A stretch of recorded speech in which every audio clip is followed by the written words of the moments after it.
Radio, your home of netball.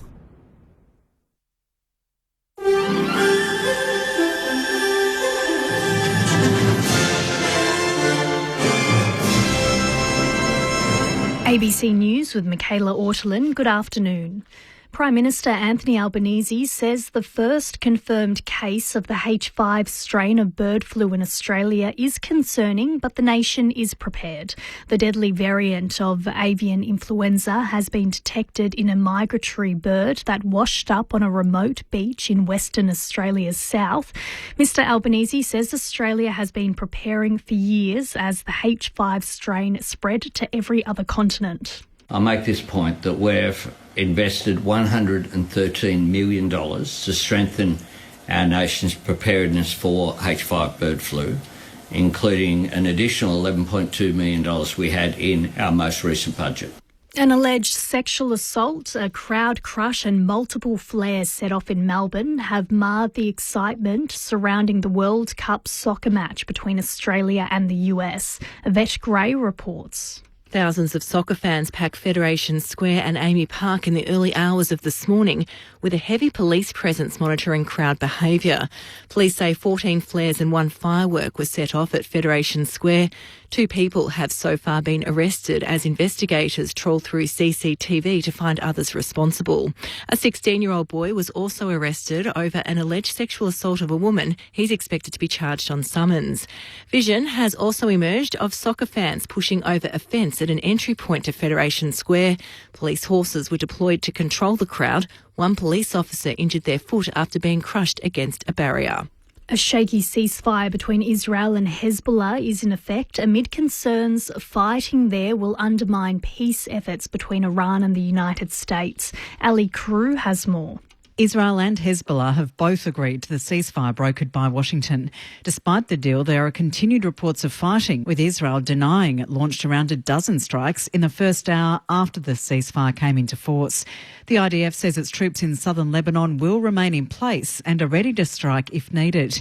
Heavy fighting in Lebanon has threatened to derail an interim agreement between the US and Iran, delaying the start of further negotiations between the two sides in Switzerland. US President Donald Trump says he spoke with Israel to push for the ceasefire, telling American media that you just got to calm down sometimes and use your head. The Transport Union in Britain has confirmed that the person who died when 2 trains collided north of London was one of the drivers. Emergency services at the scene in Bedford declared it a major incident, with 89 people injured, 11 of them very seriously. Route Director of Network Rail, Mark Budden, says they're doing everything they can to assist the victims. We're working really closely with our response teams and emergency services, and we're making sure that everyone who's been affected today gets the care they need and the medical attention they absolutely need right now. So that's our priority right now. To sport, Socceroos coach Tony Popovich says the side can take positives from its 2-0 defeat to the USA at the World Cup. ABC Sports' Amanda Shalala reports. A lacklustre first half saw the Socceroos concede both goals in their second group game against the co-hosts in Seattle, but a string of changes after the break saw a much improved effort from the Australians, including the injection of Christian Volpato. The Americans are guaranteed a spot in the knockout stage, while the Socceroos will next face Paraguay in San Francisco on Friday. 5-time World Cup champions Brazil are on track for a crushing win over Haiti after scoring 3 first-half goals to 0 in their match currently underway in Philadelphia. Earlier, Morocco defeated Scotland 1-0. Meanwhile, Australia's fellow Group D opponents, Turkey and Paraguay, face off in around an hour's time, with both sides hoping to claim their first points of the tournament. And Australia's Cassie Porter holds a share of second place on the overall leaderboard following the second round of play at the Women's Golf Tour event in Michigan. The next best Australian is Grace Kim, who is 6 shots off the lead in 22nd place. To the weather now. Across Victoria, mostly cloudy with scattered showers becoming isolated in the west during the late afternoon and evening. Snow showers above 1,400 metres. In Melbourne, cloudy very high chance of showers, a top today of 14 degrees. Tomorrow, partly cloudy, 15 degrees. Right now in Melbourne, it's 14 degrees. ABC News. Hi, it's Zan Rowe, excited that a new generation are taking on a classic series. 6 filmmakers, 10 countries, 1 winner. What could possibly go wrong? Race around the world. Streaming now on ABC iView. ABC Sport. This is AFL Saturday with Corbin Middlemass. McDonald takes it, plays on, goals! Game changer! AFL coaching record holder. Mr. Mick Mulhouse. The man's about to coach a team for the 715th occasion. Premiership player. Number 12, Luke Ball. Finals pressure. Luke Ball from 45 metres out directly from goal. Score the level. AFL Saturday with Corbin, Mick and Bally. AFL Saturday. On your radio, ABC Sport Digital and ABC Listen. The Hawks hold out a spirited Gold Coast outfit. Are Hawthorn Victoria's top contender? And could the Suns miss the finals completely? Of course, the top 10 system now on a 4-game losing skid. Fremantle make it a record-extending 13 games in a row. Do they have any vulnerabilities whatsoever? 9 points was the margin, but how wide is the gap between the Dockers and the Cats in the race for the premiership? Matthew Nix joins us, the coach of the Adelaide Crows and, of course, coach of last year's minor premiers.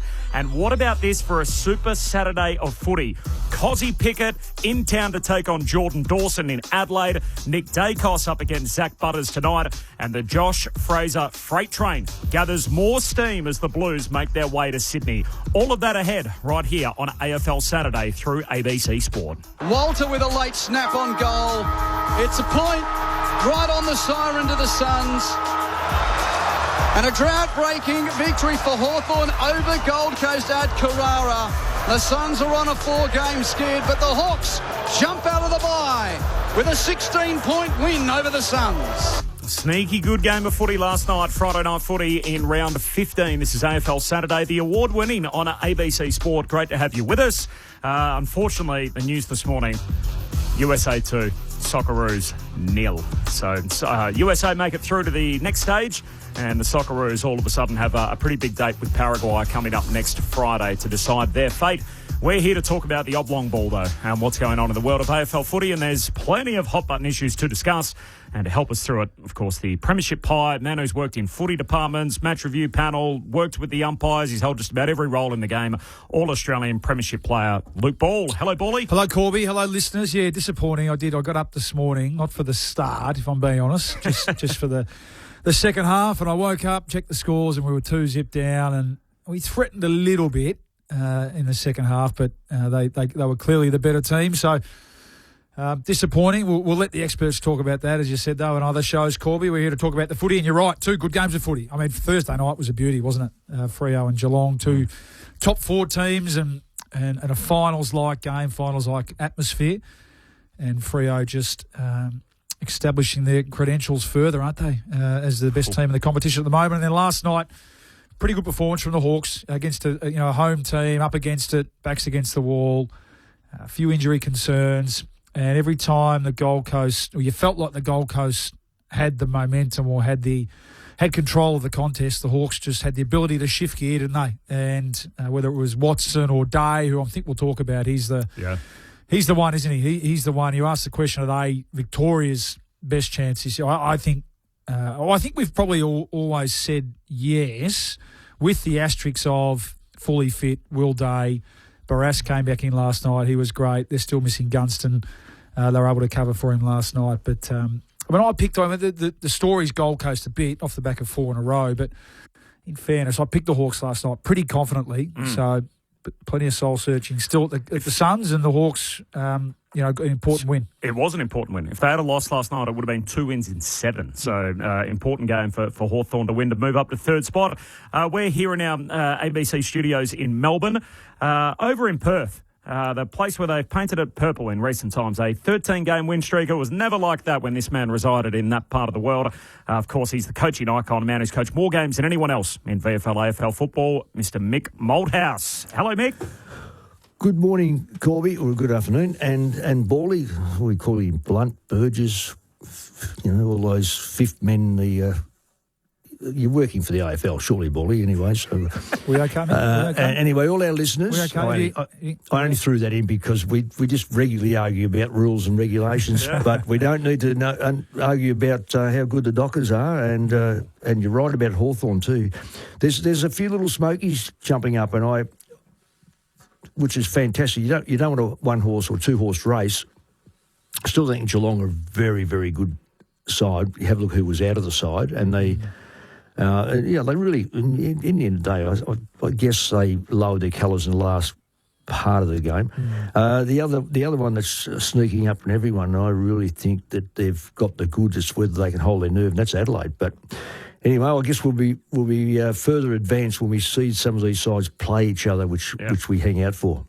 Couldn't possibly have got a better slate today than what we've got. So I mentioned it in the intro. It's Adelaide and Melbourne first up. We'll take you there following our show. And then after that, the Blues, who have had the week off there, an intriguing conversation under their caretaker coach, Josh Fraser. 4-0. It's the best start ever for a caretaker coach.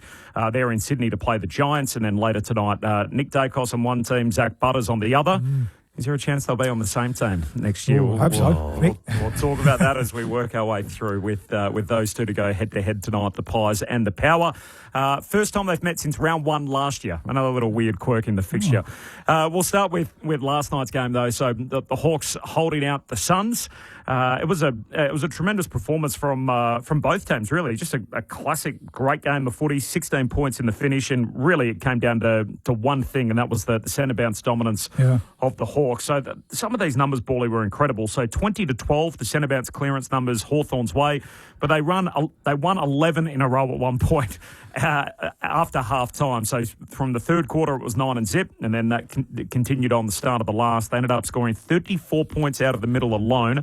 To zero in a game decided by less than 3 goals. We spoke about it last week, Mick, didn't we? And you put your coach's hat back on, and you can see Damien Hardwick just frustrated to the point of out of answers to an extent. It is baffling to consider, this team, when you look at it on paper, their inability to be able to, win or stop effective clearance out of the centre. It's just staggering. So based on last year. Why does that happen when you've got so much talent? I mean, you were a specialist at the centre bounce. It's a bit of personnel. I think last year. I mean, Matt Rowell wins the Brownlow medal last year, and because of injury, he is nowhere near the player chasing he was his tail last year. Right Now, I think you need to break it up a bit. So you look at they win contested ball pretty comfortably. So it's not an effort thing. You could see how hard they were trying. And Anderson, he was the one, wasn't he? The skipper was really trying almost too hard at times. It's not that first possession or that sort of really inside thing, Mick. The game now is about getting it from inside to out effectively, and then what you do after that. And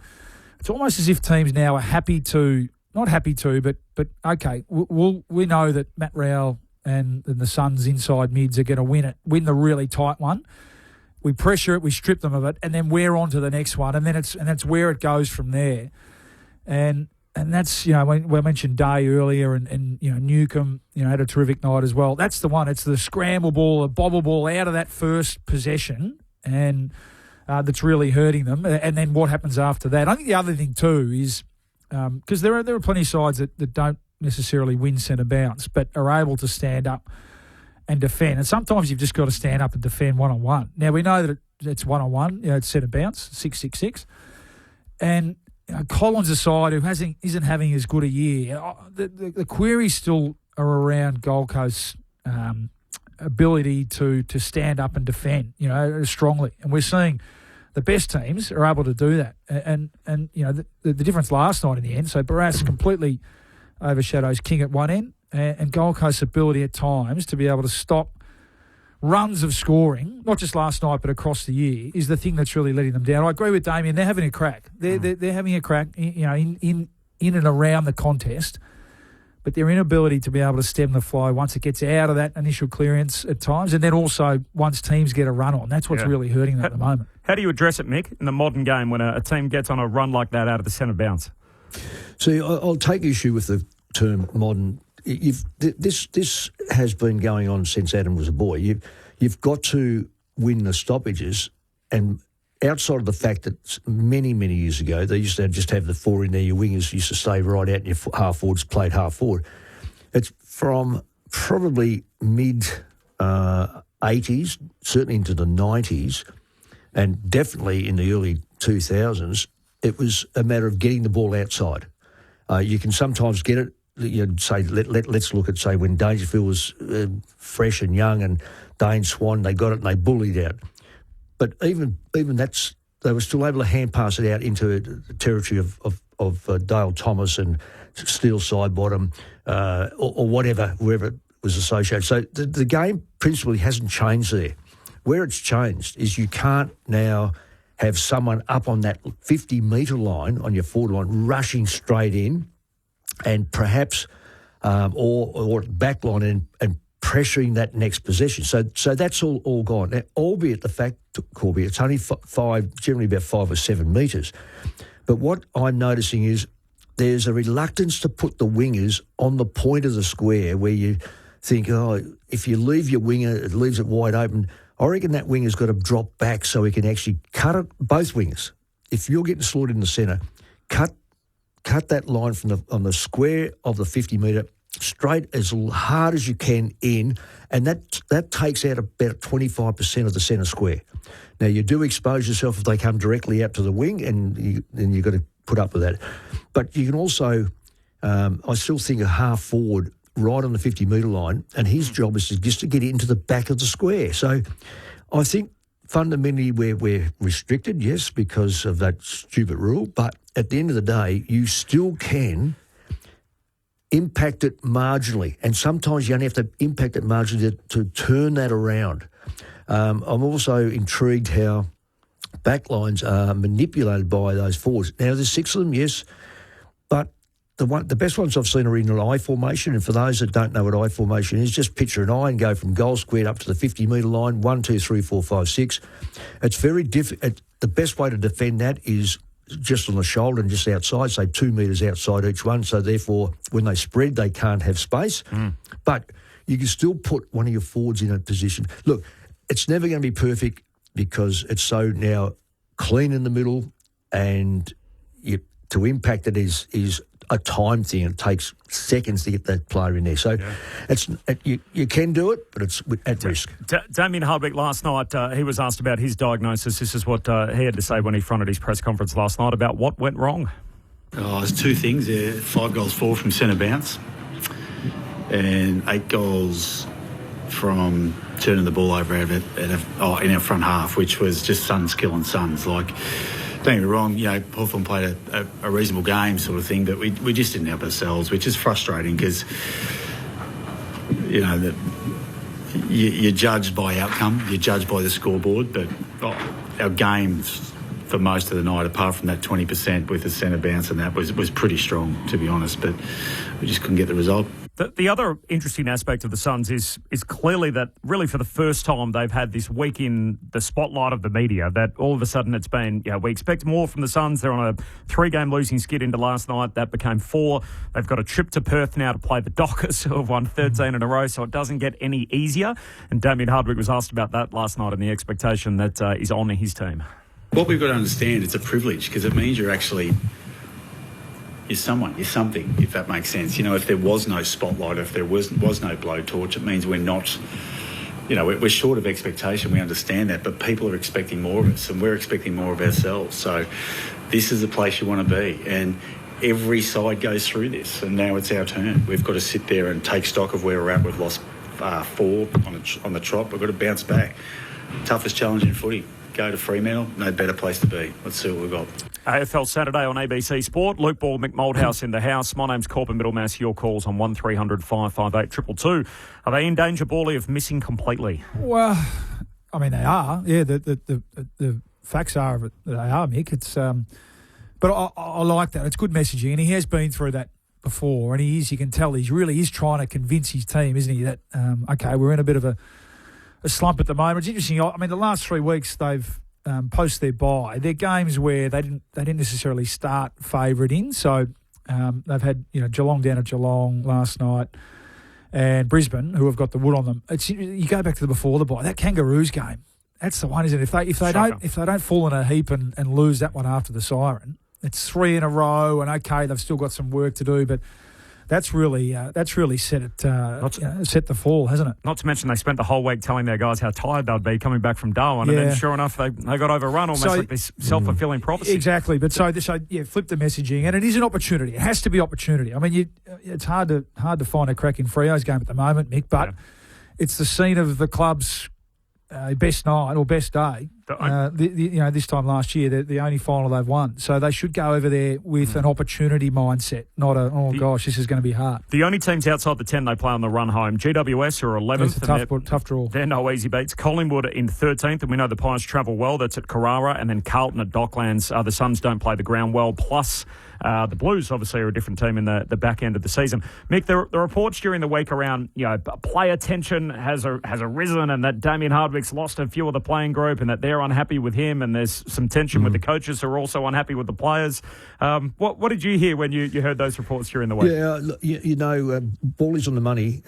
This is a challenge. Damien Hardwick's up for challenges, and and what he said was spot on. If you are ignored when you've lost like that, you are deemed as a bottom side. You've got no hope. They've got hope, and people expect now them to be a better side.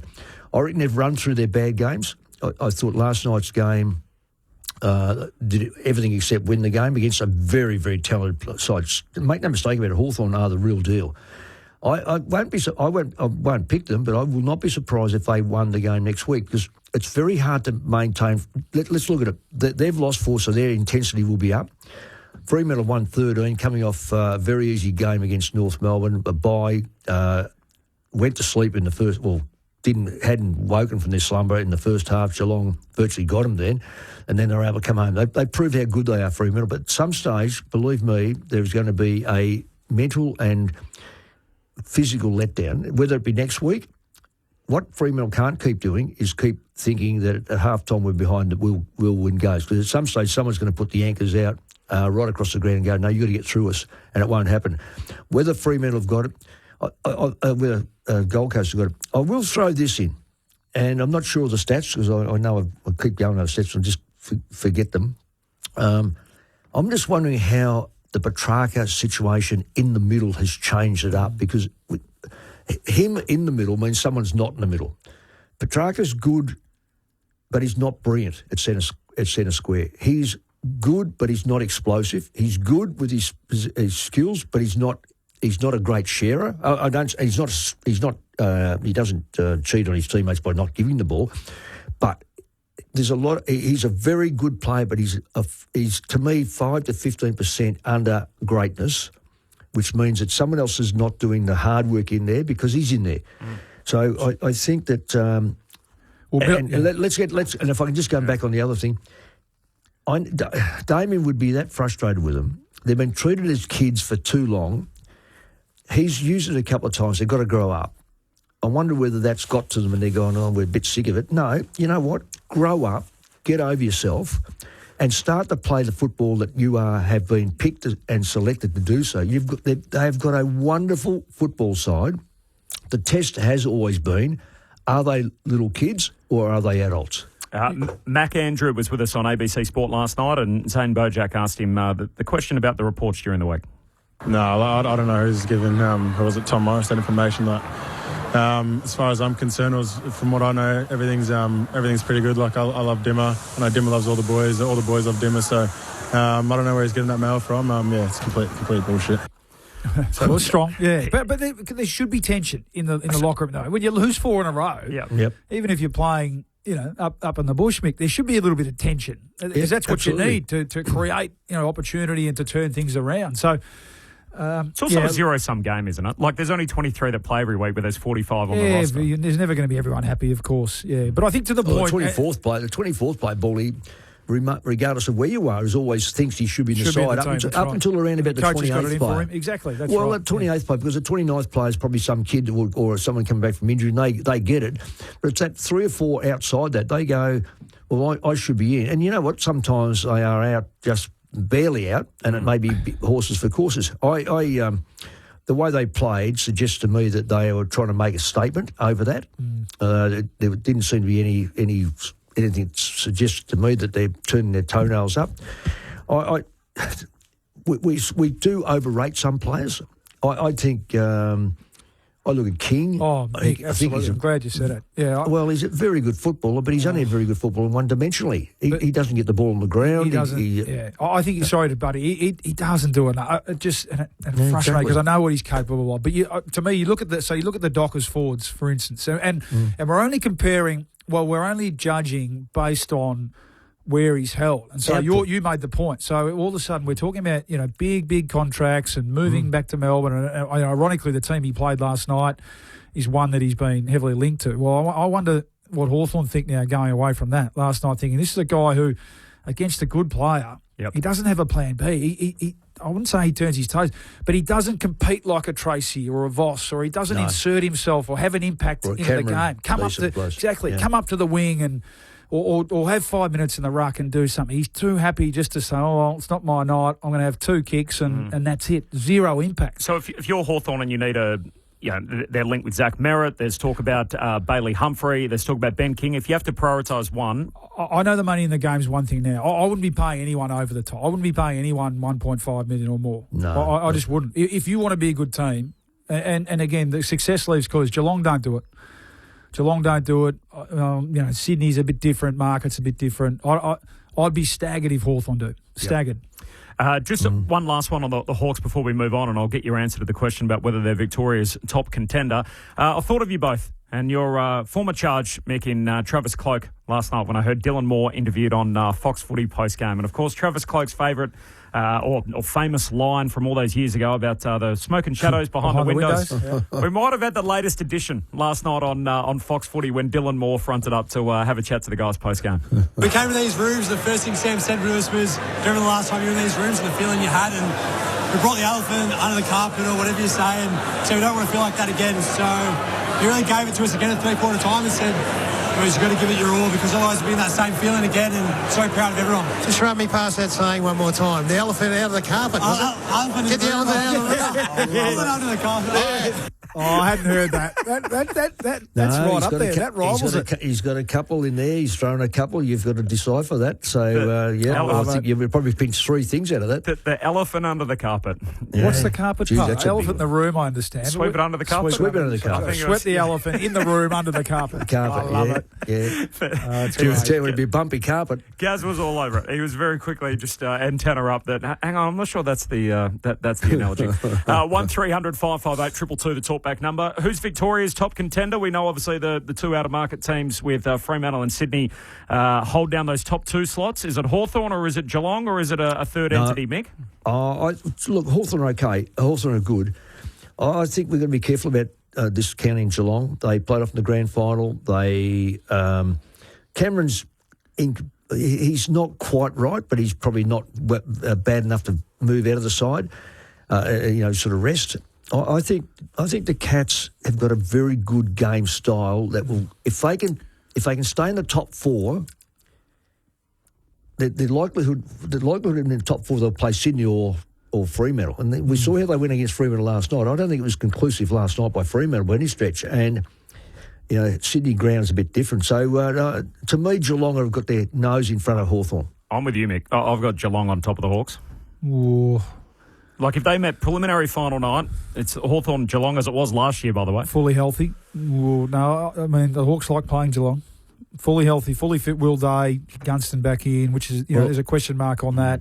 Barras back in. Hawks for me, just. I'm going to ask Cameron Ling. What do you reckon Ling would say? We can carve his answer in stone at the moment. Let us know what you think. Geelong or Hawthorn, who have you got on top as the best of the contenders from this state? 1300 558 222 is the talkback number. We'll get to Thursday night, so just a couple of key points out of this. Freo have now made it 13 in a row. The only scare, I guess, that happened last night, or 2 nights ago from a Fremantle perspective, was Hayden Young, who has been in the wars so much, hasn't he? They've had him less, or that he's been unavailable more than he's been available to them. Justin Lomuir had this to say about his latest knock the other night. Looks like there was just a contact injury with the ground, so that's what we're hoping. And a little bit of worry that it might have been just like a bit of a twisting mechanism with his knee, but his knee checks out well. There's no swelling at the moment, so looks like we've dodged a bullet there. Do they have any vulnerabilities, Fremantle? 13 in a row, and it feels like they've got want for anything when you look at their best 23 on paper. Where can you expose the Dockers? Well, I mean, the vulnerability is, and I don't know if you subscribe to peaking too early, or is it hard to stay out in front with everyone trying to hunt you down and pick you apart, in the last 2 months of the year? That's the vulnerability. But at the moment, their game's in terrific order, isn't it? And they're just honest. That's what I like about them. They're not necessarily doing it in any one way. They're not blowing any team out of the water through offence. They're responding. They're strong behind the footy. They're great around the ball.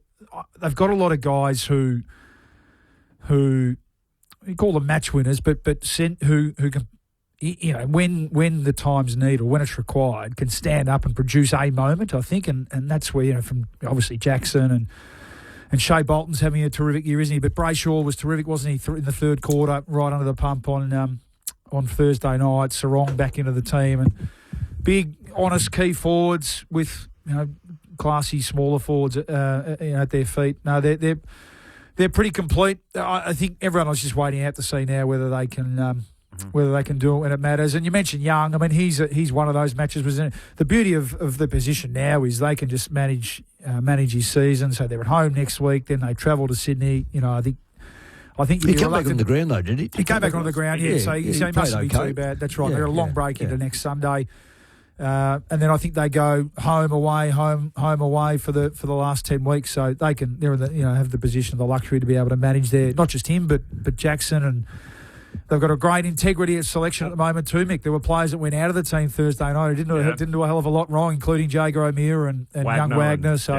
And then Sean Darcy, is a pretty handy backup. Well, that's what they've got to make a decision on. There's no one other going with Mason Cox in preference to Darcy. But having said that, Darcy can't play forward, but they've got the big three forwards.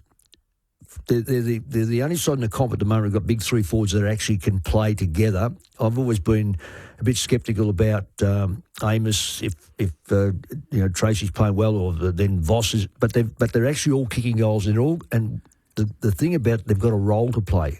That's the significant difference. So where does Mason Cox fit into this? Because he's either going to be, he might give him a little bit of relief in the forward line and a little bit of relief in the ruck. But Darcy is a very good ruckman, whereas Mason Cox is not a good. I don't think he's a great ruckman. So what I can take of it, they'll play Darcy in the seconds until his fitness is right. They don't have to rush him back. Give him 4 or 5 games where he absolutely comes back in and he's in peak fitness, because Jackson is. I was talking about Jackson yesterday actually, and he reminds me of. We're trying to find who does it remind you of. It's probably Goods. Yeah, because he's got that mobility. Yep. He's got the ball getting power. He'll kick goals. He'll take marks. He can jump all over you. He's a complete package. He's probably one that I'm not sure how many votes will be taken off him, but so he could really challenge. Oh, absolutely. Yeah, he's 5th in the Coaches Award, and he's going to get 10 last night or 2 nights ago. Can he win the Brownlow? I don't think we've had a ruckman. What's he polled? No, that's right. Goods was the last one to win. Yeah. But he doesn't play. He was a ruck rover. And then before that, I think you got to go back to Scotty Wind in the early 90s. Yeah. I mean, Gawn. Gawn's the best ruckman. He polled? I mean, he's not. He's a ruckman who has high 20 possessions and kicks goals as well. But ask the umpires, Paulie. You know the umpires better. I will. You better stop bagging. We won't have any, Mick. Bit of hangover tension from last week. Wouldn't the game grow from there? The game would be great without umpires, wouldn't it, Mick? That'd work well. I had a lot of people actually message me during the week saying, "Hey, Mick and Paulie, okay?" Of course we are. It's my premiership coach. Just another vulnerability. They kicked Paulie the other night. They want to be careful about that, Mick. They 7 points in a row in that second quarter. They start slowly too, Paulie. That's right. Look, at some stage, you've got to be so careful that you just don't have this magic, we'll push the button and you know what, we'll win games. Because it's going to be one day and it's going to be an important game and they're going to be 3 or 4 down at half time. And guess what? The opposition will start to play real defensive football or go, listen, let's make it 5. And it's a long way back. So their vulnerability to me is, and I'll say this right up front, and I reckon Justin's done a fantastic job, but they are very slow to react at times to make moves. Come finals, you have got to be. You've virtually got to make the move. You can't afford to go, the poor dearie, we might upset his equilibrium, but no, you make the move and change it up so that the game doesn't get away from you. Mick Moldhouse in Perth, Corbin Middlemass alongside Luke Ball here in our Melbourne studios, 1300 558 222. Matthew Nix only moments away from joining us. Your calls on 1300 558 222. Greg from Ballarat as we hit the phones. Hello, Greg. How are you? And I rang up about last week. I listened with interest when Mick finally said something about the umpiring. I'm an Essendon supporter, so it lost a little bit of interest in the game. But I watch the other games, and all I see is absolute garbage. Where has the push in the back rule gone? Like Mick said said something that, you know, people are scared of saying, that the umpiring is appalling. If that umpire last night didn't see the jumper punches that Ginnivan gave to him, where was he looking? You know, in the crowd somewhere? I don't know. I just find it amusing that, poorly I suppose, that the umpiring is appalling, but no one seems to say anything about it. I get that the game's hard to umpire. Yeah, sure, with these stupid rules like stand and all that coming in, it's made it even more difficult. But some of the most obvious things are just left alone. It just does my head in. Good on you, Greg. Appreciate your call, 1300 558 222. As we touch on this, if there's no umpires, there's no game. So we appreciate that. Just on the Ginnivan one, before we move on, I think he's certainly got a case to answer. And there were a few last night. Obviously, there's going to be a bit of fallout with Weddle as well, given the injury to Dan Rioli. So there'll be Closey, wasn't it? That's Closey. right. Yeah. So just on the Weddle one, you're an MLP member. Was he in a stationary or near stationary position? I need to have another look at it. That's the only thing that's going to save it. Really is, whether it's a bump or whether he just held his ground. He was in a stationary position. I suspect it'll be argued either way from both parts. And again, the way the system works, this is 0 or 3. Correct. Yep. Yeah, he's either off, graced, or he's culpable for the damage. The Ginnivan jumper punch. We have had a crackdown on stomach punches, but a $1,000 fine is the likely outcome there. So the jumper punch isn't actually included in that, which is a little bit of a loophole. And then the Closey dangerous tackle on D'Ambrosio. So pinned both arms, didn't attempt to turn the player seemingly. And Cam Nairn was actually sent for the SCAT 6 test. He passed that, which will help him. But if it's a dangerous tackle, he'll at least have 1 week. Given what we saw with Paul Curtis this week, I feel like he's in a bit of trouble. Sam Clavesi, that's right. The only thing that will save him, Curtis. Yeah, I agree. But the only thing that will save him will be the impact, which will be a bit of relief. You weren't happy with the Curtis outcome, Mick? Not one. Well, because I don't think he was the one that forced the issue. He tackled him, and his natural, the gravity and the weight of the player. So I reckon Curtis is. I don't get how he could wear 3 weeks for that. So the tribunal came back and said no apparent attempt to keep his feet. He didn't release either of his arms, didn't rotate his opponent, and then his tackle technique brought the player to the ground. They weren't headed to the ground anyway. Well, I thought that. Yeah, I think we can ask too much of our players sometimes. Exactly. I mean, if you're in motion. That should never be 3 weeks. It shouldn't be a week. Brendan's the next of our callers. Hello, Brendan. How are you, guys? What have you got for us? I'm talking about the post-match press conferences. Yep. At the moment, you basically you hear a mumble from the journos. You don't hear their questions, and then you hear the response of the coach without real context. Wouldn't you think the AFL, being $1 billion business, would be able to mic up the journos? Spot on. Absolutely spot on. I find that frustrating too, and I think the public have got a right to know what the question and how it was delivered, and then the response. I think that is... I don't see how... Corby, that wouldn't be too hard to do, would it? You wouldn't have thought so. But particularly at the established grounds, we see it in things like the NBA finals. I was going to say that's the US model, isn't it? They're going to introduce themselves, who they work for. I think that's great, Paulie. I think that's really relevant, and I agree. I agree totally with him. Yep. Good on you, Brendan. Great call. Colin from Ballarat is next of our callers. 1300 558 222. Hello, Colin. Hi there. Just on that last call or two, I've been on about this one for ages too. I reckon my 8-year-old granddaughter could set up a Wi-Fi or a Bluetooth thing so as everyone could bloody say their thing.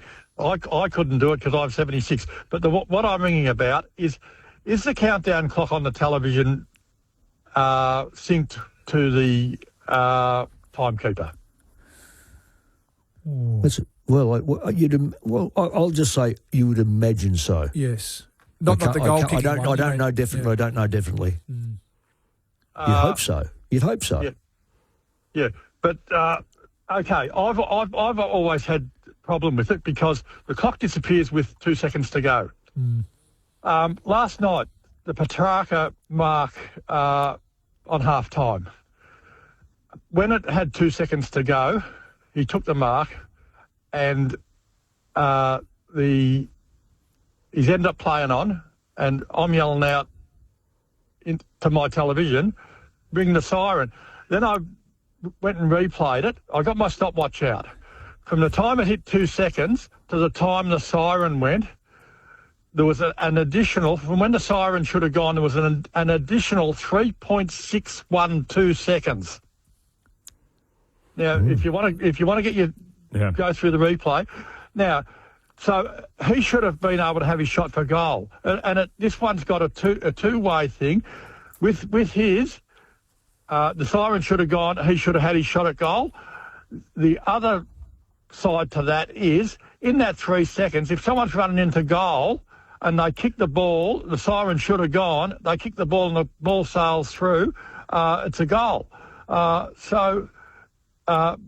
don't know if any of you have ever noticed that discrepancy. The siren always seems to go about 2 or 3 seconds after it should. Leave that with me, Colin. I'll chase a follow-up for you. My feeling is, too, that I think the one that the broadcasters get isn't necessarily the official one. Right. So the broadcasters would have their own, that sort of comes through the, whether it's champion data or whatever the official scoring system is, and then the officials have their own. So it's a pretty good guide, but I'm not 100% sure they're actually in sync. So that's why you might see them, be second out here or there. Follow that up tomorrow at Fox, will you, mate? I will. I'll ask the guys there and see what they've got for us. 1300 558 222 is the talkback number. This is AFL Saturday on ABC Sport. Corbin Middlemass, the coaching icon Mick Moldhouse, the premiership pilot Luke Ball, and I'm pleased to say the senior coach of the Adelaide Football Club, Matthew Nix, joins us on AFL Saturday across the country. Matthew, appreciate your time. Afternoon, guys. How you going? We're very well. A huge day, obviously, for the Crows as you hit the next part of your season. Incredibly, you're just one win behind where you were at the same stage last year. How do you compare this point of the season to where you were after 13 games last year? Yeah, we sort of battled our way through the first half of the year. When I say battled, probably not the right choice of words, but it hasn't been the same as last year. We've sort of had a fair few changes in the side, last minute outs. We've had our challenges when it comes to health. But what it has done is, I guess, expose a little bit of our depth and the importance of our squad. So it's one of those ones where you get to the halftime break. I think we sat at 6-5. And, we said, well, we'd be reasonably pleased with some of the challenges we've had throughout that first half of the year, as well as the draw as well. We felt we had a pretty tough draw, but you never know with the draw from the year prior. Teams change and develop. But then to get the last couple of games under our belt post that bye and play some really high-quality footy and feel like we've sort of got a bit of our DNA back, a bit of that heat that we've been bringing last season. We sit now in a confident position, whilst at the same time knowing we've still got a lot more improvement needed before we even challenge for September. It felt like out of last year's final series, it was, the analysis from the football world was, does the big three stand up in September? And your forward line, I noticed you brought Walker back in today. And do you have enough midfield depth? Are you missing a piece there? And yet during the trade period, you didn't seemingly address any of those. Were they the same things that you guys found in your post-mortem of the season? And have you addressed those through the first 13 games of the new season? Yeah, we constantly, it's not something that we do at the end of the year, is to look at what we're doing. We're always on it. So nowadays with technology and the data that we keep, it's all live. No longer is a coaching group sitting down, putting a keynote together and presenting around our how was our 25 season. We know exactly where we sit right throughout the year. we understand there are pros and cons to everything that we do. How do we go taller ahead of the ball? And I think there's a bit of a myth there that we're super tall ahead of the ball. There's always one who's got to play ruck.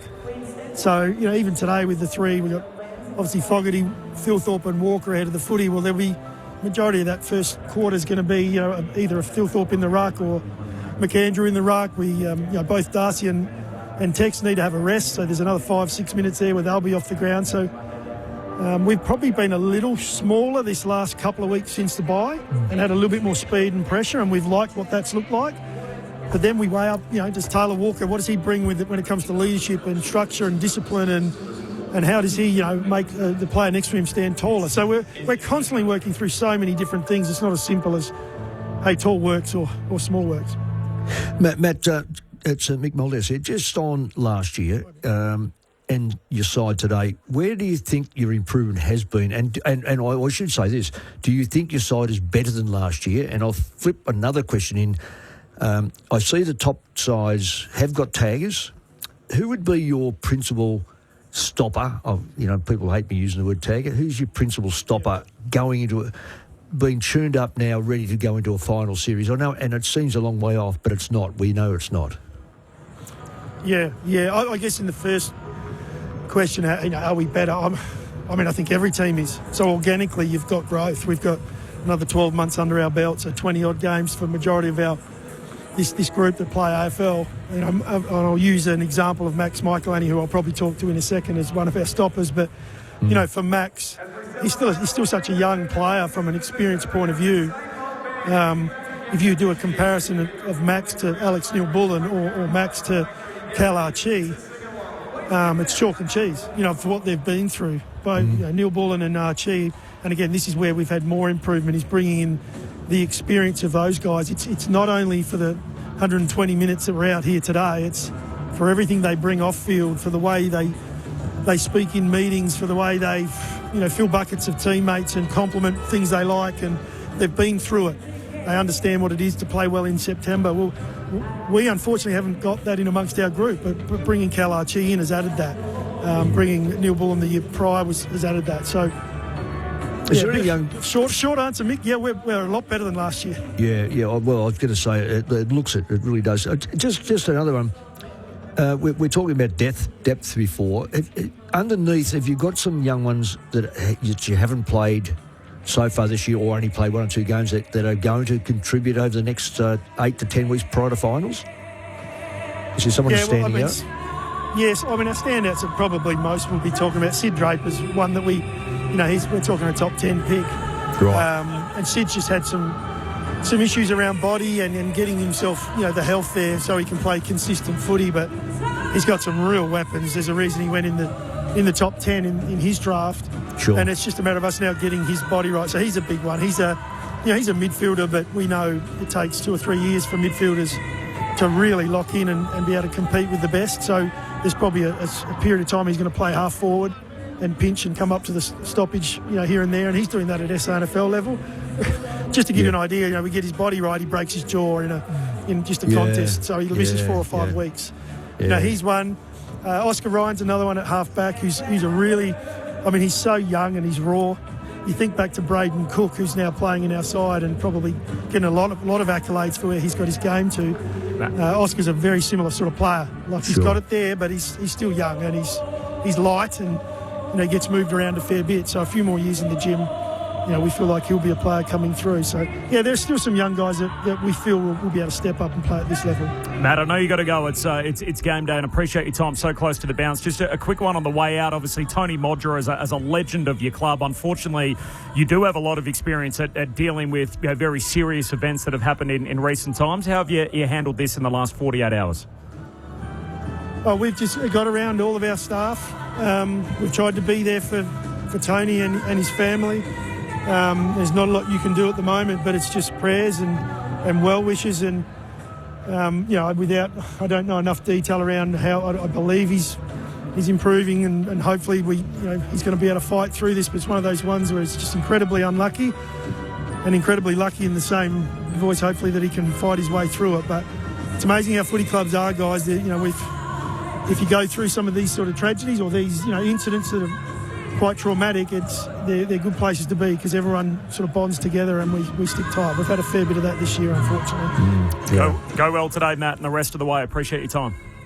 Appreciate it, guys. Thank you. All the best, mate. Matthew Nix with us, the senior coach of the Adelaide Crows. Appreciate his time so close to the bounce of the ball. There's no late change, and we extend, from behalf of all of us here at the ABC, we extend our thoughts too with the Modra family. What is an incredibly difficult time. If you didn't catch up with the news, Tony Modra in a very serious condition in hospital after a truck accident. There was an update provided by John Ralph on Fox Footy last night where he said he's still in intensive care but stable, has had facial surgery on his cheek, his jaw and his eye socket there, but the injuries are no longer life-threatening, so certainly look better 24 hours down the track than it did for the first 12 hours. So our thoughts with the Modra family at the moment and everyone connected to his family and, of course, the Adelaide Crows Football Club.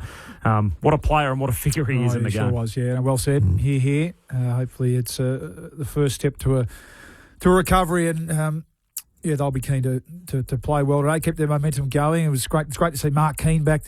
Ran out of time to ask Nixie just about his journey. You talk about heartache as well that he had to deal with, and really important, Mick, last year. He was spoken about in all Australian terms last year as that key pillar behind the footy for them. Terrific intercept player. So Keane back behind the footy. Thilthorpe, last week looked healthier, didn't he? So him ahead of the footy. Would you play Walker Bully? Oh, look, I think it's in the finals, going into better sides. It seems like, Mick. It seems like that experience, that footy IQ, that ability to help others around him is in favour of Tex at the moment. And look, his last game was really good. So you can only go by. I sense that it's probably a bit of a horses for courses thing, but you can tell every time that Nixie's asked about it, he is pretty staunch that he's in their best 23, and I think 23 helps him as well, because we know that, as he said, Thilthorpe's going to have to play some time in the ruck. So when he's in the ruck, McAndrew doesn't go forward, so that's when Walker forward becomes a little bit more important. Fogarty's the one that hasn't reached any heights at all this year and hasn't really come on. So. A sense it's a bit of a horses for courses. Cara from Moama is the next of our callers. Hello, Cara. Hello, gentlemen. How are you? We're well, Cara. Thank you. That's good. Mick, I just want to highlight something that I feel very passionate about. Umpiring's a really difficult endeavour. Yeah. And we need to be mindful that if we want junior umpires to come up through the ranks and actually aim for the senior ranks at the AFL level, that sometimes our commentary around umpiring is unhelpful. We don't bash players in the same way for, I guess, poor games, in the same way that one of 4 field umpires or one of 4 boundary umpires or one of 2 goal umpires might experience during a game. There is, at times, a stadium full of people who don't hold a whistle but will actually criticise the work of the people in the middle adjudicating the game. And that happens worldwide. So let's not assume one moment for it's just AFL. We have a crack at the umpires miss a nick behind or a basketball grab or whatever. No, this is we don't umpire bash. What we do, we expect more. And I half suspect that a lot of this is because the rules constantly change. What I should be saying is, if the AFL really want a game that's encounters less criticism umpire, make the rules easier to adjudicate. And at the moment, we're not. In fact, we add on nearly every year something different. The umpires have got to adjust. But the ones I will always have a crack at is the inconsistencies that exist between the umpires and also where it is on the ground, because there's the umpire. If you push a bloke in the back on the wing or on the full forward line, it is a push in the back. If you the forwards get absolutely the lot as far as the ball comes in and they've got a little bit of contact over the shoulder or on the arm, it's a free kick, and yet on the wing it's not. So I suspect that that's the frustration of most supporters, that we have inconsistencies. So someone's got to call it out, though. couple of appreciate your call, Cara, and your perspective on that. 1300 558 222, the talkback number. AFL Saturday, Mick Malthouse, Luke Ball and Corbin Middlemass. A couple of other things before we're out of here. It's a busy week at the Kangaroos, not just the tribunal hearing, obviously, for Paul Curtis, which didn't go their way. They had two players that were omitted from last week's game up against the West Coast Eagles after a 124-point loss. After essentially breaking team standards or falling short of that. So Zach Fisher and Will Dawson left out of the West Coast game and played VFL for that reason. Alistair Clarkson was asked about it at his midweek press conference yesterday. Oh, it's pretty easy, really. It's just a read the room type of discussion with them. They didn't do anything significantly untoward, outside the fact that, in my view, when you have a 20-goal loss and a really disappointing performance, you jump into the loser's cave for a little while. They've learnt the errors of our ways. You've got a set of standards around the time you're out and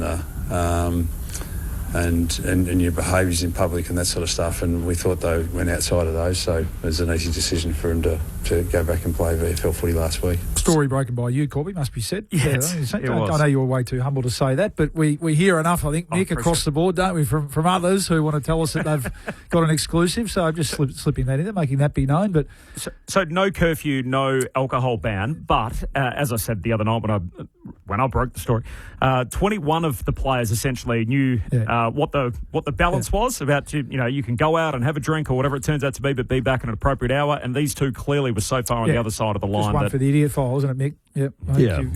There's a certain time, Bull, as we know, that when players get in trouble, it's generally after midnight, and we want our players to keep away from trouble. And you might say, "Oh, hang on, they're citizens. They're highly paid at a football club. If you want to avoid that, then leave the football club and just become and don't worry about what happens." But there's got to be. I never had alcohol rules outside of, if you want to be treated like an adult treated like a child, then we will treat you accordingly. So, but there's also a common sense rule, and clearly those two kids didn't acknowledge the common sense rule. And that's the thing, just on that, Mick, they're not kids. And these are guys that should be fighting and scrapping to hold on their spot in the team. So, Dawson's, So Dawson's but they 20, should know better. The other one's Fisher's 28. But fighting and scrapping to hold their spot in a team that's fighting and scrapping to improve and work their way up the ladder, that's probably the most disappointing thing. And the big news breaker of the week is clearly Jordan Lewis, the four-time Premiership Hawk, who had this to say the other night on the couch. The story to follow now is will Tim English be there next year? I think there's strong word around that the questions are being asked at other clubs that he's gettable. I think he's gettable. It would surprise me if he's there next year.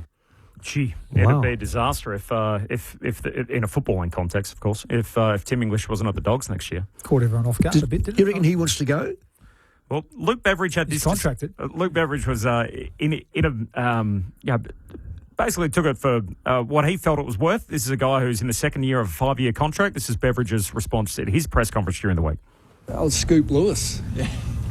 So Louis, it's like he's gone up and he's come back with a half a scoop of vanilla. Like if he's going to speculate and make statements, you've got to give you the full scoop.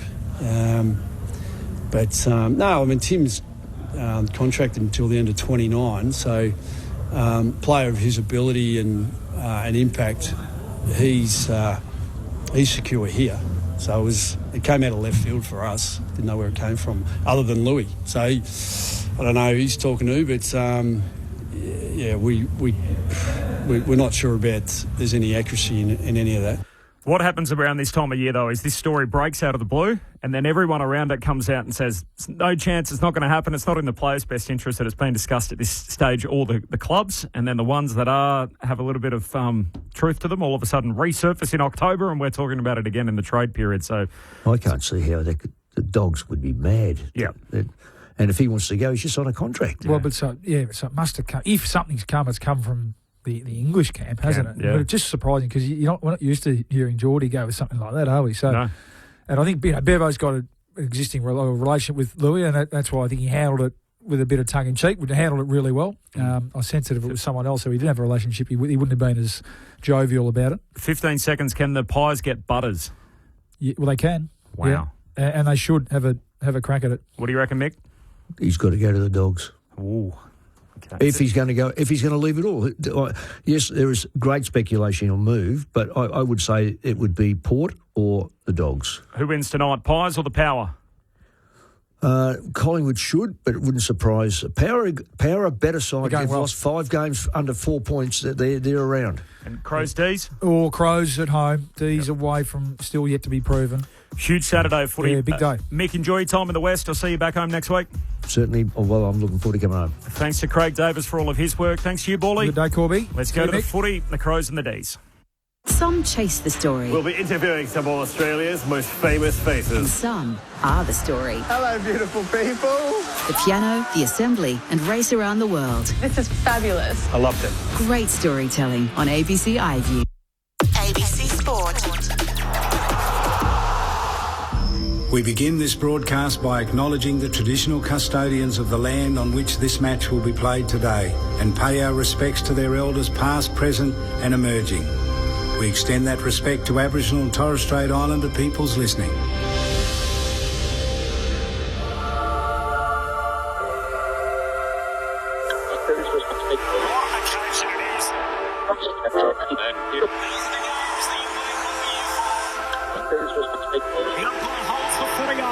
Boy, we're going to have some fun. The AFL in 2026 on ABC Sport. When the siren's out. Here we go. Listen to the roar. It is showtime. You take a seat because it don't get better than this. Right to the goal line. Jamie Elliott, the man who gravity forgot. That's why we love AFL football. On ABC Sport, this is the AFL. Sit back, relax, witness the greatest. It don't get better than this. From 45 and rides it all the way home. An ambitious effort. Unbelievable. The left foot is a goal. Oh, yeah. Take a seat because it don't get better than this. Rosen kicks on goal. The prancing pony. What a goal. He's off and running from 45 to get the party started. Take a seat because it don't get better than this. It's bouncing. It's through. Bailey Smith, he'll want the cameras on him right now. Night camera action, baby. Spins around and buries it. Loads up from 55. That's a monster bomb. 40 metres out. Snaps towards goal. What a beautiful finish. Michael goes for glory. He eyes the goals and sends it home. 100% pure footy. Every minute of every match, all season long. Gathers, snaps, goal. It's just football at its best. Kick on goal. Dribbles it through. What about that? Took them all on and said, I'll have some of these. Bailey pinches his pocket and bang, bang, bang. That's the price you pay against the Premier. Watson snaps. Oh, Watson puts it through. And the Wizard arrives precisely on time. He's built for the big stage. On his left boot, his kick is good. Inside 50, off a step, turns and goes bang. And snap. And goal. There's some bravery through the middle of the ground. How good is that? What a goal. He wastes no time. He whacks it through for another. It doesn't have to be your night, but it can be your moment. Hands it to Charlie Cameron. He can walk it in. Show him your tail lights, Charlie. Welcome to ABC Sports coverage of the 2026 AFL Premiership season. Runs the 50 out. What a way to finish. On radio, ABC Sport Digital Radio. and ABC Listen. You take a seat because it don't get better than this. It is a blockbuster day of final shaping clashes. Welcome to the Adelaide Oval, where we kickstart your Saturday trifecta of footy with 5th spot on the line as Adelaide faces Melbourne. The pieces starting to come together for the Crows. They've got Mark Keane, Taylor Walker and Isaac Rankin all back straight after their demolition of the Western Bulldogs, which has all of us wondering if they're about to run it back and maybe return to the winning streak they had last year, 9 games on the way to a minor premiership. Meanwhile, the D's, they're the surprise packet of 2026. They're surging towards finals contention. The question is, under their first season with Stephen King, can they win a game outside Victoria? Can they do it without Brodie Myercheck and Harrison Petty up forward as well? No late changes for this clash. Good crowd and a beautiful day in the Festival State as well. And I do want to start on the emotional news of the last 48 hours, which was the life-threatening crash of Tony Modra down in the Fleurieu Peninsula. We'd firstly love to send our love and support to his family and his friends, and everyone at ABC Sports certainly sends our wishes to Tony Modra, absolute legend of the game. Do have some good news to report, though. So ABC has just spoken to SA Health, and his condition has just been increased and improved to stable. So Tony Modra currently in hospital and is in a stable condition, which is great news for an absolute icon of this state and one of the legends of the game as well. 0437 774 774 is the text line this afternoon. Aaron Bryans to call the action for you, and alongside me is Tom Wilson. Afternoon, Tom. Great to see you, Aaron, and I mirror your thoughts on Mods. What a man. Every time you think about him, he makes you smile, whether it's on and off the field. So obviously sending our thoughts, as you mentioned there. I can't wait for this game today. The Crows finally back in form, or the form that we know that they can play. And as you mentioned, Melbourne, the surprise packet. I love the way they move the ball forward under Stephen King. Who would have thought losing two premiership players could rejuvenate the team? You know, that is Petrarca and Oliver out the door. So it's been a wonder to watch them this year. Do love a milestone game, and how fitting Jake Lever plays it here in Adelaide. Famously left after that 2017 grand final and was told he was leaving for money, not flags, and he's the one who won that premiership.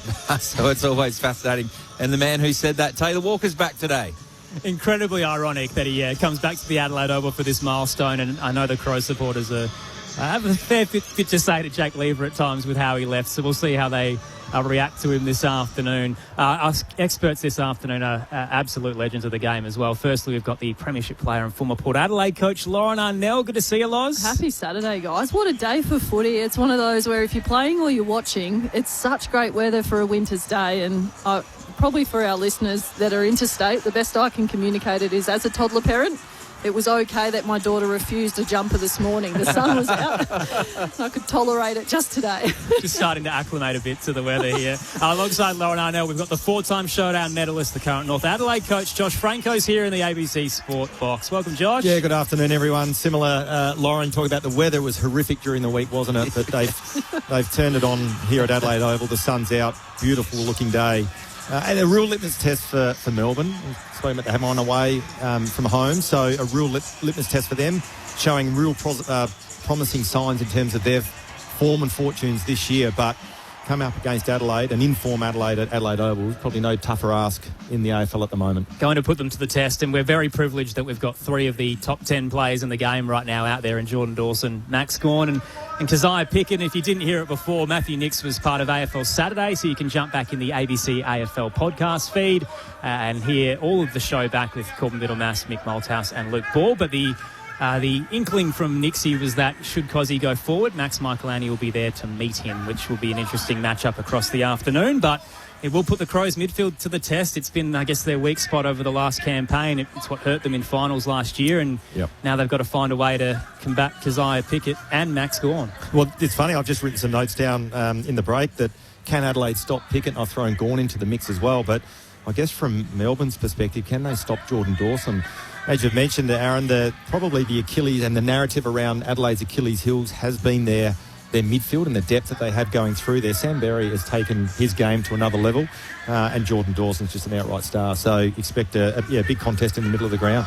And I think the exciting part about watching the game today, Josh, is having those mids that can go forward and really impact, and that exciting run and burst from stoppage. We know that Pickett does it throughout the game now as a majority mid, but seeing Rankin and Rochelle together again and that sort of combination, as well as Dawson, it bodes for an exciting match. Well, interestingly enough as well, you look at someone like a Pickett, you know, there's players in the comp that they're untaggable. He's almost in that category. Just his electrifying speed and his agility makes him almost impossible to defend. So they're going to have their work cut out, the Crows. Mentioned it earlier on SA Grandstand, but Dale Thomas crunched the numbers during the week and found that Keziah Pickett's actually a better player when he is tagged statistically. Oh, wow. So That's insane. There's just no way to stop him which is pretty chaotic as well. And yeah, for the Demons, unfortunately, on the road this year, they're 0-4 with a 39-point average. That being said, some pretty decent opponents outside of their loss to Essendon here, so we'll see if they can get the job done, or at least be super competitive against another finals contender, because right now, after the Hawks win last night, it's the battle for 5th, but it puts you so close to the top 4. Yeah, and preparing for the game this week for myself, you look at the ladder and you go, wow, the D's are 5th. Sitting outside, living outside of Victoria and seeing that is, they're sneaking under the radar, but I'm really looking forward to their brand of footy today. I love how attacking they play, and yeah, if you're coming in as Melbourne and Stephen King, I think there's probably a few surprise wins that they've had this year and put themselves in absolute finals contention, but it's a great opportunity for them to set themselves up with their first win away from home, and going into the finals, you want to know that you can win at a ground like this away outside of Victoria. Crazy part about the two squads as well, even though there's a lot of fresh faces in the Melbourne Demons lineup, in terms of their age profile, they're essentially identical, Adelaide and Melbourne, in terms of their lists, and the game's experience is only 4 difference in the average. So both these sides, where they're headed towards, and I guess where their build currently is very similar. It's just that this is a new era for Stephen King, and he's been able to fast-track a very competitive side. It's crazy when you pitch it like that, isn't it, Az? And you wonder how much difference a Jack Steele and a Max Gawn make to that average number. Yeah, look. But bringing an experienced player in like that, Josh, some teams can really benefit from having a guy like Jack Steele, who seemed largely unwanted at the Saints as their skipper. And I think even further to that, they lose Oliver, they lose Petraka, they lose Stephen May. And to your point, as you said, Tom, that Stephen King has done an outstanding job in getting this playing group to the level that they're playing at, and probably, even to their own admission, has exceeded expectations. For those who've just joined us as well, it's been a big day in sport because the Socceroos played this morning, which was 5 a.m. Eastern. So for those who did get up, they weren't rewarded for their effort, Tom. Unfortunately lost 2-0 to the United States. For some odd reason, Tony Popovich decided to bench both of our scorers from the Turkey game. It didn't quite work. They looked a little bit stagnant. So what it means in the grand scheme, and we'll fill you in across the day, is that even though Australia lost that game, they've got the 1 win, which means if they can finish 3rd at least, they're probably in the best 8 teams and they'll progress. And even then, they could still finish 2nd regardless of the loss today. It all depends on this game this afternoon. So Turkey up against Paraguay, who are the 2 sides who we get to win in our group. Paraguay has actually scored first. So 1-0 they lead in the early stages. It's just the 10-minute mark. But in the context of what that could do to us, so if Paraguay win this game, Australia physically cannot finish last. So there's a likelihood they'll at least progress by being 3rd, if not 2nd. If it's a draw, then Australia have to at least tie or beat Paraguay in their next game. And if Turkey win, then the Aussies will certainly need to get the job done because they can finish last if they lose, and then they will not progress. So we're barracking for Paraguay today. At this stage, this is the right result, I think. Right, yeah, let's go. Because it probably gets us closer towards a finish, even though it would be lower. I guess, do you want to take the gamble of trying to finish 2nd but potentially not progressing at all? That's the maths behind it. But look, it's probably good that Paraguay is leading at the moment 1-0, but we'll keep you across it all afternoon. And the text line, if you do want to get in touch, 0437 774 774. Minutes away from bounce down here at the Adelaide Oval. The crowd has built very nicely. It is super windy, though. We'll check in with Josh Money in just a moment. But Loz and Josh, who's winning this afternoon? Lauren, I think Adelaide are just too strong. I look across the forwards, the mids, the backs, and they've just got they just look better. And I know that's a simple way of putting it, but obviously we've seen over the last couple of weeks Adelaide have just started to hit their straps. They're looking like the side that we know that they're capable of. And what we saw last year with that, I think you said a 9-game winning streak as they finished top of the ladder. We're starting to see glimpses of that. They've still got players to come back in. 3 handy inclusions today in, is it Walker, Keane and Rankin? So some pretty handy ins. I just can't see Melbourne getting it done today. I agree with you. I think based on the fact the D's haven't won outside of Victoria yet this year, and given the inexperience under their coach, while the age factor is similar, I think the experience of games played together as a whole group and the fact that it's here at Adelaide Oval, it makes an enormous difference for my tip. And yeah, I think the Crows will get it done by a couple of goals. We'll see if the D's can pull off an upset this afternoon. The captains have met in the middle, and Jake Lever was the one as part of the coin toss alongside Jordan Dawson in game 200. Josh Money had his eyes on it all downstairs. Welcome to the broadcast, Josh. Thanks very much, Aaron. What a beautiful afternoon it is for footy. Feels a bit strange almost to have a blockbuster of this magnitude so early in the day, but lovely conditions for footy. As you mentioned, it is Quite breezy, a strong northerly breeze indeed. Crowd building nicely, as you said, and it is emergency services round, so the fourth year in a row that the Crows have done that, with 3,000 first responders here today, and that's quite fitting after two of them came to Tony Modra's aid on Thursday night. And nothing official planned from the club today, but certainly amongst the supporters there's certainly some light plans for an acknowledgement of some sort at the 6-minute mark to acknowledge the Crows icon. So certainly that will be fitting, and he is very much front of their minds down here at ground level. Trent Rivers, Fitzgerald, Sharp, Cross and Kenfield start on the bench for the D's. Fogarty, Keys, Berry, Nankervis and Hall Kahan for the Crows. Can't wait. And if you've just joined us as well, SA Health getting in touch with ABC News, and Tony Modra's condition has been upgraded to stable, which is excellent to hear for the South Australian icon. Aaron, just having a look in the centre square, mouth-watering matchup. Looks like Rankin's got the job, or is going to run next to Cozzy Piggott. So hold on to your hats. There is going to be some absolute electricity in the middle when these two fight for the footy. Here we go. It's Adelaide and Melbourne on ABC Sport to start your trifecta of footy. You are with Tom Wilson live at the Adelaide Oval. Lockie McAndrew up against the 8-time All-Australian Max Gawn. McAndrew wins out in the end. Handballs towards Rankin. Back into the team. He was tripped, legged. Manages to get him kick inside the forward 50 and finds Taylor Walker, who marks 45 metres out in a 45-degree angle. Oh, a lot of love in that centre bounce crew. You called it, Josh. Lockie McAndrew's work at that CB to follow up his tap work and get it on the outside to Rankin, who'd seen Pickett through. Exceptional work from the Crows. I think the other thing further to that kick from Rankin inside 50 was extraordinary. Had numbers, didn't have a lot to kick to, but just the composure and poise to find Walker. Great start, Adelaide. Well, this would bring the house down in the opening minute. The returning Rankin to Walker goes with the drop punt on the paint of 50, and he's already turning to the crowd. Big Tex is pumped up, and the Crows have a goal in the first 50 seconds. They're one straight 6. The T's yet to score. Well, I just said, Lauren, it was the perfect start from Adelaide, wasn't it? McAndrew was terrific in the ruck, but I've said it here many, many times before. Taylor Walker's set shot is as good as there is in the competition. Almost I've ever seen. He kicks, it does not deviate. And a terrific finish there from the big forward in Tex Walker. Against the breeze too, I think the flags are going at the other end of the ground in the D's favour. So, as you said, perfect start for Adelaide. Dream return for Taylor Walker, who was suspended for the push against Colin O'Sullivan a few weeks back. Now plays his 310th game this afternoon, so he's one away from tying Ben Hart in 4th. All-time leading goal kicker Tex, so he can certainly be a legend of this football club. Tossed up, gone down, beautiful tap down the throat of Sparrow, weaves through the centre circle. Melbourne heading inside 50, fly from Van Rooyen, who crunches into the pack. Ball shoots back out of the 50, unable to be gathered by Howes. Coming through Dawson, shoots the handball wide for the Crows. Cook through traffic to Miller. They're doing this very well through a lot of pressure. Peatling gets it off to Rochelle. Little hot one to Dawson, who fumbled, and Sparrow pounces, throws his head over the footy, clatters into a tackle of Rankin, who didn't really commit. He just watched Sparrow fall to the deck, asked the question, but we will get a ball up. Centre half forward for Adelaide. They lead by 6. McAndrew down, only found Bowie, dropped it in the tackle. Gawn gets it out. Sparrow shoots it to Pickett. He fumbled. Rochelle's there, spun around, dropped it. Calls of holding the ball. Rochelle saying, I didn't have it. Play continues. Handball comes out. Tolstrup gets it back, and a long clearing kick comes out of defensive 50 by McDonald. Up towards centre wing, and ball aces there to fist it out over the boundary line. We'll have a throw in. Tom, Melbourne's hands in the scramble there were outstanding. A lot of pressure applied by the Adelaide mids, but just their ability to break free from that scramble scenario and kick it forward, that was really well done by the Demons. So Crows lead it by a straight goal. Boundary throw-in on the logo. Gone straight down to Fritsch, who was tackled without it. Play on, says the umpire. Gathered by Dawson. Flicks it to Rankin, who goes to Miller under pressure, but he goes to don't argue too high.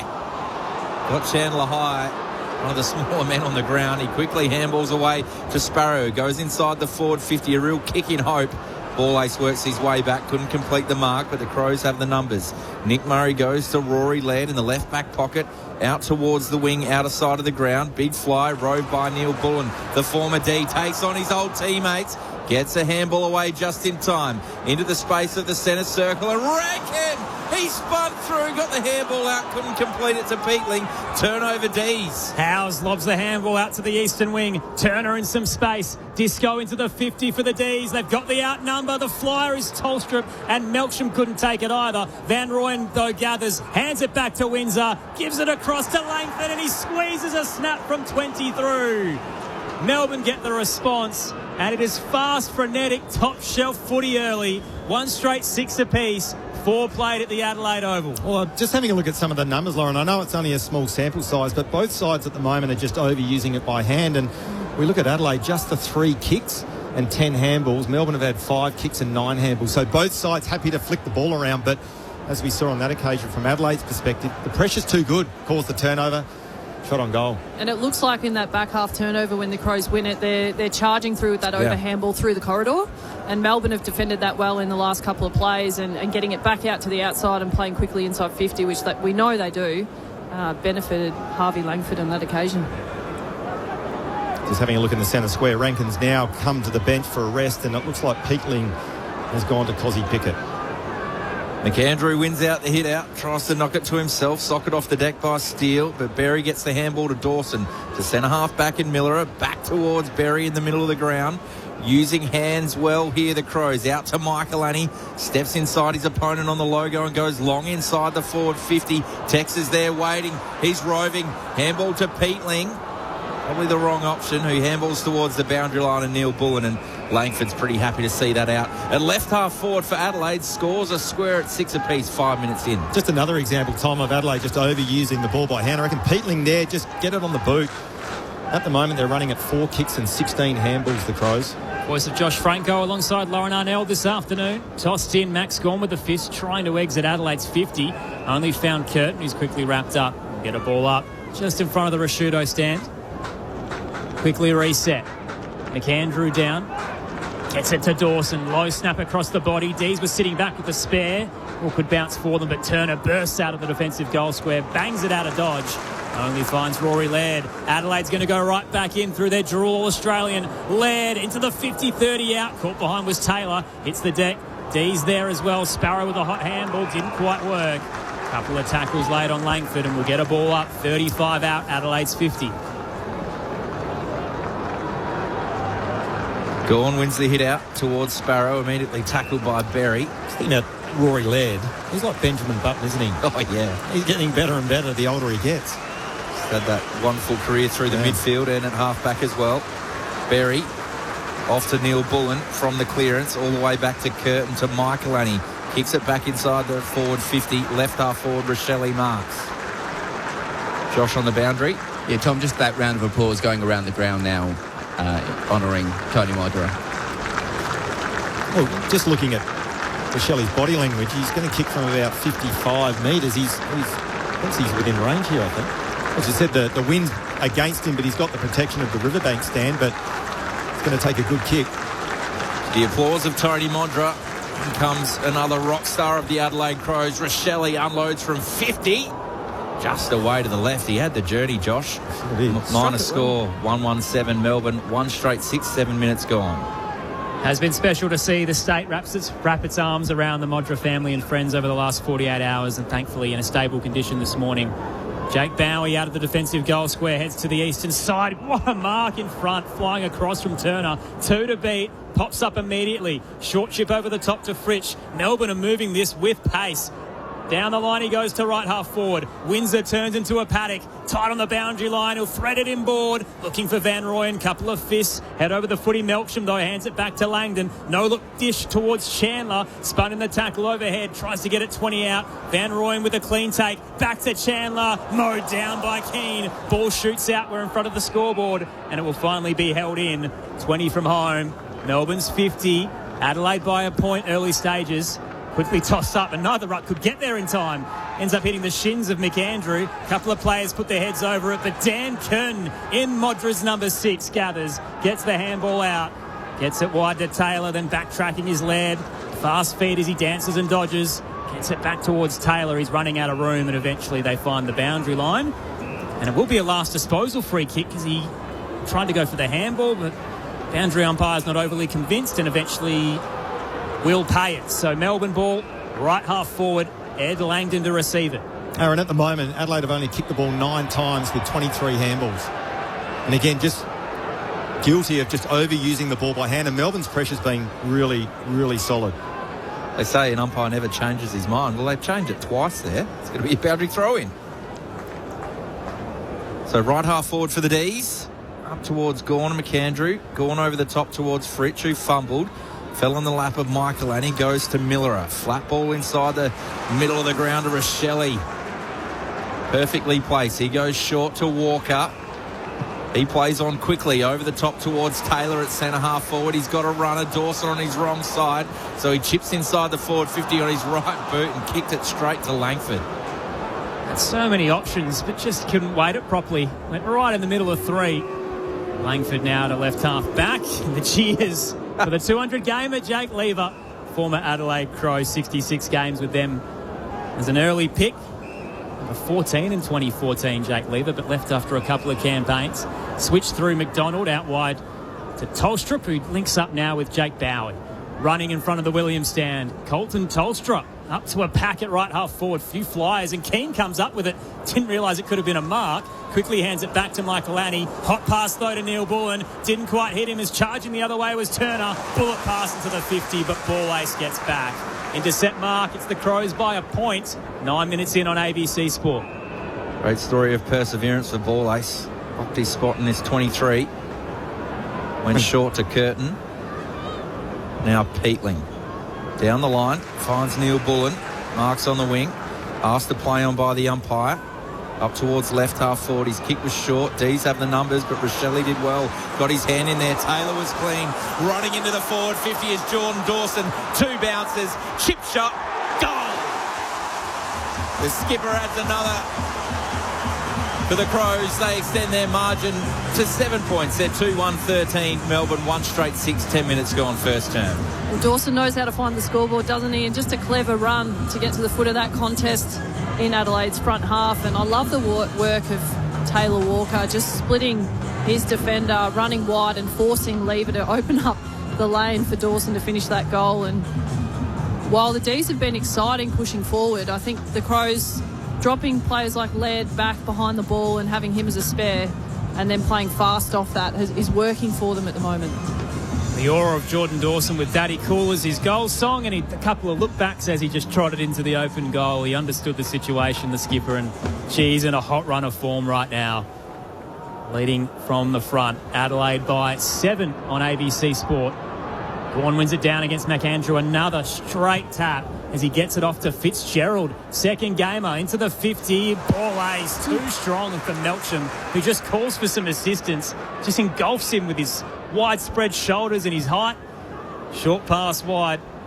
Uses Murray. Heads out to the broadcast wing. Kick was a little long for Nankervis, and off hands it goes over the boundary line. While we're talking about the promising form of James Ball-Ace, we should talk about his sister Izzy, in form for Atlanta Dream in the WNBA at the moment and doing exceptionally well in her first season. What a family. So much sporting talent. Boundary throw in. McAndrew wins it over Gawn. Sparrow goes the punch towards the centre square, and Miller tries to shrug off the tackle. Got the handball away to Michaelani, who went over the top towards Nankervis, and Curtin with a double don't argue. Steps inside and his kick was off his ankle. Straight to Langford, who goes inside the forward 50, finds Van Rooyen left half forward. Off his ankle. That was a real flower bag of a kick, wasn't it? He did everything right, showed strength, but just turned the footy over. And again, in the modern game, you turn the ball over, particularly in your defensive half, you're going to pay the price. Interesting as well, just looking at Pickett, looks like Saligo and Peatling have got the job on him. Peatling on the bench at the moment. Saligo's got the job on Pickett, yet to touch the footy. Aussie Pickett. So Van Rooyen, more than a cult figure. The D's fans love him. Unloads from 45. That's straight through the middle. Melbourne respond through their talisman. They go 2 straight 12. Adelaide 2-1-13. 13 gone in the first term for ABC Sport. While it's been high handball footy, it's been a good start to the first quarter for both teams, and I'm enjoying watching Max Gawn push forward and stretch Lockie McAndrew. It's going to be interesting, Josh, to see how that plays out, because I think McAndrew early, particularly at centre ball up, has been exceptional. But the more Max Gawn runs him around and forces him to run full length of the ground and defend deep, I think you'd expect Gawn to take his opportunities if the Ds can see him deeper in the forward line, drifting in general play. Yeah, and I think that's the concern with the young ruckman in McAndrew. Has he got the capacity to go with him? And Gawn's an absolute star of the competition at the moment. He's not in there. We've got Philthorpe's coming to the ruck for Adelaide, but huge job for big McAndrew to nullify the influence of Max Gawn. Philthorpe up against the third gamer, Luca Kentfield. See how these makeshift rucks go, and Riley Philthorpe easily outmatches him, taps it to himself, hands it to Rankin, who bursts through Bowie's defend off the handball, a little shallow, so he'll follow it up himself. He's a one-man show, just couldn't finish with the chip kick into the 50. Fogarty dives towards the footy and he's tackled forward in the process. Crowd asked the question, but is rolled well through. Ball up, 25 out. He's looking sharp, Rankin, isn't he?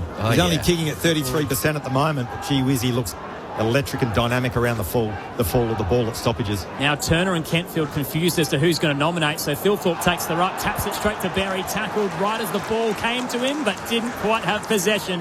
Cozzy Pickett gives it away, and a free kick to Berry, really tight in the pocket. This is a straight line angle, about 10 out. Can I say I don't like those free kicks paid? I reckon when the ball gets knocked out in the tackle and you can't maintain possession of it, paying a free kick against Cozzy Pickett there, I reckon, not sure about it. Sam Berry opens the angle, hooks it across the body and misses to the right.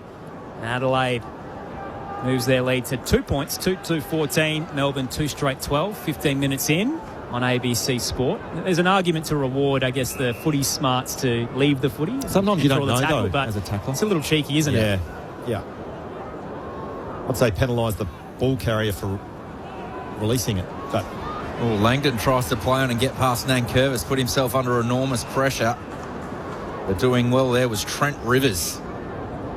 Takes a contested mark at right half back. Plays on now, kicks up towards centre wing. And working his way to the front was Mark Keane. Crowd certainly love that. Goes short with a 45 kick. Inboard to Hall Kahan, asked to play on. The switch is on towards Fogarty. Marks inside the centre square. Handballing to Curtin. He's on his wrong side, but manages to get it on the left boot. Saligo's waiting at the back of the pack. Couldn't complete the mark. Knocks the ball in dispute. There's going to be a high tackle there. Just couldn't quite get all the way out to Jake Saligo. And Tom McDonald's going to win a free kick at the top of the goal square. Just in back play. So they move it on quickly to right half back and drop mark out the side there by Howes, and we'll have a throw in left half forward for the Crows. Just going back to Hall Kahan's kick across ground to Fogarty, like a guy who's been picked up in a mid-season draft to be able to kick the ball like that, unbelievable. It's been one of the most talented crops we've seen already in the opening fortnight. Joel Fitzgerald had 26 touches last week in his first game. Both he and Hall Kahan out of Williamstown, so former teammates playing against each other. Toss back in, left half forward. Pack collapses very quickly. We'll get a ball up just outside Adelaide's 50 as Kentfield wraps up Berry. We'll go again. Philthorpe in the ruck against the third gamer. Taps it straight to Peatling. Had an arm pin, but got boot to ball. Walker smartly tries to tap it on. He's looking for Neil Bullen. Just couldn't quite control it. And has scored it over the boundary line. 35 out. Left forward pocket for the Crows. On the text line, Grant Hobart's got in touch, enjoying the call while typing madly and putting together my next book. Love it, Grant. Let us know what type of book it is. We're thinking like action adventure. What's going on? And says go Blues for tonight. I think you're not wrong. They play at 4:10 Eastern. Our coverage starts at least for the Giants and the Blues, but that'll progress towards the night. Tossed in, the Blues win the stoppage. Chandler exits with the handball, gets it out towards Kentfield, fumbled. Chandler with a fresh airy, rolls its way towards the centre square. Taylor's waiting, gets it for the Crows to Peatling, nice and composed with the centering kick. Neil Bullen, strong through the pressure, takes the mark up against Rivers. Hands it to the run of Nick Murray. He'll set it up, 20 from home. High entry, couple of flyers, and in the end, smart from the Ds as Lever pulls out. Gets Kentfield to come across and cut it off. Top of the defensive goal square. It's the Crows by 2. Plays on quickly, his short kick. His teammate under enormous pressure. Kentfield gets it back. A snap around the body and steals in front and marks. Goes the 1-2 with Lever. Switching it out wide. Looking for a teammate in Langford who dropped the mark. Nankervis tried to get around him. Got the handball away to Taylor Walker. Back to Hall Kahan on the logo, outer side of the ground. Another flat ball through the middle of the ground to Laird. Centre half forward now with Keys. 65 from goal on the left boot and finds a target inside the forward 50. It's Peatling, 40 metres out directly in front. Well, just having a look at Cozzy Pickett at the moment, he's still yet to touch the ball. He's had 2 tackles, but still yet to register a disposal. And the bloke that's got the footy at the moment, Peatling's done a terrific job on him, having a shot on goal himself and influencing the game offensively. But Melbourne, they've got to find a way to inject Cozzy into this game because at the moment it's not working for them. Played every game this year, James Peatling. He's been a good pickup, hasn't he? Very reliable through that midfield. Peatling from 40 metres out goes the drop punt. This one drifts away to the right-hand side. Another minus score for the Crows. They're 2-3-15 Melbourne. A 2 straight 12. 19 gone here at Adelaide Oval for ABC Sport. 7th disposal for Peatling. So he's doing a terrific job at the moment on Pickett. Now the defensive goal square. The kick is not a good one from Turner. Head to left half back. It's cut off by Rankin. Spears it straight back in. And it's snuck through the gap. Darting it across. Tolstrup tried to cut it off. And it threaded through to Rochelle. Keep shaking my head at this bloke. That kick, where it had the best vantage point, right behind the kick. He had nothing to work with in terms of margin for error. And that kick from Rankin. 6th touch for the quarter too in his return. Yeah. Absolutely threading the needle. It was Rankin to Rochelle. These 2 pocket rocket forwards. Josh Rochelle from 45 with a straight line drive on the tight angle and the double python to the front row as he celebrates his goal. Adelaide up by 9 here at the Adelaide Oval. 3-3-21 to the D's, 2 straight 12. Time on in the opening term on ABC Sport. Josh Money's downstairs. Yeah, and Aaron, Josh Rochelle, a former Melbourne City junior, was one of the Crows, or many Crows, getting up this morning to watch the Socceroos. We asked Matthew Nix about it during the week, and he actually said that they took a real high-performance approach to it. So they said, if you want to get up, that's fine, but they basically had to go to bed earlier and treat this like a night game. So a lot of thought went into this morning's game. Be a nicely timed nap after the match, wouldn't it? Roll in. He's just hit that beautifully, hasn't he? And that pass from Rankin, you know those things you see on social media, good, hard, impossible? He got it through an impossible gap to hit Rochelle on the chest. Absolutely did. Just looking at some of the other numbers at the moment, the clearance count 11-4 Adelaide's way. So ruck dominance, but not converting that into clearances. Max Gawn's handball was blocked by Dawson, who put some pressure on through the midfield, but Sparrow does get the clearance up towards centre half forward for the D's. They need a response. Hall Kahan grabs the footy and is tackled by Windsor. So they're trailing by 9 points. Gawn knocks it forward. Cook gathers. Handballs to Laird. He's got a couple of D's to beat. Gets it back to Max Michaelani, who's really kicked this up towards the paint of the boundary. Out on the full in the end. So Jake Lever will have the free kick. Gawn drifting forward now on Riley Thilthorpe. Expect this ball to go long. So Lever does play on, and there goes the long kick as described by Lauren Arnell, and Murray gets a fist in there out over the boundary line. We'll have a throw in about 35 metres from the D's goal in the left forward pocket. They're trailing by 9 points, 22 gone in the first term. Cozzy Pickett still yet to touch the footy. Jake Saligo in the negating role the same, but you'd imagine it's more damaging for the D's than the Crows. Tossed in, Melbourne's 50 down 9. Thilthorpe gets a fist in, knocked it towards Steele though as he thumps it towards the goal square. Tackle late on Fitzgerald, trying to get boot to ball. Managed to pop it just out a couple of metres. Hall Kahan tackled, and Dawson getting stuck right into Fitzgerald off the ball. Free kick going to Hall Kahan, who was clattered into by Melksham. Pops up, short pass, Rory Laird, right back pocket. And share it just down the line, the required 15. Isaac Rankin talked about how exciting that matchup was at the first centre square bounce. Rankin's had it 7 times and Pickett yet to touch the ball. And this kick towards the benches is cut off with a sharp fist. Boundary throw-in to come. Well, it seems like, Aaron, when Pickett's on the ground and Peatling's on the ground, and Peatling's got the job. If Peatling's off, then it's Saligo, and as we said, Peatling's been outstanding. He's had 7 touches himself, and as you said, is Pickett yet to touch the footy. Boundary throw in. Sparrow was strong, broke through the tackle, kicks up forward, gets out the back. It's a foot race on. The D's will gobble this one up. Matthew Jefferson runs into an open goal against the run of play. They get one back there. 3 straight 18, the D's. Trailing by 3 points, Adelaide 3-3-21. 23 gone first term. Really good call, Tom. I thought the strength of Sparrow to get through there in a relatively congested stoppage in the D's front half, but such a good read from Jefferson getting out the back, and he looks to be pretty speedy as well. You could see it drifting over, and again, we know that's the D's style of play. I think they're the number one long-kicking team in the competition, and getting over the back there, we saw the first goal for the D's, Langford benefiting from a long kick, and now Jefferson on the end of it from a stoppage win.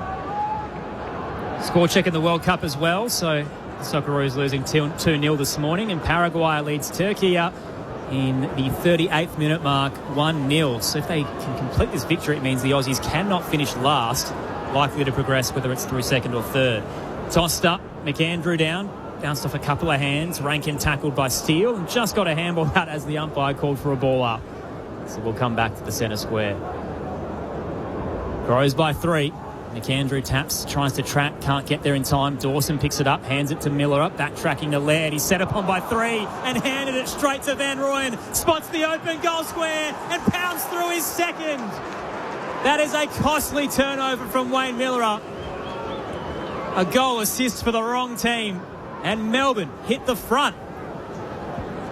Josh, you've been talking a lot about the over handball from the Crows, but the stoppages are really congested, aren't they? They are. Melbourne are playing at least 3 forwards high inside between the arc stoppage, and that means if you receive the ball from a handball from Miller and your Rory Laird, you're going to have a lot of pressure coming at you, which caused the turnover. And even looking at the numbers, Lauren, they're running at 41 kicks, 42 handballs, so that's basically 1-to-1, which is a really high ratio in terms of handball to kick, and they're paying the price as they did on that occasion. Almost Miller, just get the ball going forward.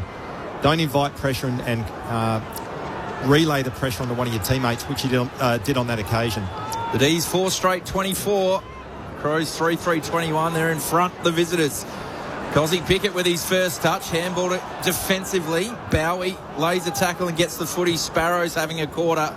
Hits another target through the middle of the ground, finds Windsor. Onto the right boot, up towards left half forward. Hits the chest but couldn't complete the mark. That was Melksham. They've still got the footy through Sharp, a kick across goal. Van Rooyen had 2 hands on it, couldn't complete the mark. Pickett goes to ground, shrugs the tackle, back to Van Rooyen, to Windsor, to Bowie, left half forward. Van Rooyen marks, paint of 50, 45-degree angle. It was looking dangerous. 2 goals already to Jacob Van Rooyen. He's just finding space when the ball hits the ground, and you expect him to finish this one with the wind at his tail in a similar spot to his first goal. Great call, Loz. So we know he's got the journey. He's had a sighter already. Terrific composure from Bowie as well, wasn't it? Sort of handball, just had the composure to take a bit of the sting out of the play, just spot up a teammate for a mark inside 50. Jacob Van Rooyen from 50. Wow! He's pumped it through, and he's pumped. Back-to-back goals for the D's. Back-to-back goals for Van Rooyen. He's got 3 in the opening term. They're 5 straight 30. Adelaide 3-3-21. 27 gone. Well, it's interesting, again, looking at some of the numbers, and from Adelaide's perspective, they're overusing the ball, and they threatened to break the game open, but the last 4 or 5 minutes from Melbourne's been outstanding. They've hit the scoreboard, and again on that occasion was it Van Rooyen that just went back and nailed the kick from about 55 metres, gun barrel straight. And that's what you've got to do when you play away, particularly in Adelaide. Try to nullify the crowd's influence and get the game on your terms. So you've got a contest on our hands at the moment. A couple of big games this year as well. So a career high 6 at the start of the campaign against St Kilda. Had 5 against the Eagles a few weeks ago. Now he has 3 in the opening term, Jacob Van Rooyen. And that was the question in the pre-game. How do they handle the loss of Myercheck and Petty? He might be the man. Gawn takes it out of the middle, quickly throws it on the boot. It curls to the eastern side and fortuitously lands towards Braden Cook. Adelaide Crows have it on the defensive edge. Look central. Rory Laird now takes the mark. Fresh off a season-high 35. Short pass to Hall Kahan. Looks cemented in this 23 at the moment. Some big selection dilemmas to come with Josh Worrell Crook this week. Got a flurry of bodies available. Jordan Butts is still away as well. the calf injury. Sends it to Keane, then out wide to Miller, and down the line. This is a dicey one. Dawson clattered into, gets the free kick. Sparrow just a little bit too overzealous. Adelaide in front of the Bashir stand, trailing by 9. Dawson, pinpoint. Bullet pass to Cook, turns on a dime on the logo. Long searching kick to the 50. Packed there, fist in against Fogarty. Front and square as Shelley tries the check side, needs the bounce. Doesn't quite get the spin. And a minor score on the left. It is Melbourne by 8, closing in on quarter time.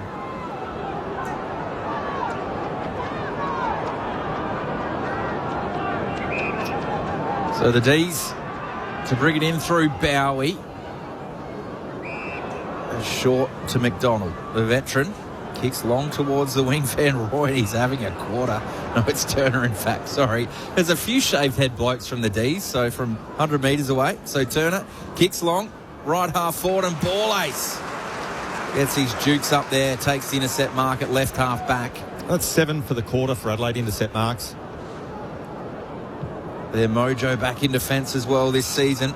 Long down the line towards Fogarty. Marks just forward of centre wing. Rolls around on that right boot. Long inside the forward 50. Thilthorpe was flying. But coming across the front of the pack was Tolstrup with the spoil. We'll have a boundary throw in left forward pocket for the Crows. They trail by 8 points, 2 minutes to go in the first term. I like that change up from the Crows, a little bit longer, more direct and a bit faster inside 50, and now at forward 50 stoppage it means they can play Laird as a spare behind the ball, just in line where he's benefiting enormously in this first quarter. Lauren Arnell there on ABC Sport. Tossed in, gone straight to Pickett. Shoots the handball out to Sparrow. Little 1-2 with Rivers. The D's have got out of there cleanly. He kicks out to the vacant broadcast wing, and Sharp is on the chase. Bounce sits up for him. Clean gather, and he can arch the back.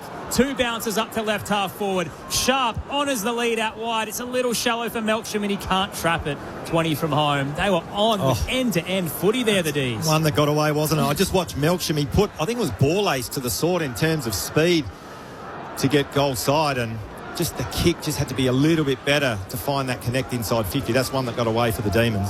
Moves well for a 34-year-old Jake Melksham. Yeah. Tossed in. Front position. McAndrew with the fist, trying to find Peatling. Awkward bounce for him. Curtin comes with the assist. Gets it out to Hawker Hahn. Tumbling exit, a worm burner. Trapped well by Taylor, who gets it back to Keys. Didn't quite look ahead and banged it forward. Melbourne have the numbers, but they wait a while. McDonald and Gawn. Thilthorpe's closing, and Rochelle's a bit hungry as well. They do well to get through it all. McDonald sends it through a defensive 50 to Langdon. He'll head to the eastern side for Melbourne. Uses Fritsch at right half back. It's the D's by 8, close to quarter time. McDonald was outstanding there, wasn't he? Under all sorts of pressure. Just thought his way through that problem that he had with the 2v1. Fritsch down the line. Ball ace gets the fist in there over the top of Turner. So we'll have a boundary throw in forward of centre wing for the D's. So efficient going forward. Interesting contest this. It really is. Yeah. Crows really dominated and probably didn't capitalise. Yep. And the D's have hurt them with their opportunities. Gawn knocks it down. Knocks it defensively towards Langdon, who's wrapped up in a tackle. Rare fumble from Rochelle. Snapped up by Windsor. Fritsch inboard to Rivers. In the middle of the ground. Bowie's got the footy. Handballs it to Windsor, who's got some run. Takes the bounce. Runs inside the forward 50. Off the side of the boot. It might work to the top of the goal square. Well done in defence, though, from the Crows. Nankervis. And the kick out of defence favours the D's. They had a 2-on-1 contest, and Gawn takes the intercept mark.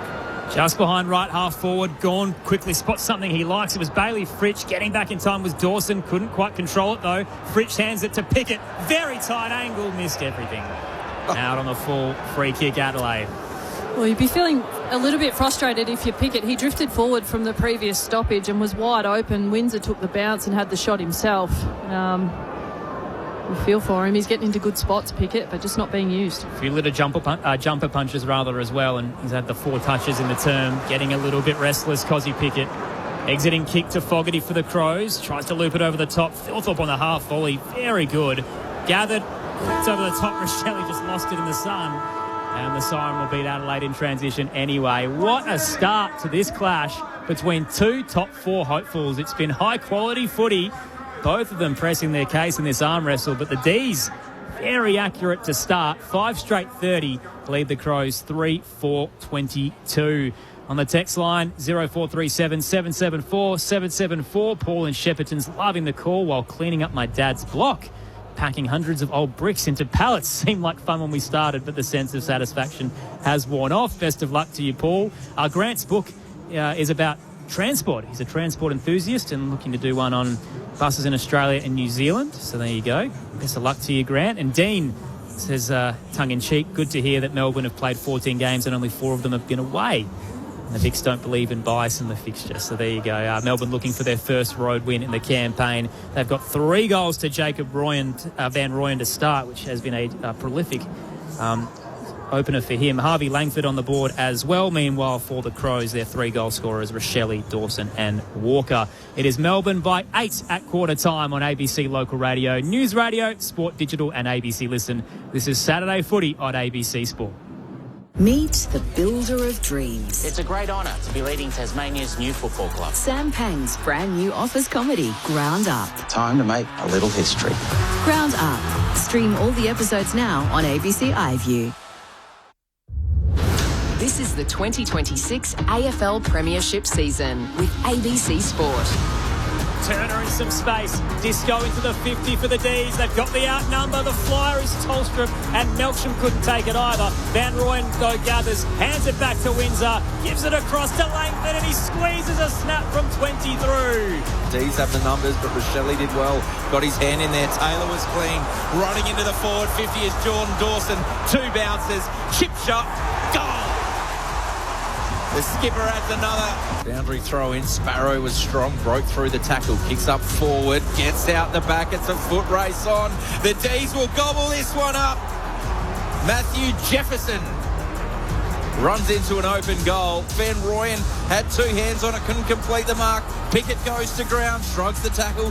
Back to Van Rooyen. To Windsor. To Bowie. Left half forward. Van Rooyen. Marks. Paint of 50. 45-degree angle. Jacob Van Rooyen. From 50.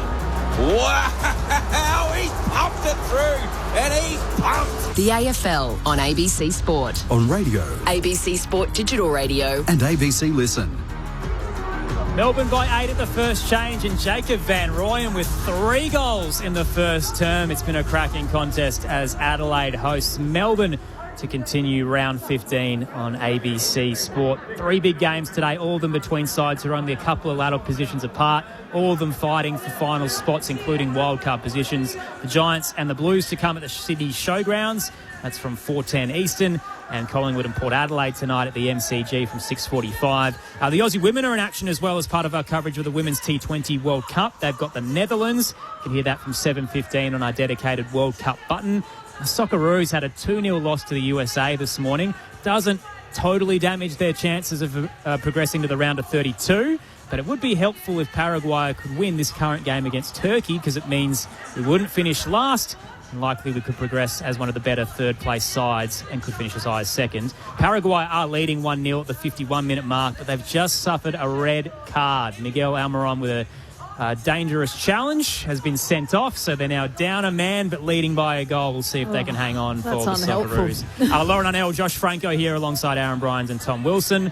Loz, Josh, what an opening quarter. Yeah, it was good footy to watch, wasn't it, Josh? And I spent maybe too long trying to figure out what was happening at stoppage, because there was a lot of numbers around. I was trying to work through who Melbourne's spare was and where Harry Sharp was getting caught with lead peeling off spare. But I think you mentioned it early in that quarter, Josh, the over handball game from Adelaide. You'd expect that to message at quarter time from Matthew Nixon, his coaching team, is the more direct we play, the more dangerous we look. And that's in translation for Melbourne. That's why they've kicked 5 goals straight. They've been very direct with the footy. Their pressure's been good enough, and a play like Van Rooyen with 3 goals to quarter times benefited from that. Absolutely. Yeah. We called it throughout the course of that first quarter that Adelaide were overusing. At one stage they were going 1-1. At the moment at quarter time it's 57 kicks to 47 handballs, so they've started to get that looking a little bit better in terms of their ball use. But Melbourne, I thought the last 10 minutes really came into their own. They were really efficient in front of goal. One area I think from their game, from a Melbourne's perspective, is they're getting looks inside 50, and I reckon they'd be frustrated at some of the entries, particularly late in that quarter. We saw a couple of opportunities went begging for the Demons, but if they can tidy that up, they're absolutely in this contest. And just on the Pickett matchup. Peatling's going to Pickett in general play. Pickett just the 4 disposals, 0% kicking efficiency. So hasn't had the influence that we know Pickett can have on the contest, which is a positive in itself for Melbourne and their supporters. And Peatling's had the 7 disposals. So we'll continue to watch that matchup throughout the course of the game, but we've definitely got a contest on our hands. I think what I like about the D's as well, beside being 5 goals straight, I think I like that they've done their homework on the Crows. They're setting up the ground defensively really well, guys. They're zoning off heavily the middle of the ground, and that short kicking game from the Crows, while they were over handballing, they also, I think, overkicked the short kick a little bit too much. And once they started kicking longer to those talls, Thilthorpe, Walker, Rochelli's dangerous, 1 goal too.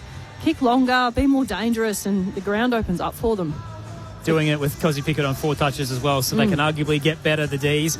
News of the day as well, so confirmed fractured jaw for Daniel Rioli last night, so that means Josh Weddle could face upwards of 3 weeks in terms of a suspension. There's a big bump there during the Hawks win over the Suns. And for those who've just joined us as well, SA Health getting in touch with ABC News, and Tony Modra's status has been upgraded to a very handy stable, and around that as well, Mark Prosciutto speaking on Fox saying they're very optimistic about his recovery, which is great news for one of the game's greats.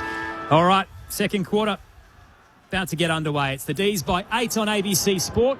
Gorn takes it straight out of the ruck against McAndrew, tackled and dropped it though. Play continues, and Steele's caught in a sandwich. Will get another ball up smack bang in the middle of the centre circle.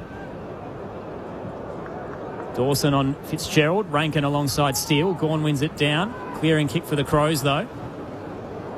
Laird gets it out towards Borlace, who sends to the eastern side. Langdon gets in the hole in front of Keys to cut it off, though, for the Ds. Poor kick from Borlace. Just releases the pressure, doesn't it? Playing on the wing this season, Ed Langdon sends it towards the 50. Borlace gets in front, but couldn't quite control it with the one hand. Van Rooyen spun, gives it back away. Miller to Berry, nearly sharp, just running across was Howes, trying to pick the pocket, and a ricochet is over the boundary line near the Prosciutto stand. Yeah, and even just another example, I think it was Berry that just handball, just kick the ball, get a bit of territory, kick the ball, don't overuse the ball by hand, because as we said at the moment, it's not quite working because Melbourne's pressure's pretty good. They're reading it as well, aren't they? Yep. So boundary throw in, ball just lands on the ground out towards Berry. He's tackled. Gets a handball back to Michaelani at right half back. High ball towards the wing. Thilthorpe strong in front. That's probably a good example of it, Tom. Michaelani just hacked it forward, and you got big Thilthorpe giving a contest ahead of the ball. Up towards left half forward. Lever couldn't complete the mark. McAndrew sort of dropped the footy out towards Keys. Forward handball to Rochelli. Kicks in board to Taylor. Goes the required distance, and he marks 35 out directly in front. I love that from Rochelli again. Go more. Apologies, it's taken on the half volley. I think it wasn't 15. Not the required journey. Not required, yeah. So there's another throw there. So Melbourne get the free kick. Bowie handballs out towards Langdon. He's under pressure at left half back. Goes onto his right foot. Dangerous ball that Dawson reads best, but he dropped the mark. Dived upon on 2 Demons players, and not much prior opportunity, but holding the ball. As soon as you go to ground, I reckon in that scenario, they're just dying to pay holding the ball as they did on that occasion, the umpires. Didn't really try to wriggle out of it or show he was making an attempt either. He just looked straight at the umpire and was pinged by Nathan Williamson. So Melksham switches it across. Turner with a short pass. Now Windsor spears it wide, right in front of the benches to Lever. Milestone man. All-Australian defender and premiership player with the Demons.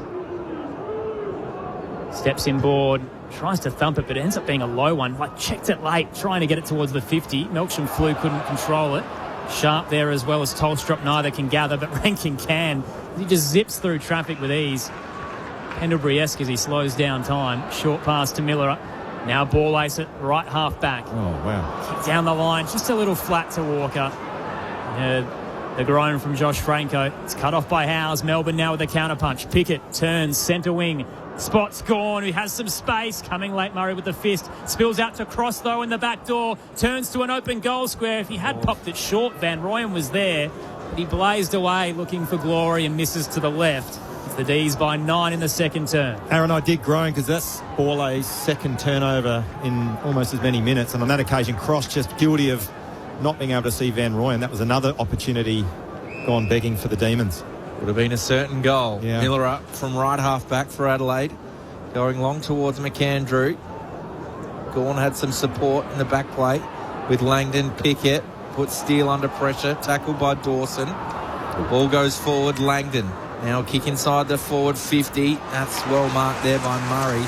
Wasn't to the advantage of Van Rooyen, but Nick Murray did a good job in the right back pocket. So out to centre-half back. He uses Berry, shoots the handball to Laird. A little slow as he turns. Cross nearly mowed him down. Gets the kick away. Courageous. Dawson in traffic. Flies through. Heads for home from 50 and tumbles it through. Points to the Bradman stand, and Jordan Dawson's got a double. Adelaide down 3. 4 minutes into the second term. It's 5-1-31 Melbourne. Adelaide 4-4-28. Jordan Dawson is just in absolutely sensational form, Lauren Arnell and Josh Franco. Oh, he's unbelievable. That sort of play, he reminds me of Marcus Bontempelli, just the ability to take a contested mark, running back with the flight, and to land as cleanly as he does is almost like a dancer. And the left foot finish, what a player. It's hard to compete with him, isn't it, Josh? Well, I tell you what, the goal takes away from how courageous he was running back with the flight of the ball. He didn't know what was coming, and there was pressure coming from Melbourne, but to keep his eyes on the footy, running back with the flight, that's why our game is such a brutal game to play. It's a 360 game, and his ability to take the mark, and he just said, almost cat-like, wasn't it? Kept his feet, and the finish was equally as good. McAndrew knocks it down, but he hit it straight to Max Gawn, who goes up towards right half forward for Melbourne. Reading it there was Laird, but he dropped the mark, but gets it back towards Peatling, running backwards. Michaelani to Rankin. Left half back for Adelaide, chips it forward towards Dawson, who was courageous again. Flying over the top there was Turner. He's still down on the ground. In the meantime, the Crows have it. Dawson's bounced back up towards Neil Bullen. Keeps it inside the paint of the boundary line. Kicks towards left half forward, gathered by Gawn. Flick back to Lever. He pumps it up towards the logo. Sharp's the man in front, gets a hand in there. Turner tackled without it, but gathered. Handballs away to Langford. Intercepted at the moment by the Crows. Then it lands in the lap of Chandler. Runs towards centre half forward. Unloads from 50, but missed away to the left. Looked like he had that one, the young fella. In the end, it's going to be a minor score. Melbourne 5-2-32. Adelaide 4-4-28. 6 gone. Stating the obvious, Tom, but they're the opportunities you've got to take. Must finish with a major, young Chandler. So D's by 4. Moved out towards left half back by Adelaide. Langford trying to control the footy. Neil Bullen alongside him. Turner and Taylor there. Steele wins out. Hands it to McDonald. Back towards the 50 for Melbourne and cutting across. The mark is taken. Flinging across the boundary line by Cross. Crowd thought it might have been over the line, but the mark will be set right on the paint. I'll tell you what, Melbourne have been outstanding this quarter. I know Adelaide have kicked a goal, but inside 50s at the moment it's 6-2. It's played in their front half, and they look pretty dangerous and threatening, the Demons. Just got to hit the scoreboard now and make Adelaide pay the price. So Paddy Cross starts on the fence. The ninth gamer who took Stephen May's list spot at the start of the season tries his best to work it all the way around from the right forward pocket. Plenty of angle and curl, just not enough to get around the goalpost. Minor score to the right. Melbourne with 3 behinds, currently lead by 5. And when you have that much, Lauren, when you have that much dominance and field position, you've got to cash in. Miller with a dangerous ball, but found Laird amongst 2 Ds. Directing traffic, goes short to Berry at left half back. They've been a bit cute. You reckon with ball in hand here? Yeah, the back half especially, they like to overdo the short kicks. So Berry goes long this time. Thilthorpe and McAndrew there, rode by Nankervis, got a high tackle, gets the play on. They take the advantage through Taylor. In the middle of the ground is Rankin, 75 from home, looking for Keys. Working back was Langford with the spoil, and that's socked out towards the boundary line there by Rochelle, and the Demons want deliberate. Taylor Walker's got a little bit of feedback for Rankin as well. He's leading up really nicely in a heap of space, and Rankin bit off the harder one a bit deeper, and a nice little spoil for the D's there. Wasn't good feedback? I wouldn't have thought so. Boundary throw in front of the scoreboard. Deep in the Crows forward line. McAndrew gathers the footy. He's on top of it. Steele wants to take it away. And Gawn and Steele lay the tackle on the big ruck. And we'll have another ball up 30 from home. D's by 5. Gawn, huge fist as he thumps it. Trying to exit defensive 50. Fritsch couldn't gather. Coughs it up to Berry. Tries the centering kick. Bowie got in front. Couldn't control the intercept though. Coming with the assist is Rivers. A hospital handball out to centre half back. And a strong tackle laid by Nankervis as he pulls Kate Chandler to the deck. And got to pull his shorts out of his jocks. Play continues. Gawn up towards the centre square. So again, he just looks for territory with the big fist. Fritsch gathers and releases Sharp, and Melbourne can break away. There's no one inside 50. Sharp will wait for Van Rooyen riding shotgun. His handball to him, but he fumbled, and it took an eternity to gather. Waits for Pickett to come. Handball a little long. Pickett didn't really commit to the footy with Keane coming the other way. Michael Annie picks it up, mowed down, turnover. Cross gets him. Pickett gets another crack. It's across the face. Minor score to the right. Melbourne by 6. 9 played, second term on ABC Sport. I'll tell you what, if they could tidy up their efficiency inside 50 and make the most of their opportunities, they could blow this game apart at the moment. They completely butchered that. They didn't they? Absolutely butchered it. That's the best way to describe it. And 3 on 2 and went wide, and the handball was a straight. Made Van Rooyen bend down way too far. Ends up with a flying shot on goal, a miss. So Sam Berry has it at right half back for Adelaide. Down the line towards Curtin. Leaping with the mark. Now on the logo, outer side is Peatling. Goes with a 45 kick towards Neil Bullen. Right half forward for Adelaide. That's where I'd like to see them go a bit quicker in that scenario. Had Phil Thorpe one-on-one ahead of the ball, but chose to kick lateral, allowing Melbourne defenders to get back and support it. So Lever got a hand in there. Phil Thorpe thought he was going to take that one easily on the chest. A quick kick out. Falls back with Alex Neil-Bullen. Premiership teammate Bailey Fritsch pushes him over. So he's 60 from goal. He's taking his time, Neil-Bullen, as if he's going to have a shot. Certainly won't be. So he's going to set this one up towards the top of the goal square. Phil Thorpe, Walker flies. Big fist from the back. Berry's at the front. Went through his hands. Van Rooyen from Melbourne's coming back the other way. Lays the tackle on Peatling. Gathered by Sparrow. Handball out of defence. Michael Annie's there. Tackled by Chandler. He was clean to Langdon. Now up the ground towards Cross with a sweeping handball towards Fritsch, who goes to ground but gets the handball away. Still running forward is Langdon. He's got Berry for company. Nick Murray for support for Berry, and a tackle out on centre wing. And the umpire's pinged him. Yeah, that was there. I was just going to say, really good pressure there from Melbourne and rewarded for it. Definitely holding the ball. Smack bang in front of the Bashir stand. Paddy Cross will retreat back to defensive 50. House has some time to mop up his drop mark, and the crowd will give him the jeer. Uses Bowie.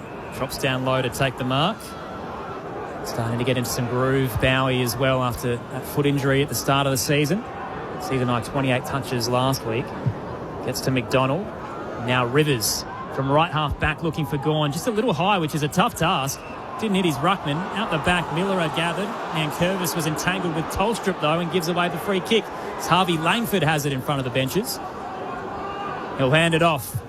Rewarding the run of Rivers, who sets it up 25 from home. Backtracking is Paddy Cross. Fritsch trying to fly. A couple of Crows get in front. Michael Annie wins out through ball ace. Gets it to Curtin. Heads to left half back. Had to be precise. It was excellent delivery to Nankervis. Had 2 Ds behind him with a couple of fists. Gets the pre-season pick. Nice and in front. Nankervis serves down the line, and before the ball even gets to the drop, there's another free kick against Adelaide for a hold, and Daniel Turner will get it. I reckon Fogarty just caught behind. The Crows going that little bit quicker than they're used to. Bowie goes short. Finds Tolstrup. Plays on 80 from home. Kicks up towards the goal square. Fisted down, and it's going to be a boundary throw in the right forward pocket for Melbourne. Not happening for Adelaide at the moment, is it? No. In this second quarter, contested ball numbers getting smashed. They're minus 10, and inside 50's 9-5 Melbourne's way. They're winning the quarter though.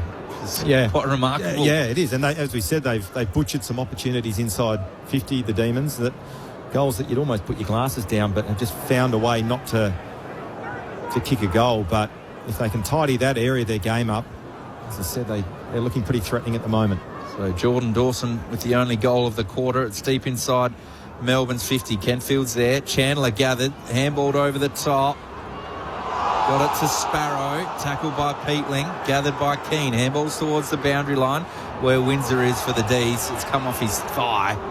Paul Kahan wanting that out in the full, but we'll have another boundary throw in right half forward for the D's. Mentioned Jordan Dawson's goal as well, Tom. So he was off for a good 4 or 5 minutes there after that hard landing with Daniel Turner. We'll just check in with Josh very shortly to see what happened there, but he's back out on the park right now.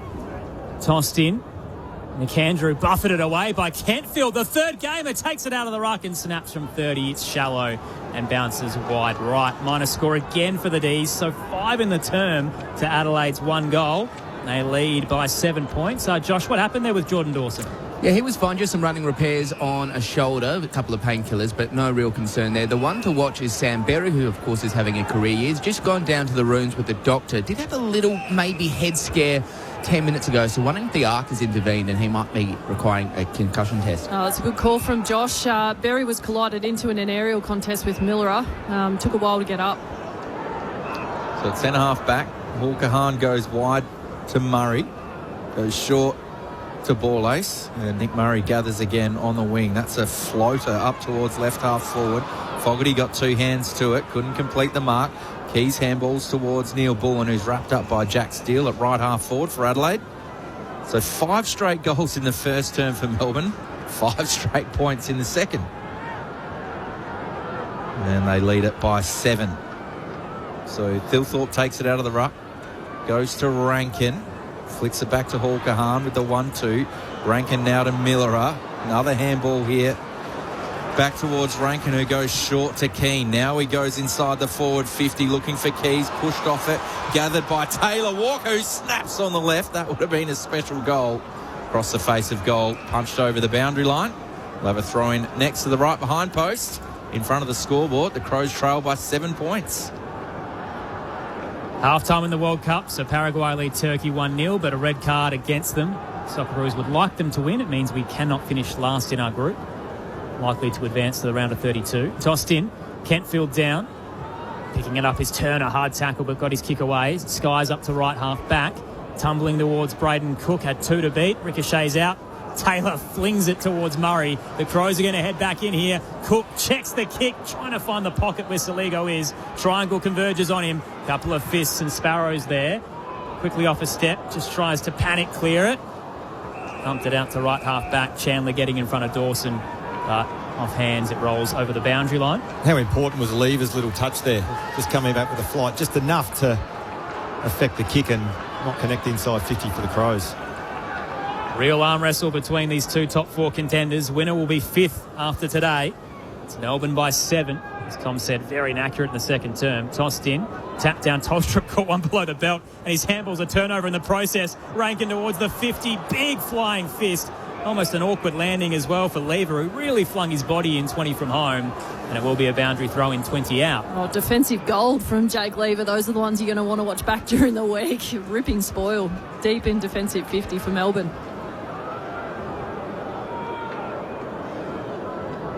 So toss back in. Little shallow for Thilthorpe. Bowie picks it up, hands it to Howes. Melbourne are going to get the clearance here. Rivers can run through left half back. Send it to the eastern side. Hits the hands of Fritsch, who wants to play on quickly. Goes inside the forward 50. The foot races on. He's hit the chest of his teammate who dropped a sitter. Jefferson. Goodness me. Another certain goal butchered by the D's. And we end up with a rush behind. Josh Money. Yeah, good news for the Crows. Sam Berry has emerged from the rooms and now running back onto the ground, so nothing to worry about. That's extraordinary, isn't it? Back with the flight, well weighted, and he just juggled it and just couldn't reel it in with the fingertips. 3 bites, Jefferson. Unfortunate for the young star. Rory Laird from the right back pocket. Out to the eastern side, Walker flies, front position. Spills down to Langdon. His handball just fell over the line, but in the end he went for the disposal, and it will be a last disposal free kick. Adelaide get it right half back, trailing by 8. Should be much more. The D's haven't kicked a goal this term with 6 behinds. 5 straight in the first. Short pass to Saligo, back to Nankervis, and now Keane in defensive 50. Crows to the left-hand side of your radio dial, the northern end. Hill is jam-packed on this sunny day in South Australia. Nick Murray, the defensive edge, heads to Hall Kahan right in front of the benches. Methodical ball movement here from the Crows. Well weighted over the top. Gets it to Rochelle. Kicks the ball well, doesn't he? Centering pass. Attacking edge, Rory Laird. Now Adelaide pull the trigger. Laird inside 50. Philthorpe's got to run. Front position. Dawson couldn't take it. Neil Bullen thought he was held. Berry commits. Hard tackle from Windsor. Gets him to ground. 45 out. Adelaide's 50.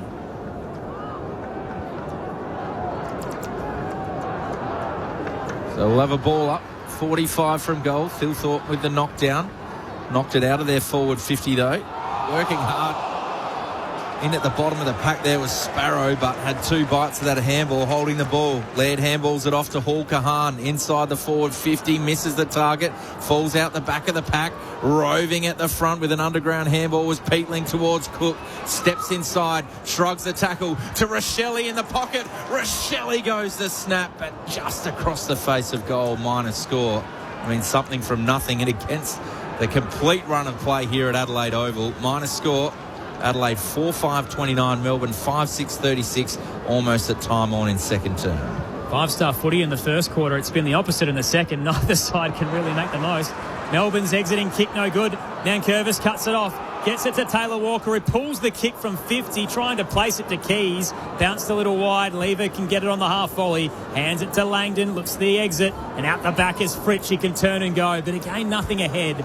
A lot of players trapped in Adelaide's attacking half. And closing the walls in is Keane and Nankervis. Handball smothered over the boundary line. Well, you called it as everyone's trapped in the Crows front half, which means Walker's trying to sizzle one inside 50. There's nothing on. And then when the Ds get out, Fritsch has got nothing to kick to. They're really just relying on fast break score at the moment. It was actually a good result, wasn't it? The boundary throw-in for Melbourne and Fritsch on that occasion. Tossed in. Philthorpe down. His tap ricocheted off a few bodies and went backwards in the end. Laird with a diving tackle on Steele. We'll get a ball up. Had a question on the text line about the Paraguay-Turkey game and what that does mean for the Socceroos. They can't finish last if Paraguay win because they've changed the tiebreaker. It's not goal difference anymore. It's head-to-head, and we beat Turkey. So if they win, it's good for us. Langdon pushed over the boundary line out of the stoppage as he tried to get his kick away, and it's another last disposal free kick against him. Keen for the Crows to Curtin, now central to Dawson. In the square for Adelaide, they're trailing by 7. Still 4 minutes to go in the second quarter on ABC Sport. Dawson wide. Ball ace heads to Hall Kahan on the broadcast wing. This is a thumping kick. All the way from centre wing into the 50, over the head of Walker. Keys tries to tow it through. Rochelle's lurking as well. Sliding across Tolstrup, and Gawn gets down low to win it. He handed it straight to his premiership teammate on the wrong side of Neil Bullen, but kicks too low across the body and straight back to Big Max. Melbourne get a mark to slow things down. Melbourne are holding up really well. They're obviously flooding defensively, but Crows are putting on all the pressure offensively at the moment. Oh, Nick Murray with the fly. He got up high. Oh, great intercept, grab. Goes back inside the forward 50, top of the goal square. Fogarty got 2 hands on it. Couldn't complete the mark. Saligo dives on it. Pinched by Pickett. His short kick's only 10 metres. Gets the handball out wide to Langdon. Rivers. Another handball to left half back. Finds his teammate. Gets it back to Rivers. Up towards Pickett, who registers the spoil. Sockers it towards Sparrow. He goes hard and gets the footy. Handballs to Windsor. Running hard now is Fitzgerald. Trying to find a target. Can he find Jefferson, who runs onto it? He embraces the tackle of ball ace. Handballs forward to Chandler. Left half forward goes to step inside, but falls over the boundary line in front of Murray. And he's been pinged for deliberate. Goodness me. He's just trying to evade an opponent. That's stiff. That's a tough call. Asking the players to be perfect. We know the umpires aren't. So the kick back up the eastern side. Throw a blanket over the 6-on-6. Peatling gets down low, wins it against Pickett. Hands it out to McAndrew, then Walker. The Crows just weaving their way through. Curtin with a couple of fumbles, but just keeps following up. Gets it to Keys. Now Dawson tries to ride the contact. Didn't go for the footy, though, and the D's went out. Windsor gets it to Sparrow. Backtracking to McDonald. Off balance, tries to kick up to Fritsch. A little long. Carries over the back. And will it be a last disposal? Yes. Nankervis quickly grabs it. Right in front of the Bashir stand. Adelaide's down 7. Just the 1 goal this term. Plenty of behinds. Kicks over the top. Berry Tight walking the boundary line, heads to the 50, and Fogarty just edges Turner under the drop. Both hands were in the back, but it wasn't a big egregious shove. Takes it in front of the white tower. 35 out, tight to the right. Well, Aaron, I was just about to say that Melbourne are just hanging on here. They're hanging on by their fingernails, but eventually through weight of numbers and repeat entries, eventually they're going to hit the scoreboard and get the opportunity to do that, as they have now with Fogarty. It was good contested mark inside 50, and like Walker, another beautiful set shot for goal. Right in his wheelhouse. Darcy Fogarty with the stutter step across the paint of 50, but a hard strike into the hill. It is dead straight through, and we've got a 1-point game at the Adelaide Oval. Darcy Fogarty on the board. Adelaide 5-5-35, Melbourne 5-6-36. Closing in on half-time on ABC Local Radio, News Radio and Sport Digital. It is Saturday footy on ABC Sport. All-Australian midfielder and premiership player Lauren Arnell and Josh Franco here with you. It was a nice finish from Fogarty as soon as he struck the ball. You could see the strut starting, but a bit unlucky for Melbourne. Chandler, unfortunate to get the free kick against in Melbourne's front half, but what it did for the Crows is open up their front half and finally release that congestion that they'd had for what felt like 5 or 6 minutes, guys, and it meant that Fogarty's by himself, not by himself, he's finally got a 1v1 as opposed to 8v8 in the Crows forward 50, and nice mark and finish. Back in the middle of the ground, Gawn knocks it forward. Berry runs onto it, shrugs the tackle of steel. Handballs towards Saligo. It's going back inside the forward 50. Dawson was at the front of the contest, and leave it, Lauren. Again. Huge fist out towards the scoreboard, and we'll have a boundary throw in about 35 from Adelaide's goal. A nice little 200-game highlight reel, I reckon. A couple of good spoils. Intercept marks. So boundary throw in. D's lead by a point. Gawn tries to take it out of the ruck. Falls to the front in Pickett, who goes to steal.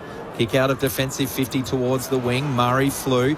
Rove by Ball-Ace. Gets it out towards Laird. They're going backwards here to Millerer. Centre half back in Michaelani.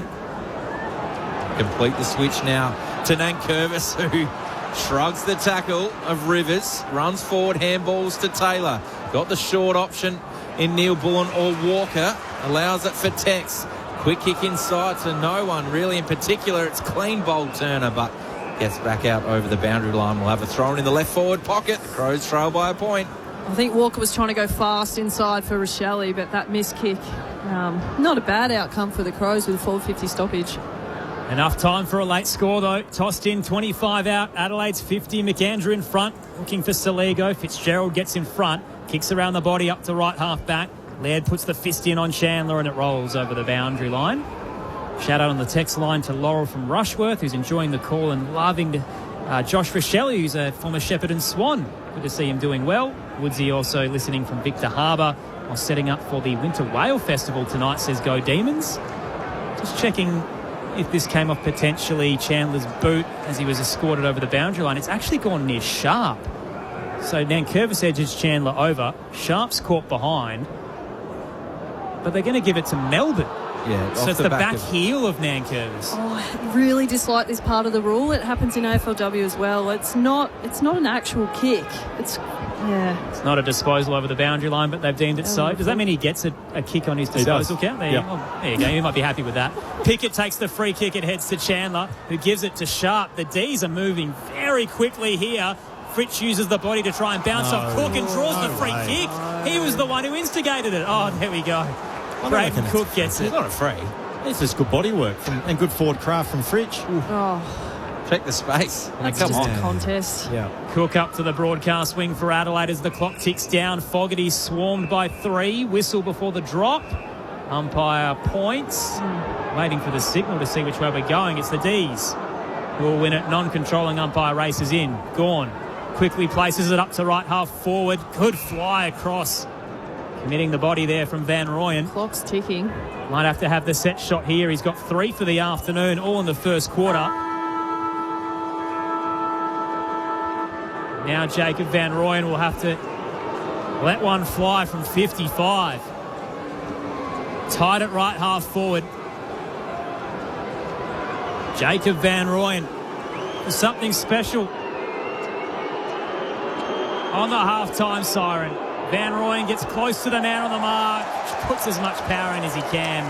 Well, the Bronx cheer will tell you the story. Off the side of the boot, no score, and it's Melbourne by a point at the major break. 5-6-36, plays 5-5-35. D's led by 8 at quarter time. Game high margin is just 9, and we've had the one lead change in it. So quality contest, just a very inefficient one in that second term. The D's kick 5 straight in the first and walk away in the second quarter with the 6 behinds. Adelaide, meanwhile, add the 2 goals, 1 to their tally. And as a result, it is that 1 point that separates these two teams. Text line 0437 774 774.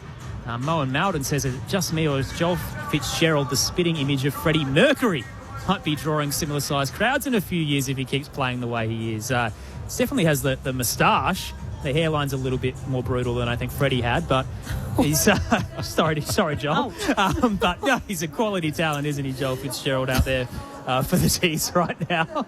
He's got 7 touches in his second game after 26 last week as well. And yeah, a couple of questions around the Socceroos, because it does get a little convoluted the way it works this year. Because I've mentioned after their loss 2-0 to the USA earlier this morning, it's now Paraguay and Turkey in their second game of Group D.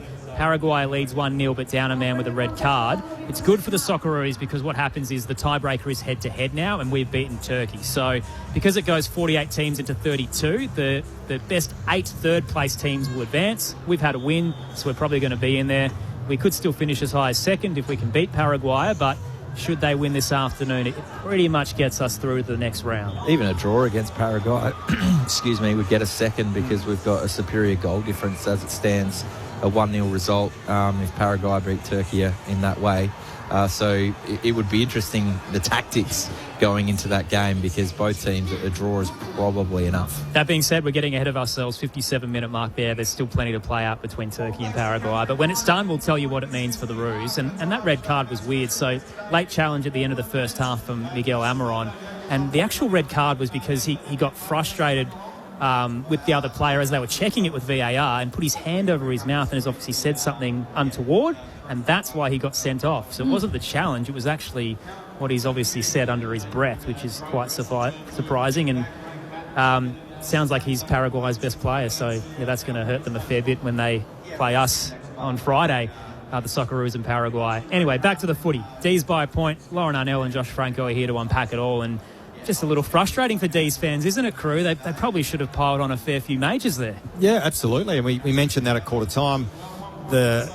Probably up until about the 15-minute mark of that second quarter, Melbourne looked really threatening, other than when they went inside 50, because they butchered a lot of opportunities. And as we said, they kicked 6 points in that second term. But they would definitely, and Stephen King would definitely be ruining those missed opportunities inside 50, because when you come into state, you play Adelaide on their home deck, they're threatening as it is, but you play them here, you've got to somehow nullify the crowd and take them out of the contest, and that's when you've got to be really diligent in terms of hitting the scoreboard and a little bit more efficiency inside 50 for Melbourne. But I thought Adelaide worked their way back into the contest after being probably dominated for the first half of that second quarter. They dominated field position, they got their front half game going, and you just felt it was just a matter of time before they were able to hit the scoreboard, as they did through Fogarty. And I guess when you look at it in the context of the game and the overall sort of KPIs and numbers, we've actually got a really good contest on our hands. And so interesting that the two teams that play starkly different brands of footy, don't they? It's just so contrasting. And the best way through the statistics I can explain it is the Crows have taken 76 marks in the first half. Huge. And Melbourne have taken 35. So particularly in that second quarter, it just really felt like the Crows were dominating field position for most of it, dominating the footy, and Melbourne, it's not as exciting to watch as the first quarter, but Melbourne held up defensively really well for the volume of time in front half that the Crows had. And now I guess the challenge for the D's is to be able to do more than just try and rely on fast break footy. And I thought the Crows defensively held up really well when it looked like Melbourne were out a couple of times. Players like Nick Murray just showing up on the goal line when he probably had no right to. And then Curvis worked really, really hard on a wing. It's such different brands of footy. I hope in this third quarter we can get those fast break styles and a bit faster footy for both. Otherwise, it just ends up in the stalemate that we saw for a big chunk of that second quarter. Well, I think from Adelaide's point of view, if you had said Pickett's only going to have 10 first half touches and only 1 point, you'd probably take that every day of the week. And we mentioned throughout the first half is that Peatling looks like he's going to him at certain times. It looks like he's just having a shootout with Rankin at other times, but Cozzy Pickett hasn't really had the impact on the game that we know he's capable of. And if you're a Crows fan in the stands, you'd be so happy seeing Rankin back out there. Yeah. To half-time, he's had the 15 disposals and playing enormous amounts of time on ball, 220 metres gained. It's an impressive return from injury, isn't it? Really all three guys that are back in the side. Like Taylor Walker's had a couple of brain fades heading inside 50, but has picked up a goal in the 8 touches, and Mark Keane certainly doesn't look like he's lost any pace, even though he's missed 281 days of senior footy. And, yeah, Isaac Rankin back from the calf as well. Just the trio bolsters the lineup tremendously, I should say, Loz. I'd like to give a shout to Nick Murray. I mentioned him turning up defensively when he had no right to, running the full length of the ground to save a goal, but he sits middle of the table statistically, but I think he's had some important involvements. He's had the 10 touches, but importantly for the Crows, 287 metres gained, which is that more direct footy that I think sets them up well against the Ds. The Ds are going to drop numbers back and be heavy defensively for most of this game if you play slow enough, and I think the faster they go to guys like Thilthorpe, get him more involved in the game, you could potentially blow him out of the water. And one of the other matchups as well, and we spoke about it pre-game, is the McAndrew-Gawn. So McAndrew, haven't really noticed him. He's only had the 2 disposals. When I say haven't noticed him good or bad, but hasn't really had the impact in the game. He's had the 13 hitouts, whereas Max Gawn, he's had 13 disposals, 18 hitouts, and he's another one of those players that looks threatening to potentially break the game open. It's a big test for young Lockie McAndrew. Just his 16th game this afternoon. He's been so good through the year, 3rd in the league for hitouts, but Gawn is the benchmark. Yeah. He's eyeing a record 9th All-Australian Blazer, and we'll see what happens in the second half as that test continues. Shout out to Matt, who's listening from New York City in the middle of the night on the ABC Listen app. Great call and a great game. Hope the Demons have a victory. And Stephen Morley says, loving the call, happy for Melbourne, and how good are Fremantle? Yeah, absolutely flying, Lauren. No, we're on Flagmantle.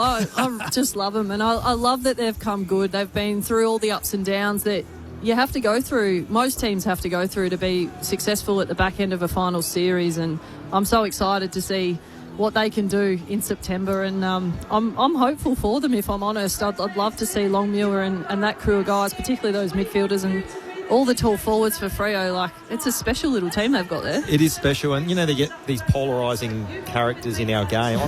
Voss is one of those, but I can't take my eyes off him. Yeah. I love watching him play. He's just a tall Hayden Ballantyne, isn't he? Yeah. Is that too harsh? Well, I don't know. That might be the great analogy there. Paddy Ballantyne. Yeah. And Shea Bolton, like as a Richmond man, I remember, like, you know, one in every month he'd have this terrific game, but it was the consistency. And at Fremantle this year, he's firing week in, week out. So they're in a good spot, Steve. Best of luck to them, but I know Dockers fans aren't really leaning into Flagmantle because they're just a little bit trepidatious given the history and the fact that it's still the middle of the season. You don't want to peak too early. Are you taking credit for that flag? I haven't heard that. Is that that's definitely not mine. Sorry, that's not mine. Well, footy we go. Well, the rest of us who are not Freo supporters can get excited about it. Right? I can completely appreciate where Freo supporters are coming from, but I think it's exciting times, and hopefully you have the capacity to enjoy the September that's ahead. D's by a point here to kickstart your trifecta of footy with the Giants and Carlton to come, and Collingwood and Port Adelaide to wrap up your night at 6:45 Eastern Standard Time. We'll be back for the second half very shortly, and keep your texts coming, 0437 774 774. But for now on ABC Sport, we can get the latest from the ABC newsroom.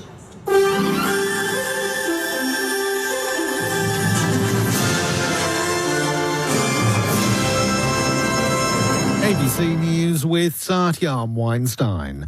WA's Agriculture Minister says the state has formed an emergency response team to deal with the potential spread of bird flu to native wildlife. Testing of migratory birds from WA's southern coastline has confirmed highly pathogenic avian influenza is now present in Australia.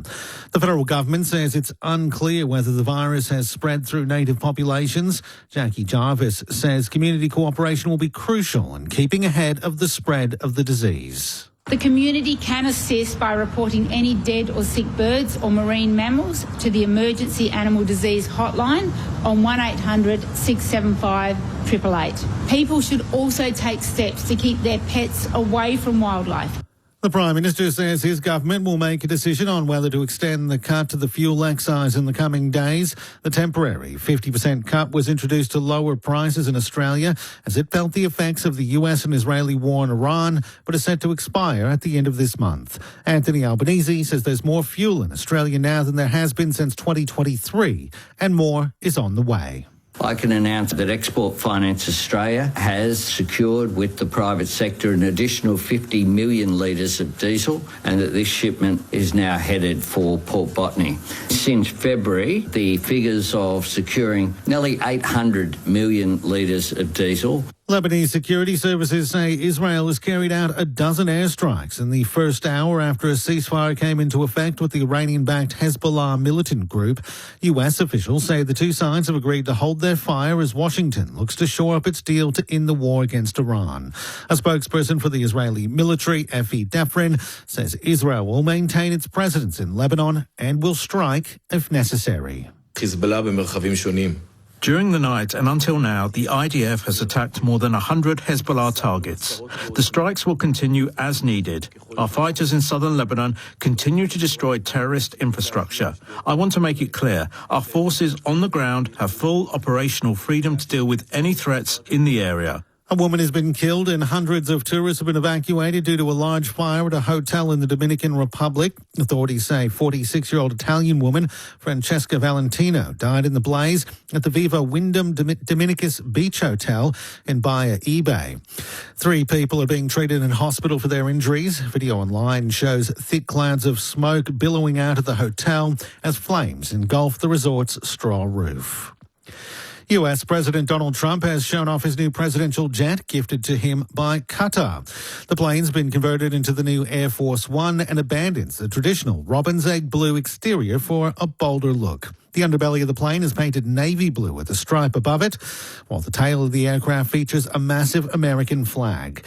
Mr. Trump says he'll take the jet to the NATO summit in Turkey next month, saying the plane's been transformed into a flying White House with a level of luxury nobody has ever seen before.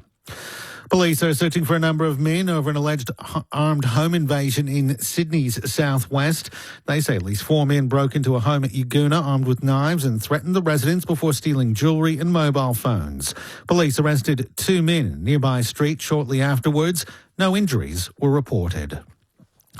An alleged sexual assault, a crowd crush and multiple flares set off in Melbourne have marred the excitement surrounding the World Cup soccer match between Australia and the United States. Yvette Gray reports. Thousands of soccer fans packed Federation Square and Amy Park in the early hours of this morning, with a heavy police presence monitoring crowd behaviour. Police say 14 flares and 1 firework was set off at Federation Square. 2 people have so far been arrested as investigators trawl through CCTV to find others responsible. A 16-year-old boy was also arrested over an alleged sexual assault of a woman. He's expected to be charged on summons. Vision has also emerged of soccer fans pushing over a fence at an entry point to Federation Square. Police horses were deployed to control the crowd. 1 police officer injured their foot after being crushed against a barrier. Australia went down 2-0 in that match against the United States. In today's other matches, Brazil's Matheus Cunha led that country to a dominant 3-0 win over Haiti. And earlier, Morocco defeated Scotland 1-0 to move into second place in Group C. You're up to date with ABC News. Get more news at any time. Download the ABC Listen app. Tammy Shipley believed someone was out to hurt her. She's put under 24-hour surveillance, and then something strange happens. Ambulance emergency. Tammy's story. Search background briefing on ABC Listen. The biggest stars in the women's game Harmanpreet Kaur launches this all the way for 6. are lighting up your winter nights. Down the track comes Mooney. Cover drives to the boundary. As ABC Sport brings you the ICC Women's T20 World Cup. Big 6 from Phoebe Litchfield. And it's not just a win, it's a statement by Australia. Every game live and uninterrupted on ABC Listen. Just look for the cricket button. This is the 2026 AFL Premiership season with ABC Sport. Berry shoots the handball to Laird. A little slow as he turns. Cross nearly mowed him down. Gets the kick away. Courageous. Dawson in traffic. Flies through.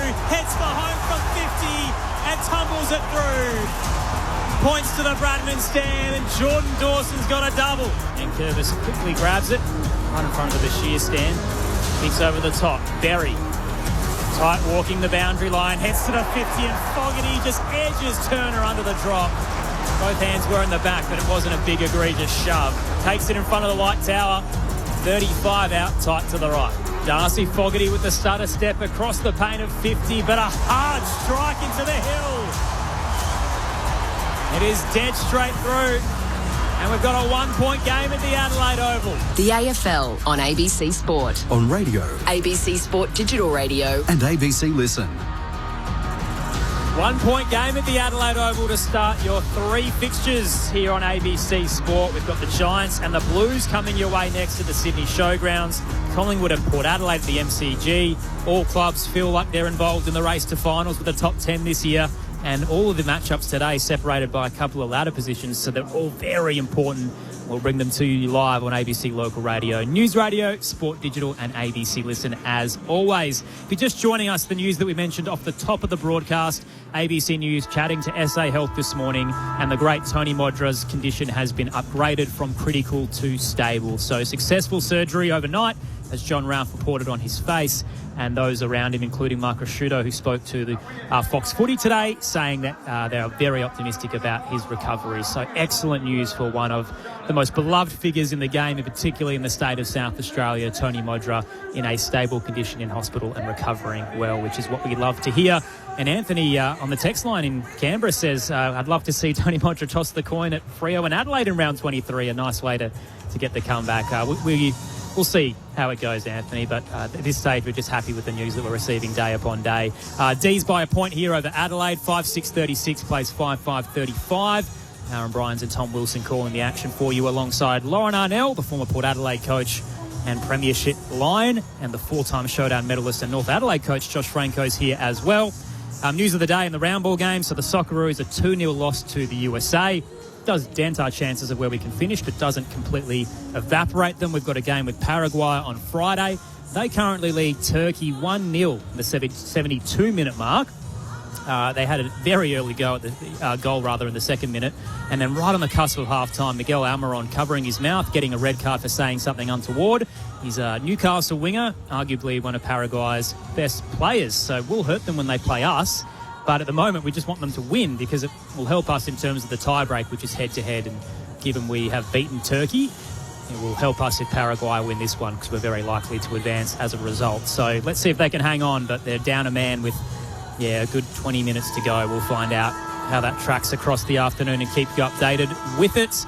Also in the footy realm, Daniel Rioli has a fractured jaw, so Josh Weddle's in a bit of trouble for the bump on him. Matty Nix spoke to us in the build-up to the game this afternoon. If you do want to hear that full chat, jump on ABC Listen and have a look for the ABC AFL Daily podcast section. AFL Saturday gets uploaded there every week, as does AFL Sunday, so you can hear Corbin Middlemass and Nick Malthouse, Luke Ball, Cameron Ling, and then through the week we'll have Mark Murphy and Brett Delidio and Bob Murphy on as well. So you can hear Matty Nix's chat with the crew on the ABC AFL Daily podcast stream. All right, crew, let's get locked back in for what's been a terrific game so far. And the D's very inaccurate in the second term. If you have just joined us, they kicked 5 straight in the first, 6 behinds in the second, and now it is a 1-point game. Question is, do we just start at the level playing field, Lauren, or is there anyone that has any momentum heading into this second half? Oh, obviously the Crows owned the footy for most of that second quarter, and for me, I'd just love to see it go back to what we saw in the first quarter, which is just punch for punch.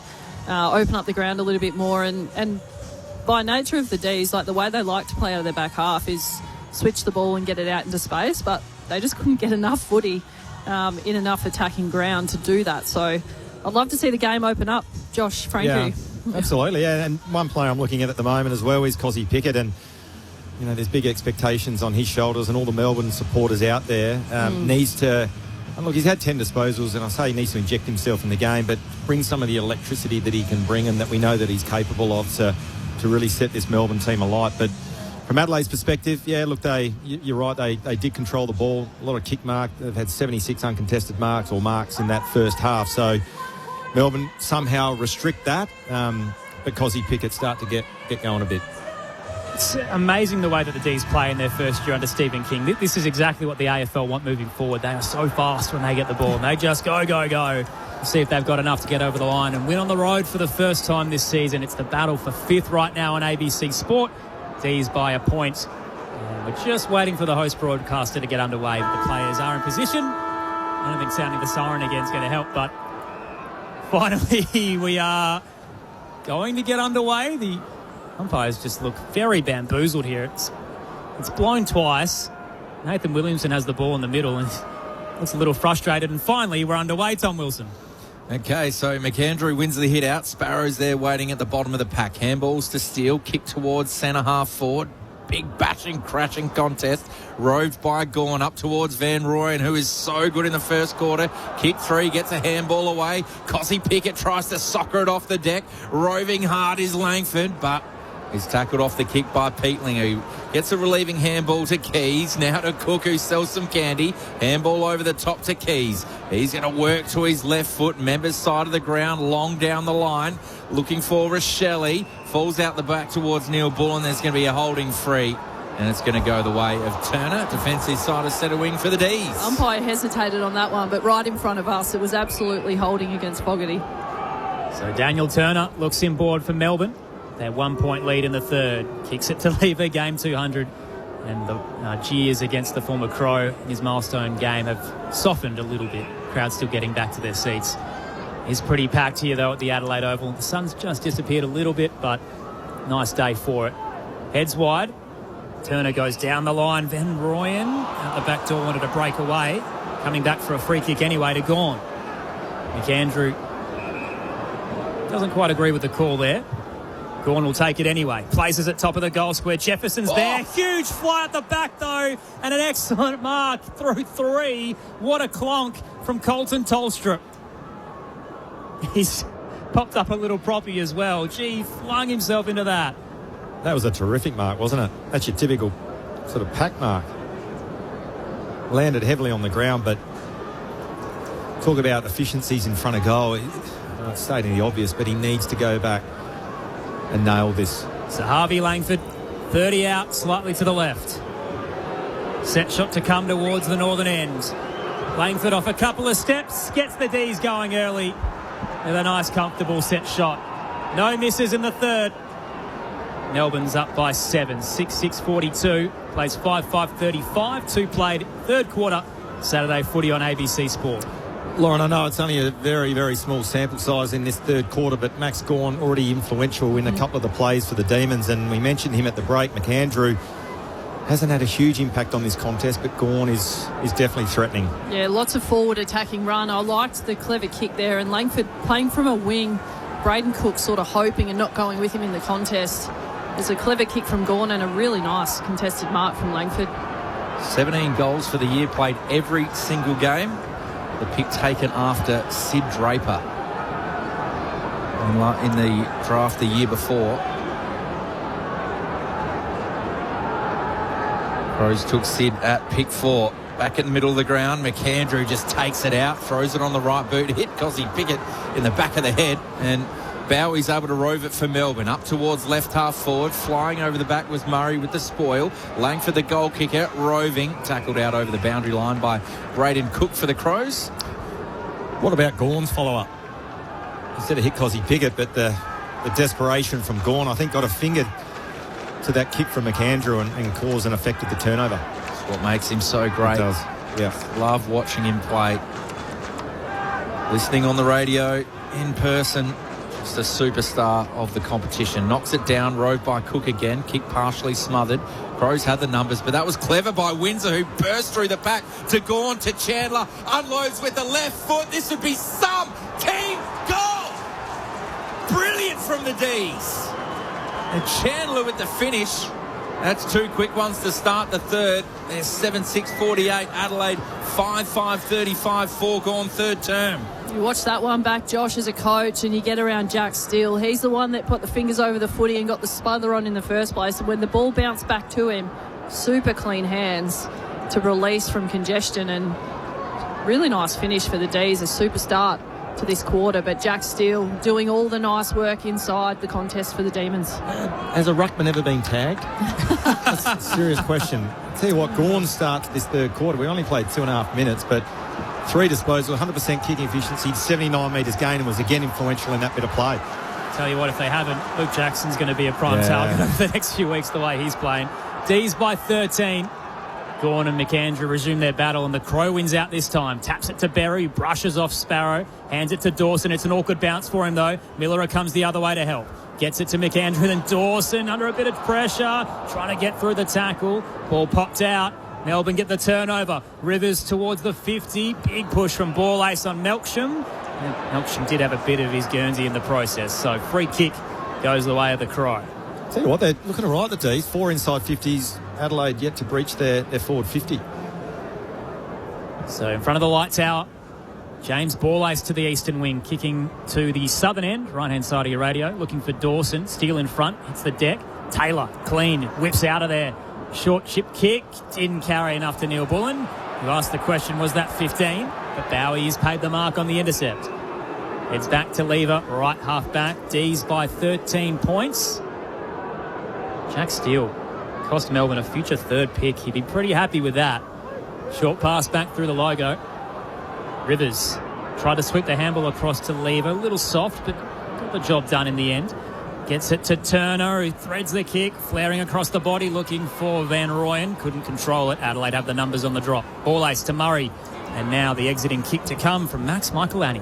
Kicks it down the line, but Lever's in best position. Marks in front of his opposing number 8 and Josh Rochelle. It's a bit sore out there. Might have landed awkwardly on the AstroTurf, which is there next to the fence line, and he's still down. So he's got Rivers over there to have a chat, but still on his haunches is Jake Lever in his milestone game. We've got a bit of a push from Rochelle as well, just for his troubles. Landed right on the knee as he hit the turf. The actual point of the cap. He's on his feet now. He's going to take his kick. So some brave work there from Jake Lever. Still gets some boos for his troubles. Goes short to Chandler, who flicks it into the centre square with Bowie. All the players deep in defence, so he's going to kick towards the pocket, but it was the advantage there of Dan Curtin for the Crows. Marks in front of Jefferson. In the left back pocket. Rolls around on that left boot. Clearing kick up towards Thilthorpe, fisted away and cleverly done there by Langford. Gets it to Sharp. He runs towards right half forward, centering ball, but Pickett, that could be the biggest mismatch because McAndrew just took that mark over the top. Through defensive 50 go the Crows. McAndrew to Miller. Now out wide to Dawson. Has a runner. Releases Keane. Screws it across the body to Hulkahan. Nearly intercepted. Steele got back with a hand, but Adelaide mop it up. McAndrew to Berry to Miller. They're channeling some Melbourne energy here. Fast handball chain. Taylor towards the 50. Little long for Thilthorpe, wrestling with Lever. Fist comes in on the bounce from the Demons defender. Only finds his former teammate. Neil Bullen lowers the eyes, centres the kick and squares it up to Ben Keys. 30 out, slightly to the left. Well, I just looked at Lever in that marking contest. I thought he did pretty well against Thilthorpe, not to give away a free kick. But then once the ball was sort of cleared from the area with that punch from Lever, he just sort of stood on his haunches and spectated. Didn't really do anything, did he? He'd have to be sore from that previous contest. He barely moved. Yeah, he didn't move. He didn't defend, and that was a strange bit of play. Ben Keys had the 2 Brownlow votes the last time these side met. It's a very awkward run. Keys with the stutter step late. Still delivers true. Flat bullet through the big sticks. Margins back down to 7. Ben Keys on the board. 7-6-48 of the D's. Adelaide 6-5-41. 9 played third term on ABC Sport with Lauren Arnell and Josh Franco. I like the counterpunch, Josh, from the Crows through the middle of the ground. We talked a little bit in that first quarter how the D's had set up defensively really well to protect the corridor. And on that occasion, their mids just got sucked inside that first little handball, and which allowed Adelaide to get out through the middle and certainly look so dangerous when they do that. Well, I reckon it was a really important goal for Adelaide because they were under siege. The inside 50s were 7-zip for this quarter. Clearances, they're losing field position off the back of that. But against the flow, against that little sort of mini momentum swing, it was a really important goal for the Crows. Back in the middle, McAndrew, clean tap towards Rankin. Going back inside the forward 50 up towards right half forward.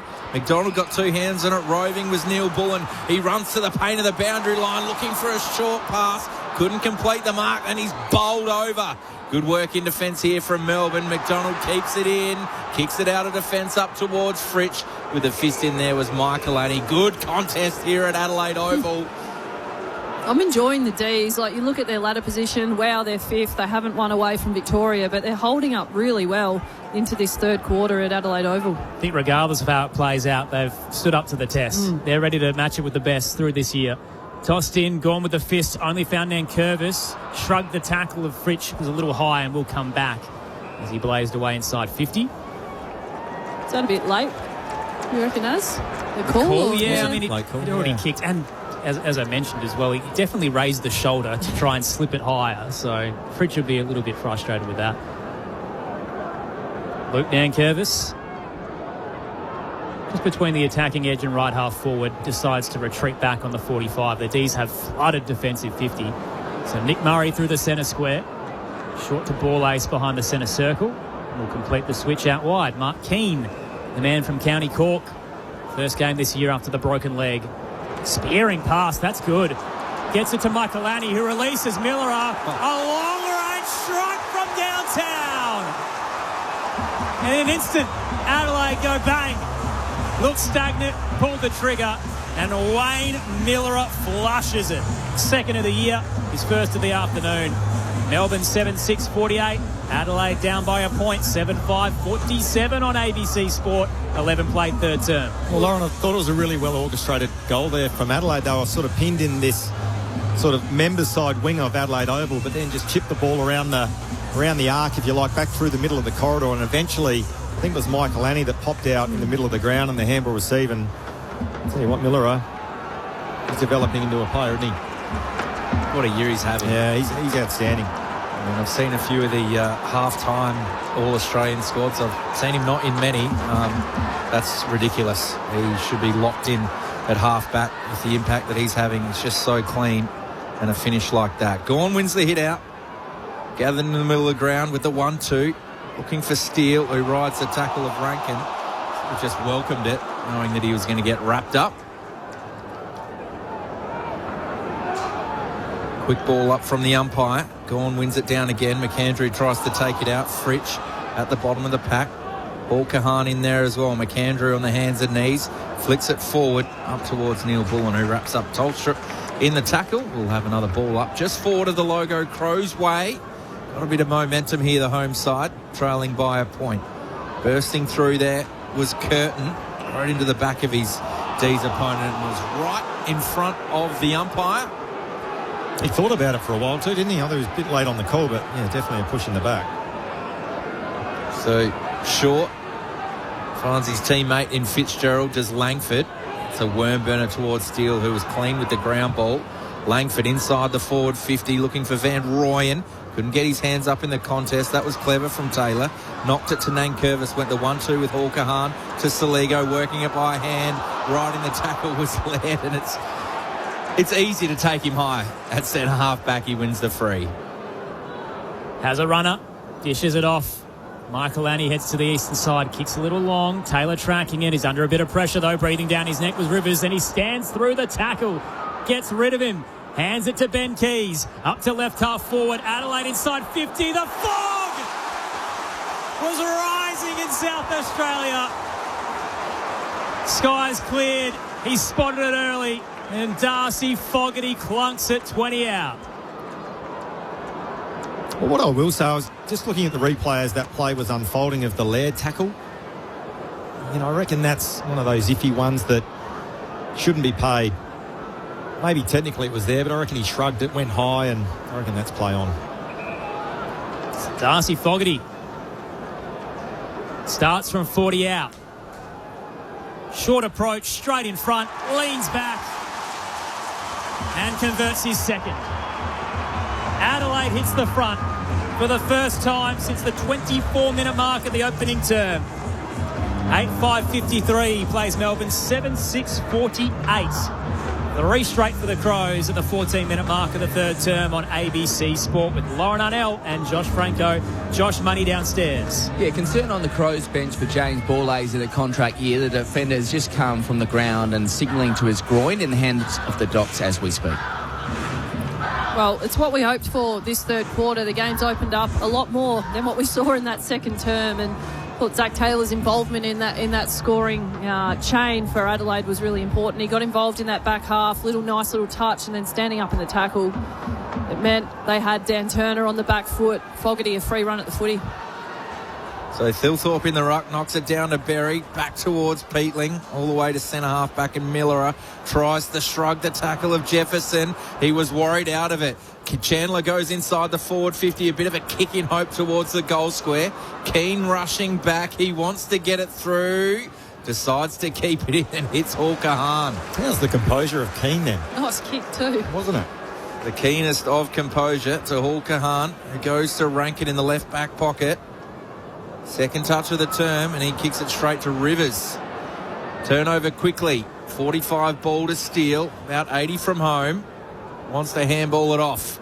Does so. Rivers goes back inside the forward 50. Fritz the fly. Couldn't complete the mark. Brought it to ground. Ball in dispute. Crows have a few numbers. A clever handball out towards Thilthorpe. He goes wider towards Laird. And in the tackle, he got the handball to Hawker Hahn, whose quick kick, well, it got the clearing out of danger. But waiting there was Tom McDonald on the logo for the D's. It was good forward pressure there from Melbourne. Forced that errant kick, and Melbourne set up really well defensively behind the footy. Donald drops it to the corridor. Daniel Turner's there. Moves closer to the centre circle to Joel Fitzgerald. Truck driver a few weeks ago. Now he's a senior AFL footballer. Short pass rewards the lead of Sparrow. South Australian drills it into the 50, little long for Jacob Van Rooyen. Nick Murray up the back, takes the intercept mark, places it to the right back pocket. Taken by Max Michaelani. Sparrow, the Adelaide Hills product, is out of contract. Both South Australian clubs want him. Michaelani heads to Cook, tunnelled late. Trying to contest it was Bowie. It's the free kick right half back. Sorry, I'm really disappointed with Pickett's game. He's not working hard enough, can't get near the footy and having no influence. Cook down the line, Lever. In fact, it was Kedfield who got hands to it. The second ruck in front of Thilthorpe, knocks it out over the boundary line. Forward of centre wing, Crows way. I can credit to Melbourne, though. Every time Adelaide looked threatening to break the game open, they're hanging in there pretty well. But again, going back to Pickett, needs to start influencing this contest. Thilthorpe knocks it down, straight towards the boundary. Jefferson sees this over in front of Rankin. I reckon on what you're saying, Josh, just watching the way Peatling's treating Pickett at stoppage, he's making sure, as the defender, Peatling has front position, so he's not allowing Pickett to spit through as the first one. He's got to get it on the outside, which I think doesn't really suit Pickett's game. Another boundary throw in. Thilthorpe down again to Rankin. Took on the tackle. It was a high one. So he wins the free. Even further to that, Lauren, I'm again watching him at the stoppages. He's just not testing the opposition out at all. Right. Get on the move, get on the fly like Rankin did at that stoppage and drew the free kick. Rankin's kick inside the forward 50 was best read by Tolstrup.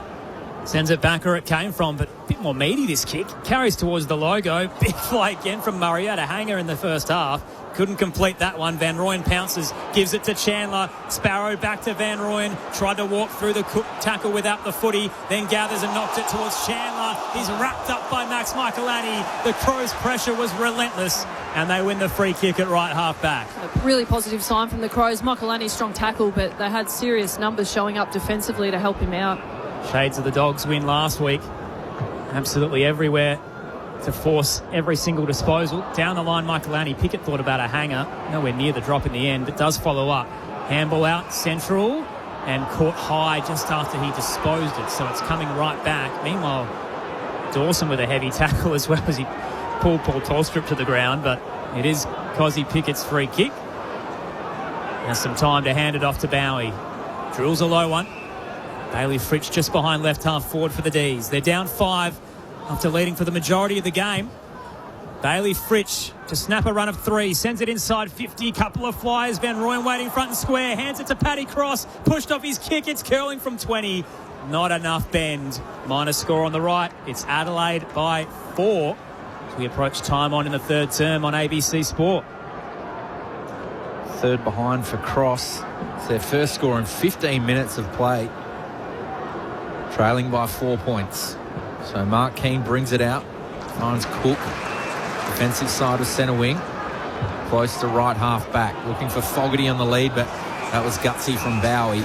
Knocks it out over the boundary line right next to the interchange gates. Keane's kicking the ball well, isn't he? For his first game of AFL this year, he's using the ball exceptionally well by foot. What a handy inclusion to have. Waiting in the wings. Boundary throw in. Gawn v Thilthorpe. Sharp went without it. Sparrow got it. Kick towards centre half forward. Hits the chest of Van Rooyen. Gets it to Chandler. Steps inside Rory Laird from 45 metres out. They've got it. Look at Chandler go. He's pumped with that. The D's are back in front and he's got his second. They're 8-7-55. Adelaide 8-5-53. We're into time on in the third term. Well, just another example, as we said, when you kind of think Adelaide are going to start to control momentum, then Melbourne just somehow find the ability to hit the scoreboard and against the flow. Really good result. They're hanging in there. One thing I will say, though, and I know I'm on this bloke's case, but I'm looking at Cozzy Pickett, and it's probably a harsh thing to say, but I reckon he's waved the white flag. He's not giving a yelp. Bit of context there as well. Like, Melbourne are playing as a whole very well, but they are one of the few teams who have their bye next week and didn't have an opening round one. So they've gone the full season essentially without a break, and he's probably begging for the week off, to be honest, Cozzy, when he's getting so much pressure. D's by 2, 3 lead changes in the game. Gawn takes it out of the ruck. Quick clearance for Melbourne as it rolls up to right half forward. Awkward bounce, though, for Fritsch coming out of the 50. Sparrow does well to get on hands and knees, extract the footy, and then quickly had a kick into the 50, not really looking ahead. Cross becomes the tackler, and Michael Annie will get a ball up 20 out. Josh Money downstairs. Yeah, James Borlase back on the ground for the Crows. Had about 5 minutes of work done on that groin, but ready to return. Tossed up, McAndrew with the overhead tap. Looking for Miller up. Pickett coming through as well. Left the footy behind. Windsor wins it. Gets it back to Gawn. Centering kicks are high up and under. Sharp didn't really commit. Berry coming through, as was Pickett. Hard tackle laid. Ball up to come. Still in the D's 50. We're 35 out. It's lurking here, Cozzy Pickett. Trying to inject himself in the game in a tough afternoon. Gawn knocks it towards Fritsch. Goes to ground. Able to shuffle it out. Steele picks it up. He had Dawson as company. Fritsch, handball to Windsor, who's under enormous pressure. Rochelle working hard his tackle. Gets a quick kick away. Does it go out? I think Miller was trying to get hands on that. Not in time, so it's going to be a Lasso free kick.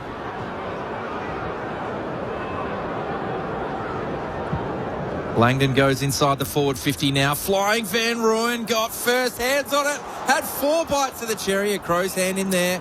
Ball in dispute at the bottom of the pack. Working hard was Michael, and he wins the free. A little bit unlucky there, Van Rooyen. It was all one-handed touches. If he got 2 on at any point in time, that would have been called a mark. So a free kick, a relieving one for the Crows. Michael Annie from full-back. Out towards left half-back. Gawn got hands to it, couldn't complete the mark. Sparrow gathered the footy, having an afternoon out here in his home city.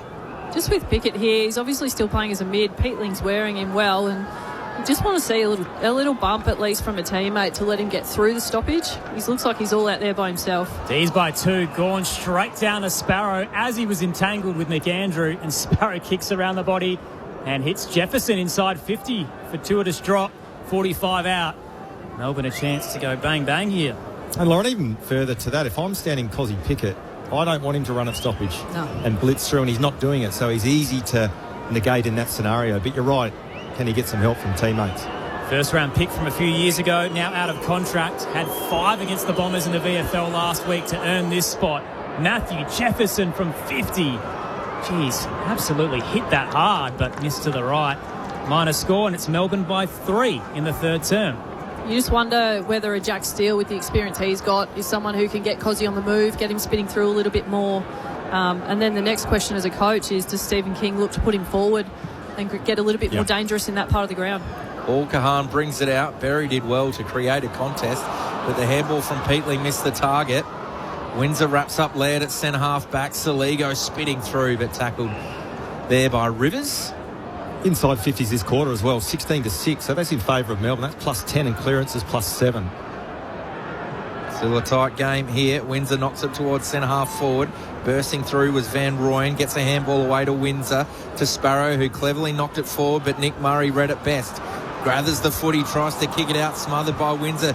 Gawn sends it back inside the 50. This is a high ball. Miller goes the spoil. Roved and a big tackle holding the footy. This tackling pressure, Michaelani again. Crows win it back. Feel for Paddy Cross. He almost had too much time at the drop of the ball. Running in headlights, wasn't he? Just froze. D's by 3. Lauren Arnell, Josh Franco with you on ABC Sport this afternoon. Cracking start to our 3 fixtures. Exiting kick to Nankervis. Yeah, he's had a good game, Nankervis. Yep. One of those on the cusp you'd think of selection given the names coming back in, but play well. Yeah. Can't really be cut. Inbound to Hall Kahan. And now Dawson just behind the logo. And a rough landing in a contest with Daniel Turner in the second. Missed a bit of footy as a result. So had a really hot first quarter. A little quieter since then, but still helping. Dawson wide. Sam Berry has it near the benches. Update in the World Cup. Paraguay's held on. So down a man. They win 1-0 against Turkey. The Socceroos cannot finish last in their group. Down the line go the Crows, and Walker forced to spoil from behind. So context of that means we'll play Paraguay on Friday. Should we win, we're definitely going to be advancing through, and if we can draw or lose, there's still a potential there that we can advance by being the best placed third team, one of the 8 best placed third teams. Gone down to Pickett, looks to switch, it's Dicey. Out to Langdon on the eastern side. Cook came the other way, the 215s. Keys now battling with Melksham. Adelaide's going to win out with Saligo. Gets it on the bounce to Dawson. Hooks it across the body on that lethal left. Braden Cook in his showdown winning spot. Short kick out to Walker, who marked, faked like he was going to stop, and then turned on a dime. Blasts it to the top of the goal square, and Howes gets the fist in on Philthorpe. Final score, it is the D's by 2 as we run end-to-end with a flurry of behinds. Thought Gawn did really well to get back and help defensively there. Oh, a poor kick in puts Sparrow under enormous pressure. He looked like he threw that out to Tolstrup. Missed by the umpire, kicked down the line, read best by Nankervis. Forward of centre wing, Members side. Finds a target in the middle of the ground, Hall Kahan. Forward corner of the centre square. He's trying to get it to his skipper, Jordan Dawson, who's roving around there. But Hall Kahan will send it inside the forward 50. Rochelle waits at the front and roves at the front, but is immediately tackled. And there's a high one in a contest going the way of Melbourne. So Max Gawn's going to get the free against McAndrew. He's doing a lot of heavy lifting, Max Gawn, to help as a spare defensively. You can hear the feedback from the Crows crowd. This is a dangerous ball across the ground. Turner shoved his opponent out the way. And Keys is going to win the free kick. Handballs it off to Millerer, looking for a target inside. McAndrew was brave against the flight. He's going to get paid a free kick against, but he's going to be worse for wear. Front on contact. The big ruckman is down. Not quite out, but holding his face. Well, this isn't good, is it? It's almost the bottom of the elbow coming the other way that's caught him in the head. So purely accidental, but Jake Lever's gone for the mark, and it's come down on his head. I think the knee to the ribs as well. He'll have to come up. At least do a test, won't he? He will. Lever was going to take the mark. Yeah. So the free kick is there, but the bravery from the big man. The Docs are surrounding him now. I think his head bounced as well when he landed, which doesn't help. I'll tell you what, I'm no doctor, but just the look of that incident, I can't see him being allowed to play any more minutes. That was a heavy collision. The other worrying part is that means Riley Philthorpe becomes your main ruckman, and as we've touched on in the last few weeks on the local program, Josh, that puts him at a big risk himself. It does. I think with Worrell, Toby Murray out as well, you're starting to look a little bit lean in your back half if Gawn's dropping forward. And the problem you've got there is Gawn is an absolute star. He's no mug, is he? He's, as we said at sort of half-time, he's the potential game breaker for Melbourne, and this just adds to the headaches that Matthew Nicks has in the coach's box currently. But yeah, that was a big collision. Holding is... Yeah. So he's walking off the ground. He's at centre-half forward for Adelaide at the moment. He's got 3 trainers around him, just chatting to him. Always a good sign to see them walking off the ground. And we'll be waiting until he does get off the ground. Hear the cheers from the crowd. How long does it take to do a HIA test? Is it? It's normally a 20-minute process. Once they come off the ground and decide to do the HIA. You see Fogarty's going to be the player that comes on for him. Is there any chance they let Thilthorpe stay forward, or does he have to ruck out at least this third quarter? Yeah, I think he has to ruck. Thilthorpe. So the D's by 2. Clearance count 12-3 Melbourne's way in this term, and now Adelaide without a ruckman. Down the line, kicks good. Jefferson, far from home, takes the mark in front. Crowd stunned silence at the moment. Just a bit of nervous energy around the ground. Jefferson looks to the attacking edge. Van Rooyen caught behind Dawson but couldn't take the mark. The Crow skipper spills out. Windsor just throws it on the boot. Jamming kick forward. Fogarty's got back. It's a good pattern from Fogarty. He went spare defensively straight away. Smart run. Short pass towards the scoreboard. Luke Nankervis has it. Josh Money downstairs. Yeah, and straight to the Crows' rooms for Lockie McAndrew, so we won't see him for at least 15 minutes, you'd think. So Nankervis to Miller. Across the defensive goal face to Rory Laird. Doesn't look confident moving the ball forward. Melbourne zoning ahead. Laird will try and place it in the gap. Curtin was the target, clattered into. Dowie from behind. Curtin pops up and asks the question, but it rolls over the boundary line. Here's one for left field. Look at Curtin in the ruck. How tall is he? He's a pretty good utility, isn't he? Why not throw it in? And almost treat it as an extra midfielder. 197. Wow. Good work. Yeah. Tossed in. Thilthorpe battling with Gawn. The ladder wins out. Gawn straight to Pickett, who shrugs off the tackle. Breaks away from the stoppage. Wheels around. Drills the kick to Jefferson. It bounced off his chest, but Sharp was there waiting. Kicks up to the top of the goal square. Melksham battling there with Keane. Fist comes in. Dawson on the bounce. Fends off Howes. He's so strong. Hands it out wide to Cook in front of the scoreboard. Back to left half forward for Fogarty. Kicks a little hot. He scored it underneath it by Lever. Battling amongst it is the whole strip, and it rolls over the boundary line. It'll be tossed in a play. Foggy reckon it might have come off a boot. We have seen them check it this afternoon. Gives us some time to check back in with Josh Money. Well, just on Jordan Dawson there with that fend off, that's the right shoulder he had work done on in the first half, so it shows how tough he is. No sign of McAndrew yet. So it is a boundary throw-in. Crowd unhappy. Gawn takes it out of the ruck. Thilthorpe tackles him for his troubles. Ball shoots out to Langdon, and the siren will run down the third term. And I don't know what kind of emotion that is. It's a culmination for the Crows of frustration with the umpiring, the worry over Lockie McAndrew, and the potential for this to be a dropped home game. It is the D's by 2 in the battle for 5th. 8-8-56 plays 8-6-54 heading into the final quarter on ABC Sport. Our goal scorers for the afternoon for the D's: 3 to Van Rooyen, all in the first term, 2 to Langford and Chandler, and 1 to Matty Jefferson. For the Crows, doubles for Dawson and Fogarty, and individual goals to Keys, Rochelle, Walker and Miller. Big day of footy coming up. So Collingwood and Port Adelaide at the MCG to wrap up the trifecta from 6:45 Eastern Standard Time. And up next, it's the Giants and the Blues at the Sydney Showgrounds. We'll hear from them next in the build-up.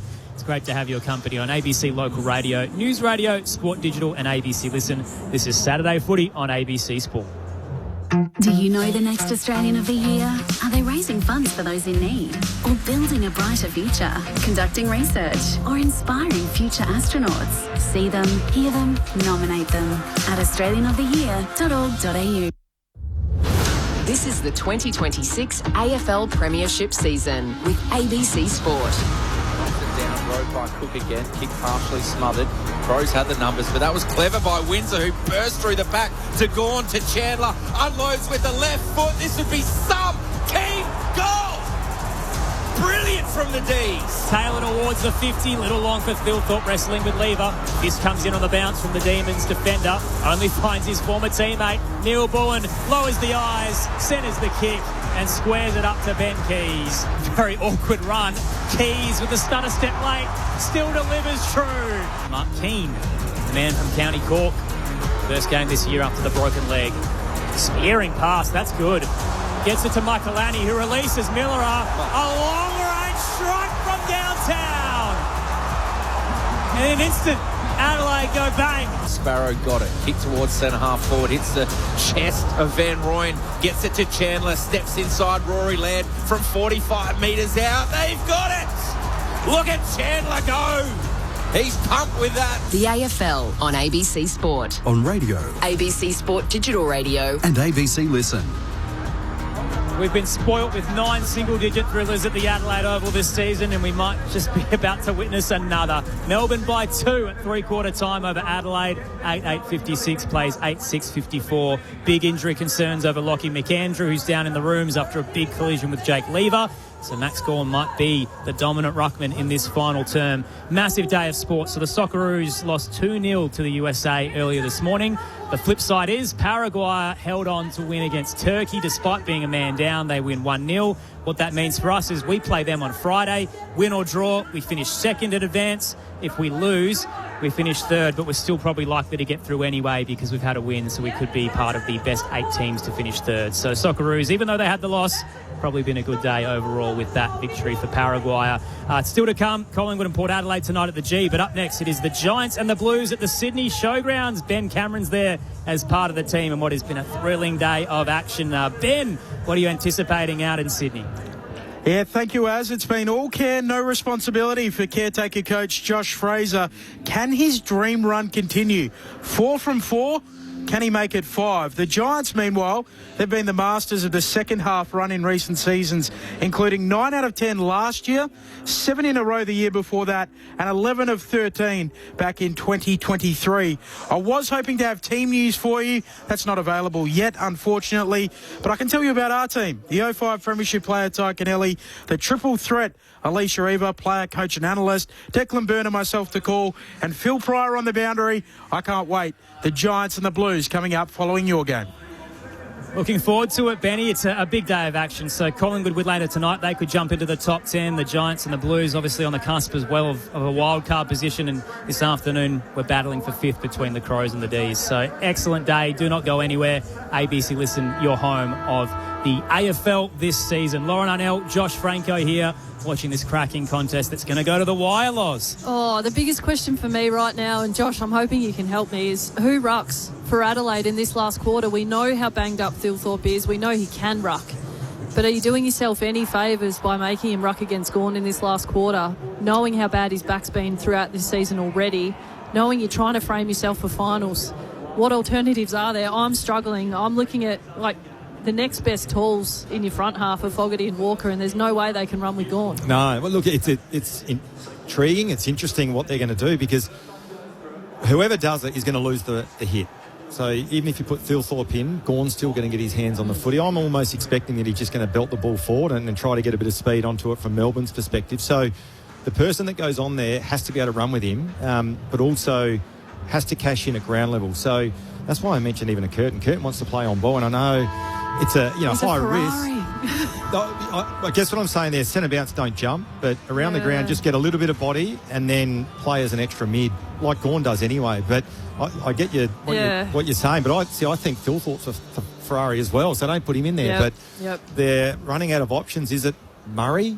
And that's been the story almost lean into of this something quarter. like that, to be fair. Absolutely. Or a Ball-A's maybe. He's got the size, he's fit. Do you know what? Do you put Jordan Dawson, basically just stand next to him at the ball-ups and throw-ins and you get an extra mid around the footy? I don't know. It's interesting. It's a big challenge for the Crows coaching group. And the other side for the D's is, I know we've been relatively critical of Keziah Pickett throughout the first 3 quarters or 2 quarters, but he did look like he was starting to get on the move. Yep. They must have been listening to our call, Josh. Yeah, they must have been. He was getting on the move at stoppage and just beginning to look pretty dangerous in this game. So if what you've said is correct, and Gawn's a very smart ruck, we know that. If he starts hitting it forward and Keziah Pickett's on the move, that's one element. But we've just seen him go forward to start this last quarter. Yeah.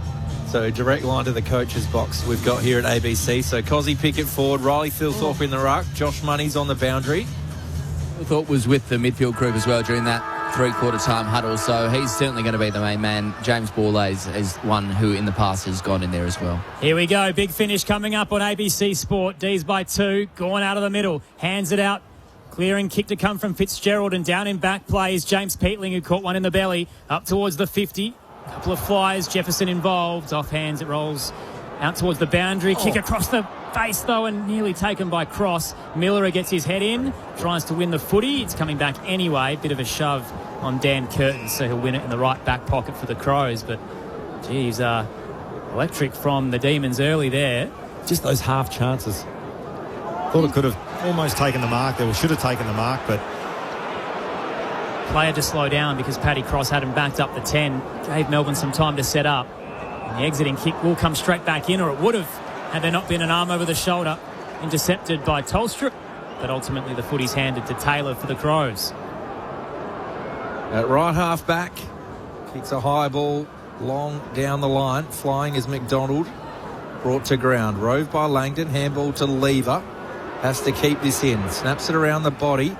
Too much on that for Turner. Windsor roved it. Tried to get it to Tolstrup. Hit him in the back of the head. Taylor grabbed it to Miller, to Curtin. All the way back to Laird and Dawson. This is a daring kick through the middle of the ground. The D's have the numbers, but they also have a fumble. Pressure on, right half forward. Taylor dives on the footy. Shoveled out towards Neil Bullen. Quick kick around the body. Rochelle flies over Lever. Slight hold. Socket it forward like the Socceroos. Running onto it is Taylor Walker. Sweeping handball to Rochelle. Can't quite gather. But when he does gather, he goals! That's his second. What a start for Adelaide in the final term. They hit the front. 9-6-60. Melbourne 8-8-56. 2 gone final term. Well, that fumble from Howes, I think it was, Tom, that absolutely costly for Melbourne. Just cannot afford to fumble the footy. And then they worked it well in the end, and we saw some Rochelle magic to kick that goal as he was being tackled. But, good bit of play there, but paying the price for a fumble. A good touch from Taylor Walker as well to get it forward for him. And what I found interesting throughout that play was Gawn actually dropped deep as defender, and Lever came up on Thilthorpe, which left Gawn out the back with Walker. And he didn't go with him to that first fall of the ball, which allowed Walker to get the ball through for Rochelle to make the most of that opportunity. So Crows by 4. 4 lead changes across the afternoon, and the margins never got higher than 13. Excellent start to your Saturday. Tossed up, gone down, straight to Chandler, who breaks away off the half-back line towards the 50 for the D's. It's a long entry. Too high for Van Rooyen, and out the back, James Borlase takes the intercept mark. Again, just another missed opportunity, wasn't it? Full face of goal and missed the kick. Borlase to the eastern side, and getting in front is Thilthorpe. Wanted to play on quickly. Chandler had it scouted, but the handball does eventually get to Neil Bullen. Turns around and Walker's on the overlap. Uncontested mark. Gives it off to the run of Curtin. From 60, Dan Curtin towards the goal square. Rochelle between two. Nearly pulled it in. Knocked through for a minus score on the right-hand side. It is Adelaide by 5 early stages of the fourth. Well, I thought Lever was outstanding defensively there. Just dropped back in the path of Rochelle, and outstanding bit of play. So the D's bringing it in short through Chandler. Josh Money on the boundary. Tom, a huge boost for the Crows. Lockie McAndrew has returned from the rooms, just asked for his mouth guard, so all signs point to him returning. That's a huge result for Adelaide. So Joel Fitzgerald wins the free kick over Rankin, right half back for Melbourne. So Thilthorpe's been in the ruck in his place to start this last quarter, but Lockie McAndrew to come back on after a big knock late in that third term. Well, Max Gawn dropped an uncontested mark. Puts himself under pressure, had some support by hand, gets it to Bowie, whose kick's partially smothered by Peatling. Well, you don't often see the big man make a mistake like that. And there's a bit of afters with Thilthorpe and Tolstrup. After that smother from Peatling, we'll have a boundary throw in right in front of the D's bench, who trail by 5 points. Toss into play. Gawn gets there first. Thilthorpe caught behind. Gawn knocks it down and gets it to Fitzgerald. On the hop skip, Cade Chandler just bounces on the right boot, puts it on the left, up to right half forward. Little short for Van Rooyen, but he rips it out of the arms of Nankervis. Just can't find a teammate. Saligo gets the turnover and gives it straight back. Tolstrup nearly run down by Dawson. It's all happening at right half forward for the D's. Van Rooyen into the 50 and Miller is smashed into. Hard spoil from Cross, who came right into him. Ball pops out. Sharp gets it towards the top of the goal square. Jefferson takes the mark. My goodness, Wayne Miller is lucky to pop up from that. What I will say, though, is what was wrong with that contest? Nothing. He just going for the ball. It was a old school forward absolutely. craft. I don't know what the and it was a clean spoil. 100% it was just heavy. Yeah, it just ran through well, it. I think the supporters are a little bit peeved that they didn't get a free kick. He didn't get a free kick there, but there was definitely nothing in that. In fact, it probably makes the highlight reel Monday. So Matty Jefferson from 30, couple of steps, leans back, gets his second, and the D's back in front. 1 point game at the Adelaide Oval. 9-8-62 plays 9-7-61. 5 minutes into the final term on ABC Sport with Josh Franco and Lauren Arnell. Really McAndrew back on. Yeah. I'm surprised. I'll say that. So and it does help the Crows if he's healthy. Thilthorpe had blown up within 5 minutes and couldn't even get through the ruck contest in the last minute or so of that play. But yeah, exceptional forward craft from Cross. It was a heavy spoil, but it's expected of AFL forwards. If a spare defender's going to sit in front of you and the ball's popped up, you have to come through and spoil it, and that's what he did. It created the goal for Melbourne. What a great contest we've seen today at Adelaide Oval. A real arm wrestle. Melbourne with their noses in front, just by a point. Back in the middle of the ground, Steele tackled immediately there by Berry and Dawson, so we'll do it all again. McAndrew works hard against Gawn. Steele gets a hand in there. Neil Bullen comes in from the forward line, kicks a banana kick forward up to left half forward. Fogarty's trying to run onto it. Lever will be happy to see it out. But a slight nudge, no free. Solid 200th game for Jake Lever, isn't it? Yeah. So reliable. Just on the picket as well. He's stuck deep forward for them at the moment. Maybe Stephen King is thinking he's not going to be able to turn his game around in the midfield, so he's put him forward, but he's not, again, having any influence in this last quarter. Boundary throw in inside the Crows 50. Gawn knocked it down towards Sharp. A slight high one there from Cook, missed by the umpire, so we'll have another ball up. Left half forward for Adelaide, trailing by a point.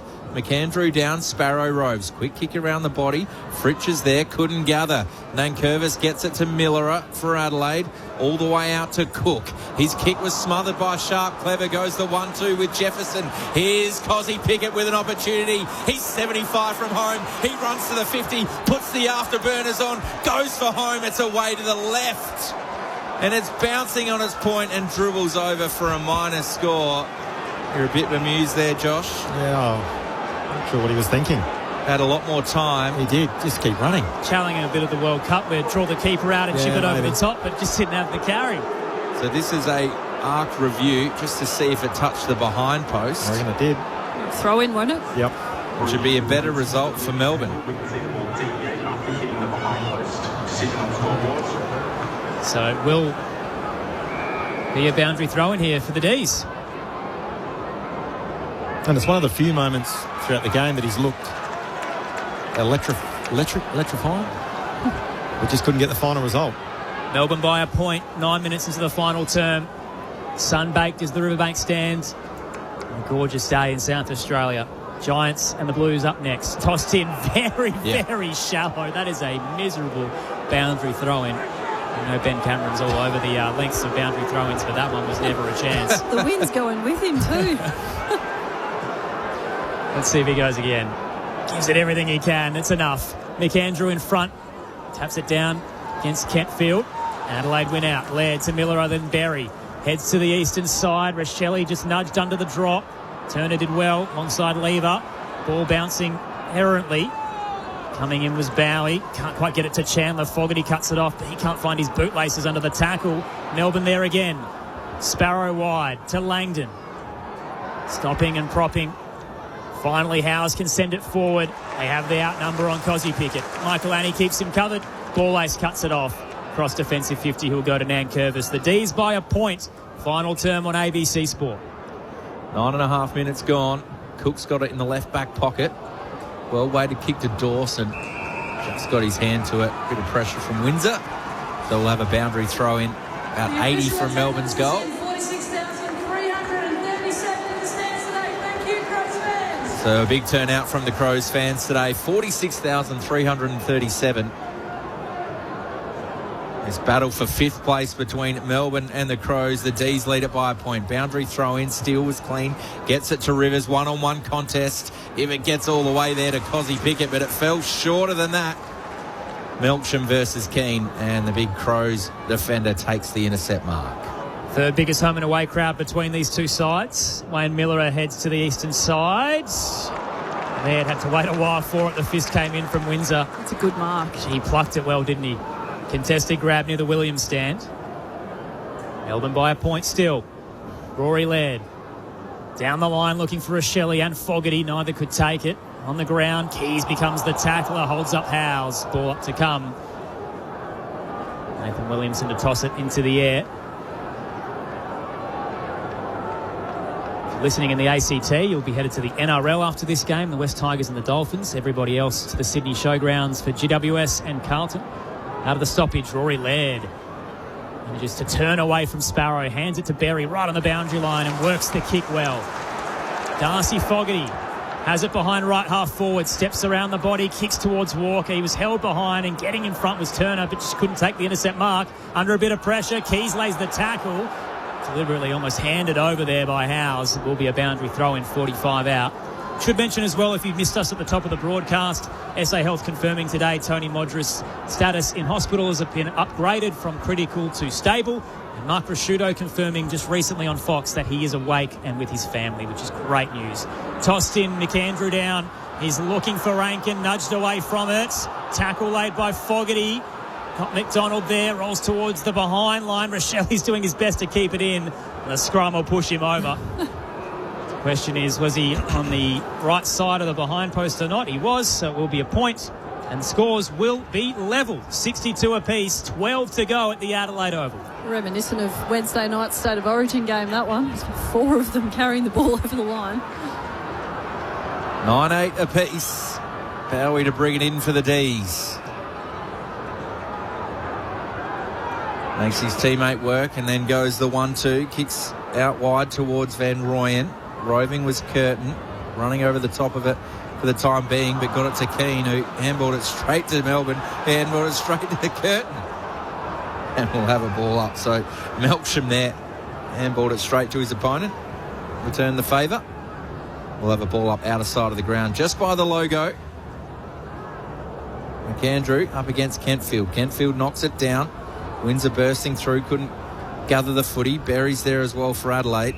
And he's wrapped up in the tackle. And we'll do it all again. So we're locked away here at Adelaide Oval. 13 minutes gone in this final term. In a seesawing affair. A great battle for 5th on the ladder. Saligo's at the bottom of the pack after the ball up. And we'll have another one. Oh, if Melbourne can win this stoppage and kick it forward, you've got Pickett v. Is that Michael Annie? Inside 50 with plenty of space. McAndrew wins it down, but there's a holding free kick in the process going his way. Adelaide just forward of centre wing, outer side. McAndrew hands it to Rankin. Fogarty's on the march. He honours him just outside the arc. Steps off his line and now has to rush. Fogarty to the top of the goal square. Walker trying to fly, as was Rochelli. Fist comes in. Lever couldn't get a disposal away. Sharp put his head sliding in, and Cook catches him high in the process. He definitely dropped the knees and kind of soccer style slid in. Gets the free kick, D50 for the D's. He's had a positive start to this last quarter, Harry Sharp. A really quiet game up until this point.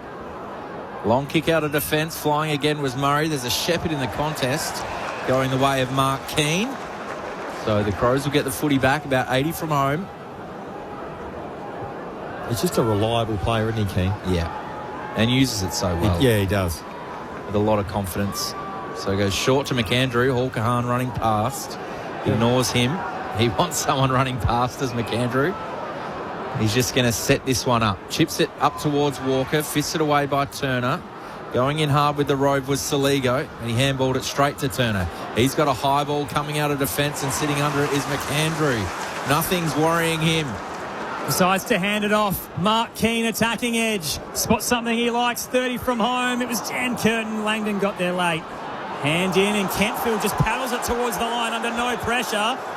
Couple of Crows asked the question. Curtis Du Bois won't give them the answer thereafter. Tell you what, look, just looking at the Melbourne bench, Lauren, that they're trying to get Max Gawn on. He's been off for 5 minutes, and McAndrew's taken those intercept marks. Yeah.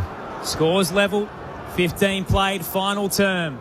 Adelaide's 50 tossed in. McAndrew takes it out of the ruck against Kentfield. Hands it off to Berry on the tight angle. Screws it to the goal square. Fogarty caught behind, and Turner does enough to knock it through. Not sure what the goal umpire and the field umpire are questioning here. Has it actually come off a boot on the way that it's rolled through? Score review heading upstairs, but it is a behind on the soft call. Gives the D's a chance to reset their bench. They've been hanging out for a few rotations, especially to get Max Gawn on the ground. Quick review has bounced off the forearm through the goal, and even a bit of the quad of Darcy Fogarty. So will be a minor score, but it will give Adelaide the lead. They're up by a point. Josh Money's downstairs. Yeah, so it's interesting. Max Gawn has now come onto the ground. McAndrew's come off because he started this quarter in the rooms. It sort of means there's a bit of a mismatch with the rotation, so it's now Thilthorpe v Gawn again. Good observation. Down on the boundary, and Trent Rivers will bring it out from fullback. They're down a point now, the D's, after that rush behind. His quick kick out of defence was a high one, and Cook took the mark, and it hurt Langford in the process. Back inside the forward 50, Fogarty with the one hand. Would have been something special. Roving was Dawson, but it gets out over the boundary line before he could gather. So Langford is sore in back play. We'll have a boundary throw in 25 from Adelaide's goal, leading by a solitary point. Thilthorpe and Gawn. Thilthorpe knocks it down. Roving was Howes. Gets it to Gawn. Chandler on his right boot. Clearing kick for the time being up towards Keane. And a big tackle. No prior opportunity there, though, for Jefferson, and we'll have a ball up. Defensive side of centre wing for the D's. They trail by a point. We're halfway through this final term. Quickly tossed up. Gawn takes it out of the ruck. Thilthorpe wraps him up. Ball shoots out. Nankervis gathers. Is coming back for a push. Thilthorpe falling forward in the tackle. Max Gawn to receive it. A lot of momentum as he kind of broke away from the stoppage, and Thilthorpe tried his best to caress him down, but Gawn fell flat. The D's skipper down the line looking for Jefferson. Late hand from Saligo coming through. Fritsch wrapped up as he gathered the footy by Nankervis. Ball up right half forward, and the 46,000 are riding every single touch. It should have been holding the ball, and it wasn't in the back. Gone down to Cook. Quick kick through the stoppage. Couple of hands in the way. Big fist coming through from Colton Tolstrup, but only found Dawson. Adelaide go the other way, but Melbourne are well set. Turner retreats with a handball. Gets it to McDonald. Back where it came from, and Thilthorpe flies from behind to clunk the mark for the Crows at the defensive edge. Quickly switches the play to centre half back. Goes to Keane. Hawker Hahn's moving forward. There's a lot of space in the Crows forward line. Kicks to right half forward. There's Keys. What a kick.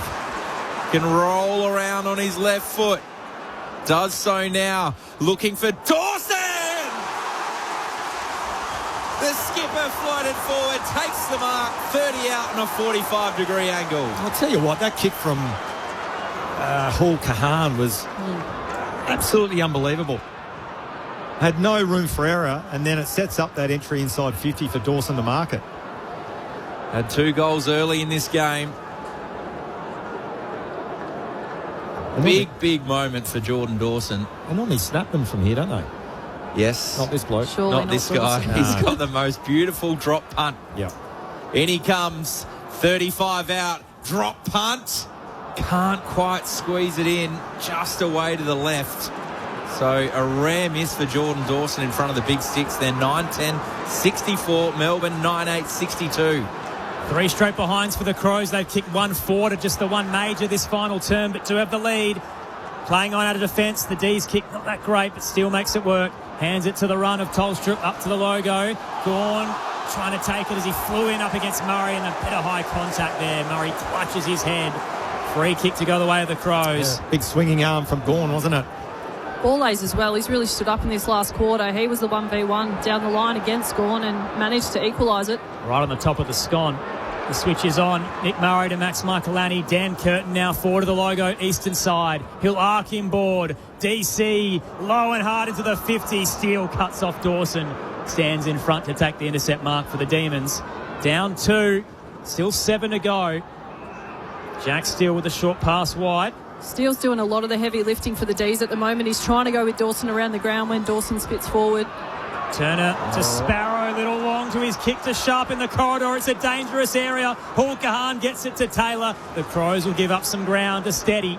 Max Michaelani behind the centre circle to Nankervis. This is pinpoint passing. Neil Bullen turns it right half forward. Heads into the 50. Dawson's got 3 to beat, but the D's defenders collide. Trying to mop it up. Tolstrup gets the handball back. Gawn loops it over the top. Howes can get it to the scoreboard. And the clearing kick from Turner.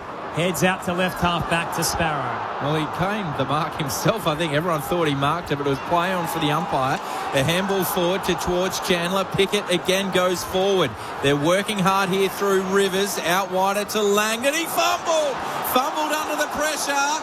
The Crows could win this out without having the numbers. Ball in dispute. Saligo knocked it forward to Hall Kahan, who was composed. Now to Michaelani, and Fogarty gets it centre wing. They've got space with Keys at right half forward. Hits his chest. Assesses his options. Goes on the left boot. Inside the forward. 50 to Thilthorpe, who worked back on Max Gawn. Marks 40 out on a slight angle to the right. Well, you talk about critical moments in the game. What have we got? About 6 minutes of actual game time left. The margin's only 2 points, but just some critical moments, some critical ball use errors from Melbourne just allows that window to open up for the Crows, and an entry inside 50 when you've got a big key forward like Thilthorpe who demands the ball with his body language and his lead. It was outstanding bit of play. It's the first time the three-headed monster have played together since round 2. Fogarty's on the board. Walker's on the board. Now Thilthorpe. Big goal from the big fella. Extends the margin to 8 points there, 10-10-70. Melbourne 9-8-62, 22 gone final term. There's just no questions asked for Thilthorpe, isn't it? He's gritted the teeth and done anything that's required for his team, particularly in this last quarter, and just such presence, hasn't he, guys? His lead up at the footy you mentioned, Josh, was exceptional. You can't ignore that. The finish, never in doubt. And you just start, for me, I start thinking about a couple of weeks ago against the Cats. It was a tight game. There were a couple of injuries. And Adelaide gritted their teeth here at home, and just feels like that again. They're showing up in numbers defensively. Melbourne have had missed opportunities as a less experienced team, and just got to fancy the Crows at this point in time. The D's have been electric all afternoon, and they led for a large majority of the first half. Do they have another blow to keep going toe-to-toe with the Crows? Adelaide by 8. Gawn down. And they found Dawson. Sparrow right alongside him. Good tackle. Ball up centre square. Pickett back on ball, as for Melbourne. They've got to get something going for him. Up against Peatling. Gawn swats it forward. Nankervis tracking. Tangled with Chandler. Another ball up. Still in the centre square, but Melbourne's attacking half. He's got to get on the move, doesn't he? We've spoken about that. Lauren, he's just got to get on the move at stoppage, Pickett. Down to Sparrow. Tackled by McAndrew. Gave away the footy. Taylor walks out of trouble. Heads to the eastern side. Dan Curtin just guides it over the top to Rochelle. You can turn and go for a run through the Bashir stand up to right half forward. Kick was nowhere. Straight to Jake Lever. And 50. You called it early, Loz. Riley Thilthorpe came from behind to stand the mark. And they'll play on before he even gets the full mark. Lever will hand it to Bowie in the corridor. Kicks towards the 50. They all fly as one. Fist towards Pickett. Should have taken it and fumbled. Now outside the attacking arc. Sparrow gives it away with a handball to Berry. The D's have had some calamitous errors under pressure. Adelaide's going to win out. So Taylor Walker had the mark off the exiting kick. Cozzy Pickett ripped it out of his hands, and it will be 50. Did not give it back. And Cozzy's disastrous afternoon continues. Hasn't been damaging and has given away a very costly penalty late.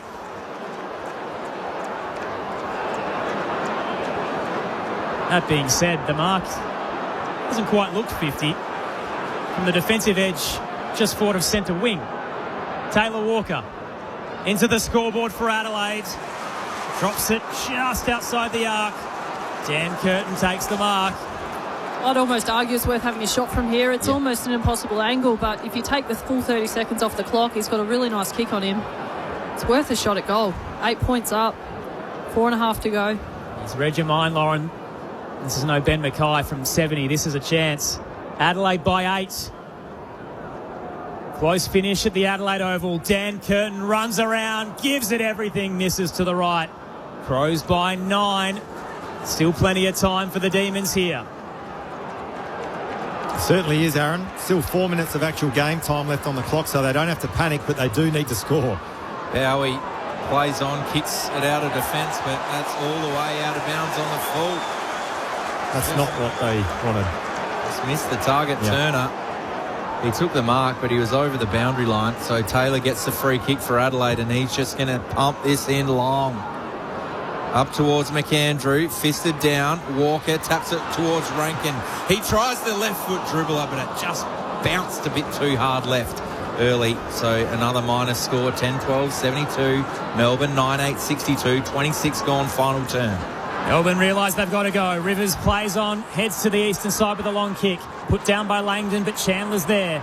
Gathers and hands it across. Fitzgerald has the run of Windsor. Here come the D's at their fast footy best. Melbourne inside 50. Melksham in front. Late spoil comes from who else? Jordan Dawson. Absolutely inspirational, the skipper.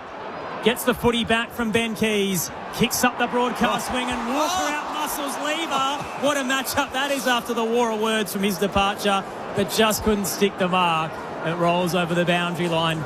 Broadcast side centre wing, Adelaide by 10 on ABC Sport. He did all the hard work there, Big Tex. I've called it a couple of times, but Dawson is the spare for the Crows and looks rock solid back there to defend a 10-point lead. So Gawn takes it out of the ruck. There's going to be a free kick against him. He can't believe it. Looks like he was just too strong for McAndrew there.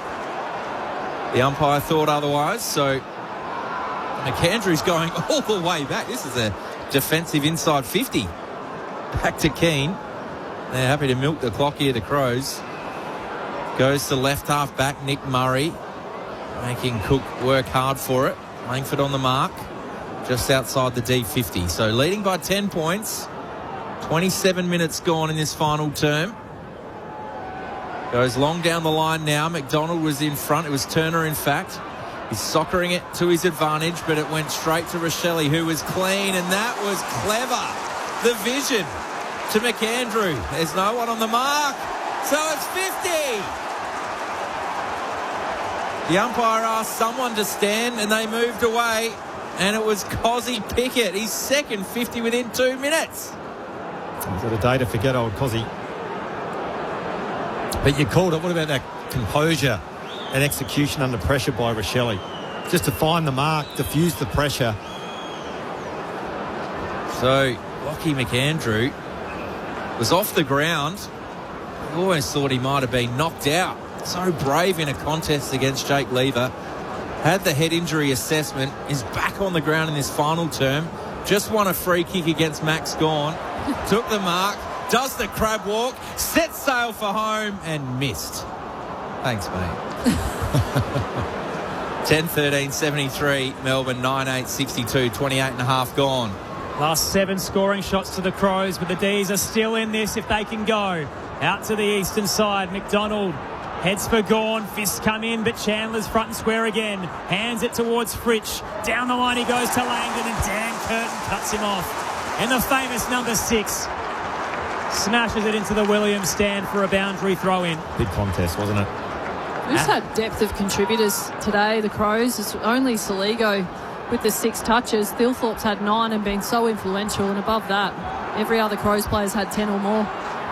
Adelaide by 11. Tossed in left half forward for the D's. Gawn takes it, hands it to Chandler. Crunched by Thilthorpe. Can't get a clean disposal. Rochelle with the pickpocket.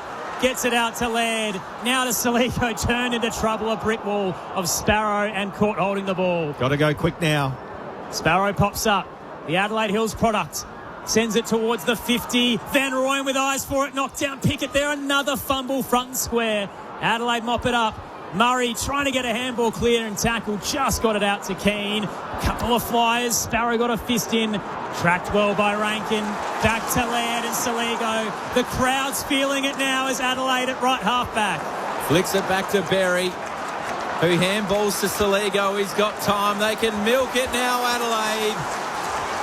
Alex Neil-Bullen takes the mark. Centre wing, out of sight of the ground. Oh, it's been a tough effort from Adelaide. Neil-Bullen kicks up towards right half forward, and working forward again was Berry. What a year he's having. Kicks inside the forward 50, looking for Rochelle. Perfectly placed pass. Rochelle marks 45 out, 45-degree angle, right half forward. Game over. Opportunity for Rochelle, as you said, Josh, to run the clock down, and I think he's had the 15 or 16 touches today, 2 goals, 3. Another opportunity to hit the scoreboard on the siren, but what a game. He's been so clean, so influential. Impressive game from Josh Rochelle and the Crows. This will be his 6th shot on goal. As the siren sounds, Josh Rochelle from 45 out for the perfect finish.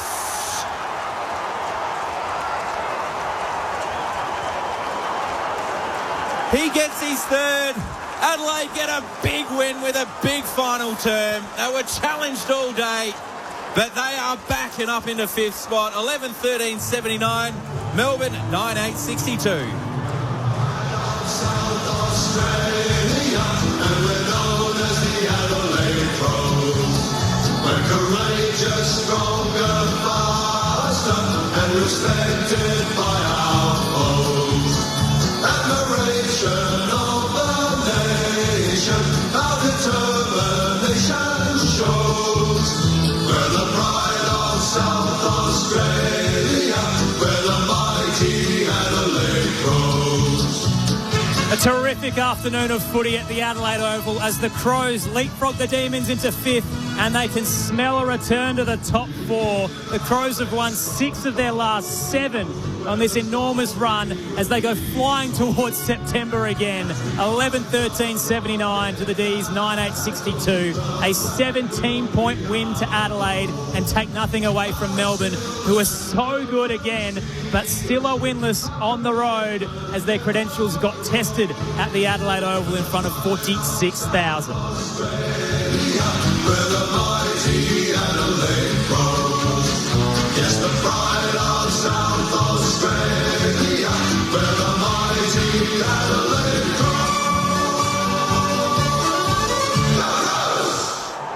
Crows. So is history repeating is the big question. A 9-game winning streak for Adelaide last year as they surged to top spot. And now they've won 6 of their last 7 as they start to get all their key players back, and 8 of their last 10. The Adelaide Crows winners by 17 points at the Adelaide Oval. We're with you for the next 16 minutes before we take you to the Sydney Showgrounds for the Giants and the Blues. Our listeners in the ACT will have the NRL with the West Tigers and the Dolphins. It's enough time to hear the song, get a chat, get all the analysis from Lauren Arnell and Josh Franco on a fun afternoon in South Australia. Well, Lauren, from Adelaide's point of view, I wouldn't say it was convincing, and that's probably taking nothing away from Melbourne's. I thought Melbourne actually were very impressive today. They, going to the game, they've started to hit their straps, Adelaide, and to come away with the 4 points up against, as we said, a Melbourne side that threw everything at them, was, in the end, it was workmanlike. They tick the box and they move on. But I guess from Melbourne's point of view, their supporters and the coaching staff would be, they'd be a bit flat after that, because they had their moments in the game. We spoke about it during the second quarter, I think it was, when their efficiency inside 50 was really poor, and they looked like, again, potentially, breaking the game open and controlling momentum of the game, but just couldn't hit the scoreboard. But probably the defining moment in the game was the McAndrew when he went down. Not expecting him to come back on, but he did, and had a pretty decent last quarter. But overall, it was a good performance from Adelaide. They get the 4 points and they move on.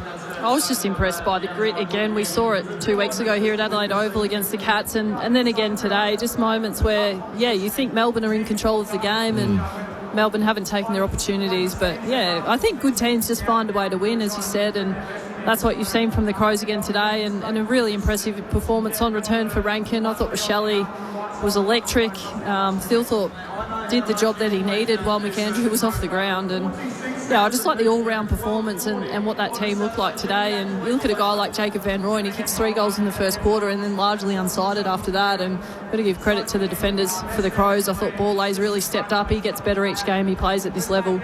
Mark Keane, 22 touches on return. He was terrific. Barely looked like he's missed. They just look like a very solid team right now, especially here at home at Adelaide Oval. It's just all the boxes they've been ticking over the last month. So it was beating a top 10 side. It was winning first quarters like the Western Bulldogs. That had been plaguing them through the year. And then all around that, the ability to win close games, which has hurt them in recent years. Obviously, the celebrations for the Crows right now, but the D's have formed a guard of honour for Jake Lever, who's been shouldered off by Ed Langdon and Max Gawn in his 200th game. The former Adelaide Crow back at the Adelaide Oval, 66 games for the Crows as a first-round pick in 2014. Traded in 2017. Those picks ultimately used for Bryce Gibbs, but he comes back home after a premiership with the Demons and an All-Australian Blazer as well in that year.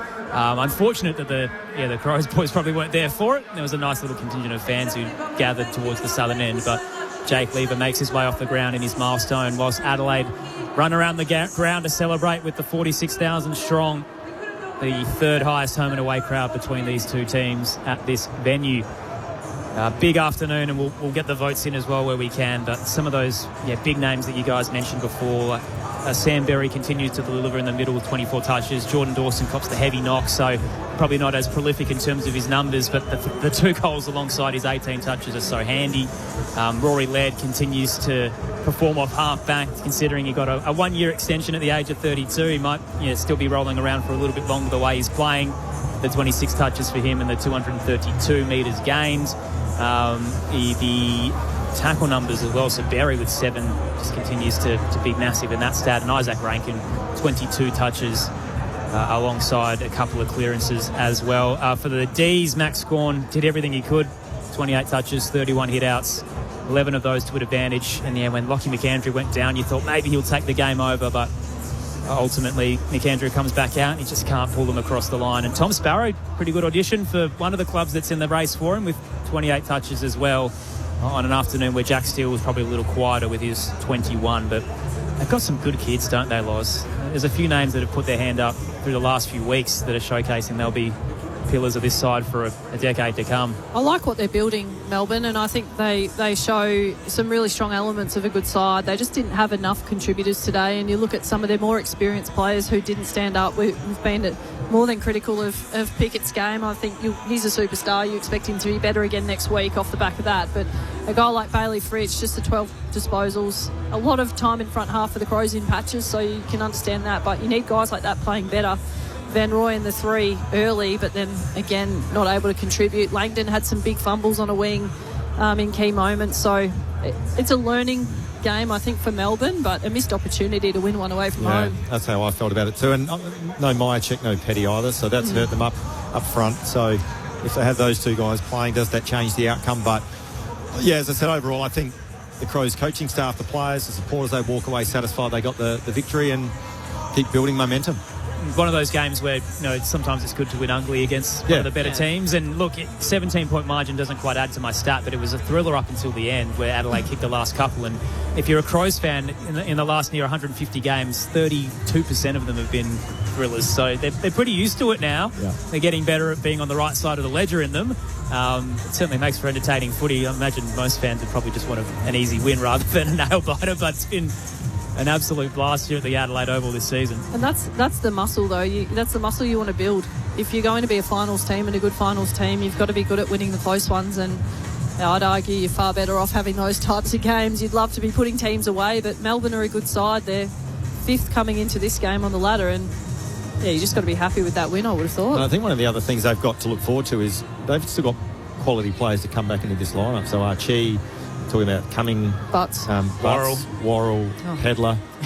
How do you fit them in? That's the problem. And who misses? Who misses? Yeah. So, and probably more to the point, who misses? You talk about Nankervis. I thought his game was outstanding today. And this was the narrative of the first half of the season, was they were competitive against the best without these players, and eventually we knew the luxury they'd have with the depth. It was just, could you get to a good position to then have a run? And they kept themselves around the mark of the top 6, and now that everybody's back, they're starting to string together some victories and have a real case to be a top 4 team, which, you know, there's few and fewer week upon week. It's the Suns are losing stock, but you've still got, the Hawks, the Dockers, the Swans, the Cats. It's going to be an exciting run home for everyone in the AFL, and particularly the Adelaide Crows, who have the showdown next week. Melbourne will get the bye they've probably been craving, given they didn't have the early opening round break. So they've been going the long way, all the way to round 16 before they get a breather. Adelaide winners by 17 points at the Adelaide Oval and making their way down the race at the Riverbank stand end as a good contingent of fans gather at the race. I should mention as well, the news lately out of Tony Modra is that he is awake and with his family. So excellent news there for one of the game's greats. Josh Money's in the rooms to welcome in the players. What's it like down there, Josh? It's absolutely crowded down here, Aaron. The cordoned off section for family and friends is bursting at the seams. You've got a lot of kids in here as well. Big family turnout today as well. And as you mentioned, plenty to celebrate on and off the field today. Crows certainly have got their mojo back post-bye, haven't they, with 3 wins in a row against Flag Fancy. So absolutely very happy scenes down here in the rooms. And this song will be sung with plenty of gusto. The 2 big men, Riley Thilthorpe and Lockie McAndrew, have had to slug it out all day.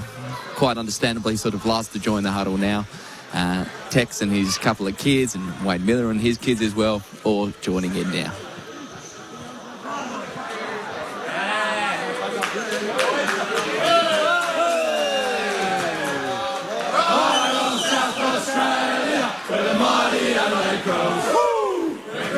Stronger, faster, and respected by our foes. Admiration of the nation and determination to trust with the pride of South Australia with the mighty Adelaide Crows.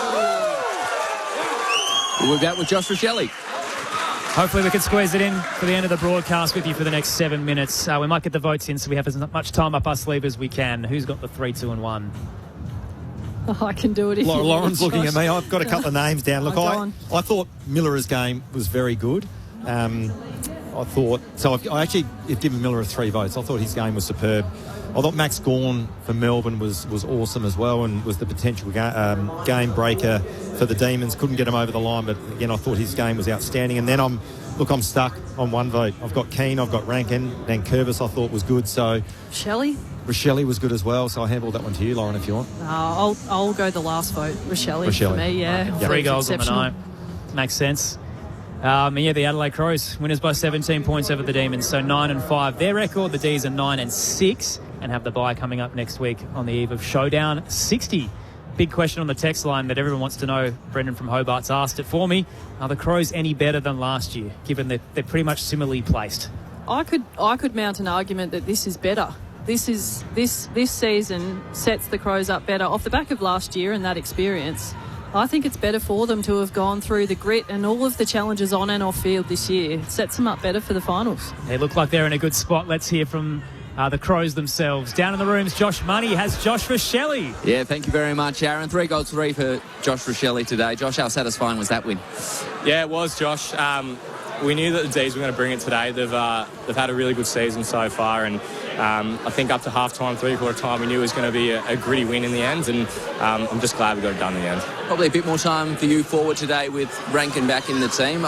I know you've flirted with the midfield this year, but how much do you love kicking goals? It's one of my favourite things. I do love it, especially on Adelaide Oval soil. It was a great finish at the end when I got that last set shot, just hearing the roar of the crowd. So, yeah, I love doing what the team needs, but, yeah, I love playing forward too. How much sleep did you get last night? What time were you up for the Socceroos, and who'd you watch it with? Oh, it's a funny story. My brother rolled into my house at about 4 a.m. He had a big night and woke me up, so I cracked the shits with him, and I couldn't fall back asleep, so I said, why not? I'll just watch the game. So I watched the game and I've fallen back asleep for a couple of hours. I'll let you know as well, Paraguay won, and Miguel Amaron was sent off, so we can't finish bottom, so a good chance to go. Yeah, that's great to know. I'll throw you upstairs. Thanks, mate. Josh, that's probably not the ideal game prep, but I guess the nap served you well going to the game today. Oh, yeah. I said to my brother, if I play bad today, you'll cop it when I get home. So I'm pretty lucky, or he's lucky, that we end up winning in the end. It's funny. I think sometimes different circumstances set you up for better games. I thought you were exceptional today, Josh, and I know a lot of people talk about your soccer background, but do you think it helps watching that level of competition in any sport? I'm assuming you've been engrossed in the World Cup. How much does that sort of help your mindset as you come into a game like this? Yeah, absolutely. I think a lot of the foundations that I learned from a young age playing soccer, being in Melbourne City's youth academy, really helped me to go into the AFL environment with the professionalism. So, yeah, it's just great to see the World Cup now and go for the Socceroos, and it's something that I love watching every 4 years. And a great execution from your team today. We thought the whole team in general, particularly James Peatling, kept Keziah Pickett pretty quiet. How much planning went into that throughout the week? Yeah, I think James has probably been one of our most underrated midfielders this season. The work that he does on some of the opposition's best midfielders, but not only does he do that, he gets involved and gets the ball as well. But we knew that Cozzy, Max Gawn, those type of players have been absolute game breakers this season. So, yeah, credit to him. Josh, congratulations on the win today and your performance. I thought it was outstanding. Just a question which I know is probably going to be difficult to answer, but how do you compare yourself to the same time last year and how you're travelling at the moment from a team perspective? Yeah, I think earlier in the year, which was probably why we were struggling, we were really trying to compare ourselves to last season, and you know that each season the trajectory is just going to differ each season. So I think after we had a slow start, we just had to accept that there's going to be times where we're just going to have to win like today. It's going to have to be gritty. We can't have it on our terms. And I think after that Hawthorn game, we had a really some good conversations, reset, trained well, and it's been great to have 3 wins post-bye now. And the other thing, I guess, early days, it's been well documented that you are really struggling with injuries across the squad. It must be really pleasing now that there's such a fight on for spots. You've got Archie, Cumming, Butts, Pedler, Hinge, guys to come back into the side. It must be really healthy in terms of what that looks like for you guys at the moment. Yeah, absolutely. And I think it just starts with our sample as well. We've got so many great players that are playing at the level above, and it's a credit to our team at the moment. They're playing some really good football. But you saw the 3-ins today, Big Texan, Keeney and Ranks. They just add that exceptional talent and skill, and obviously Tex with his leadership. So, really looking forward to probably that back end when we can have our best 23 in. Josh, 3 for you this afternoon. Showdown 60 next week. How many are you bagging against the Power? It'd be nice to get on the end of a couple, but we know that these showdowns are always so tight, no matter who on the ladder, if it's first or last. So we know it's going to be a good fight. Port have had some tough losses. I think they've lost something like 5 or 6 under like a point or 3 points or something. So we know they're going to bring their best, and they're always the best games they're playing. Cannot wait to see how it unfolds. Congratulations, Josh. Thanks for your time. Thanks, guys. Have a good day. Joshua Shelley downstairs. The 1 vote as part of the ABC Sport Footballer of the Year award. Max Gawn, the 2. Wayne Miller of the 3. Thanks to Lauren Arnell and Josh Franco, our experts this afternoon. Thanks for your work, crew. Been awesome. Thank you. Good work to Tom Wilson as well. Back in the studio, Craig Davis, Dominic Lombardo, our tech, and Josh Money downstairs. Adelaide winners by 17 points. They were down 13 in the second half. Absolute arm wrestle, but ultimately the Crows get the job done. They've won 6 of their last 7 and are eyeing a top 4 spot in September. The D's head to the bye, 9-6 and in 6th place as well. If you're in the ACT, you're off to the NRL, the West Tigers and the Dolphins. But coming up next, for our AFL fans, it is the Giants and the Blues out at the Sydney Showgrounds with Ben Cameron, Declan Byrne, Ty Kennelly and Alicia Eva. Stay with us across the afternoon.